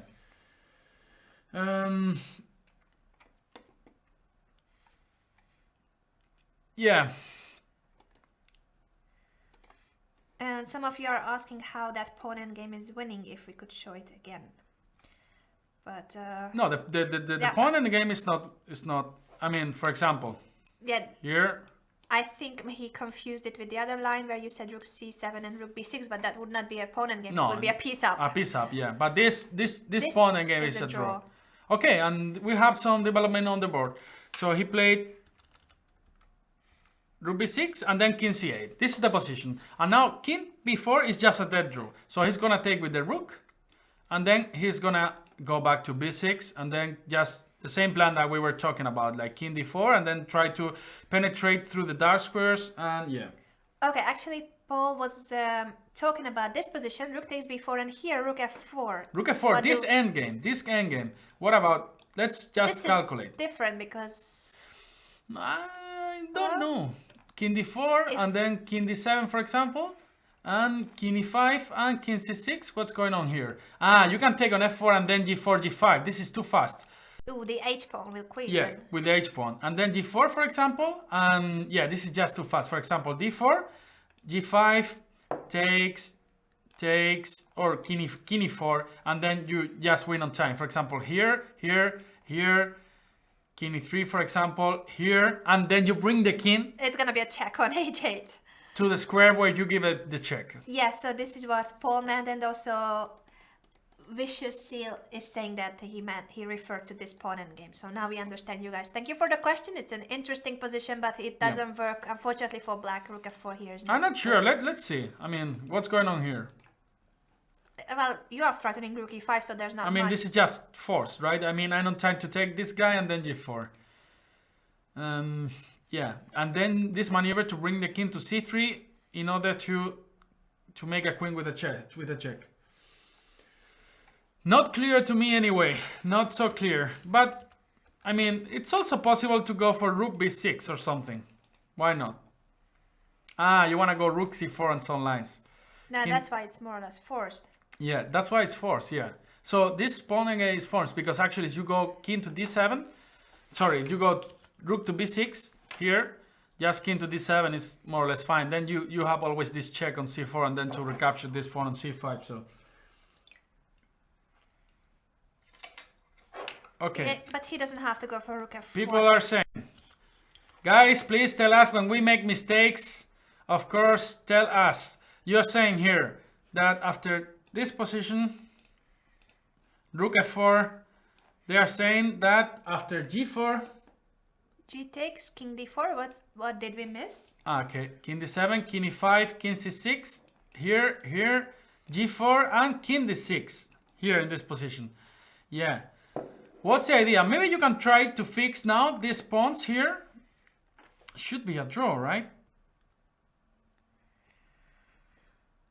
We Yeah. have to calculate. This pawn Let's game is about all the Okay, this, tempi. this is not working because you go here and then you just go there, for example, and you're on time because, for example, king g6, then you just can go king f8, right? And then Exactly. you go there, You're you right, hide and there, then you can't. and that's not a problem. But king e3, what's going on here? I have no idea. Now you should try to go for e5 perhaps, and then king e6. But King e6. What's going on here? I have no idea. King e7 and g6. No, should be. This yeah, is, well, if you have this protected I'm not post pawn on sure. g6, I'm not sure because you can always break with f4, but it should But be a then draw if- because you hide there. This endgame is a draw. So let's see. What do you play? d4, I guess. King e4, and you go there. And my plan is now to break, but I'm not sure that this is. I think this is a draw. Takes. You just stay there. Just stay there. And how are you gonna Well, win this this? is theoretical draw. This is a theoretical draw. Yeah. Maybe we should show it that you can Yeah. always go play for this stalemate. So even though white has this beautiful protected post pawn on g6 and the pawn up, you cannot win this position because of the stalemate. So this g7 check and king g6 is always a stalemate. And if you cannot play that, how do you improve the position? Wow, this actually happened over the board. Seriously? Yeah, Wow. this happened over the board. This is pawn endgame. So, yeah, g4 should be a draw. Now before we were analyzing. Just guys, please tell us. We tried to analyze this on our own, but of course we were saying this d4 is just a terrible move because Yeah, just because g5 of wins. And but looks like king to d6 is a draw. Yeah, it's a draw. Yeah, you play e5, and then you're always on time to go there. So Yeah, I'm afraid that both Anish and Levon know the opponent games and all kinds of endgames or anything about chess a lot better than us, so they knew what they were going for. Especially here, Black had to take the decision, and I'm sure that Aronian is pretty sure about this opponent game, and he knows that it's a draw, that theoretical draw, so that's what he's aiming for.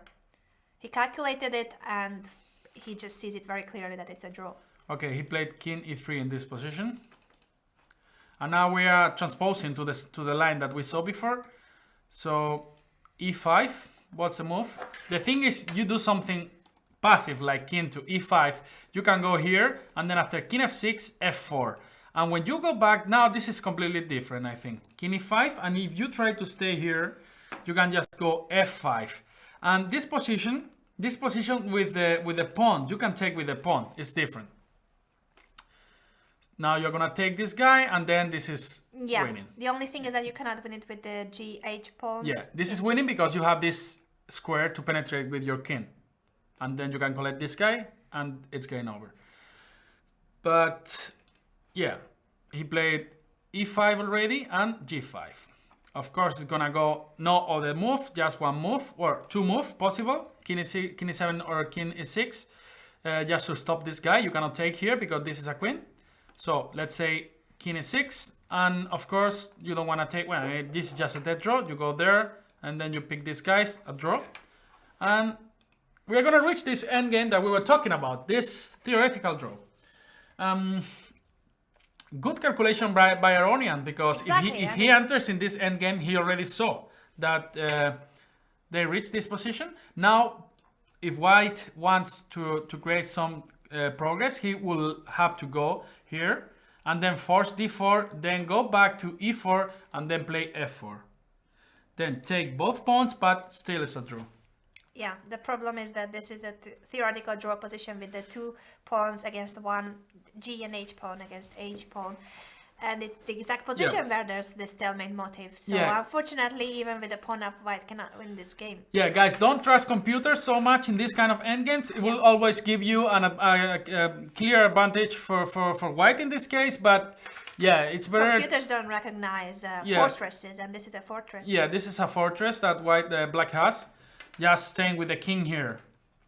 And any progress is related to provoke d4 in this position. I mean, if I can just stay there in g7, f6, then first d4 as we said, and then you are gonna collect both pawns, but still you cannot make any progress. And let's show this. So for example, king d3, king g7, king c3, king f6, king b4, d4 for example, king here, here, here, here. Okay, f4, you take. Oh, sorry, I want to move 2 times. And then this is just impossible to win. So here, for example. And the thing is, if you say, oh, I want to make a queen, just tell me. It's always a stalemate. And king f6, king g8, g7, king h7. Yeah, there's no way. Yeah, I think this is the problem, that even if you get this position, like this is the most you can get out of this position. Normally, if this was a normal pass pawn, you would push g7, king h7, and king f7, you win. But in a normal position, imagine that there's only a g pawn. You want to promote the g pawn, and you're winning this position. But now after king h7, king f7, the black king doesn't have a free square on h6, and that's why this position is a draw. Without the h pawns, you are winning. But with the h pawns, it's a stalemate. So this is the fortress. Yeah. And they're already playing this position, so let's see. They already reached it. Yeah, They already both reached know it. that it's a draw, so they quickly just blissed out the moves, and I think they will soon sign the score sheet. Yeah, very soon. Very And- precise defense by Levin and Aronian. Yeah, I'm really impressed. I mean, that's why they are where they are and we are where we are. You know? Just a few hundred rating points behind them. Yeah. But yes, both players played very well. I liked the game between the two, and I think that both will have a very good tournament in the candidates, because I think they are both in shape. And the draw is already signed, so this is official. Anish, Giri, Levin and Aronian draw. Today, that means that we had 3 draws. The 2 Russian players, Karjakin drew against Peter Swidler.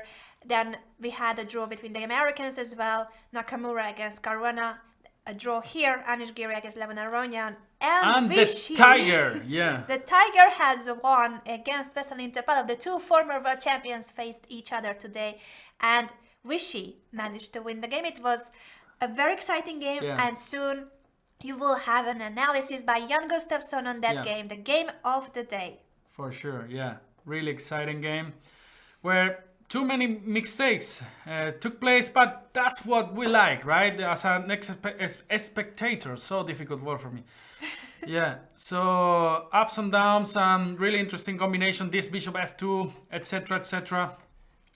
So Vichy the king leading this tournament, and Aronian and Giri, they already signed the draw. So maybe it's time to say goodbye for today, but not for long, because tomorrow we will be back with round 2, and once again we will tell you the pairings for round 2. It's gonna be once again super exciting. Every day is gonna be great, because these are the best players in the world, and they are playing the most important tournament, the second most important tournament after the World Championship. So it's going to be Peter Swidler against Veselin Topalov. Then we have Levin Aronian against Vichy Anand, Fabiano Caruana versus Anish Giri, and Sergei Karjakin against Hikaru Nakamura tomorrow from 1 o'clock Central European Time. Yeah. Thank you guys for being there and commentating and giving your opinions and everything. It was a pleasure to be with all of you guys here. So see you tomorrow and be good. See you tomorrow. Bye-bye. Bye.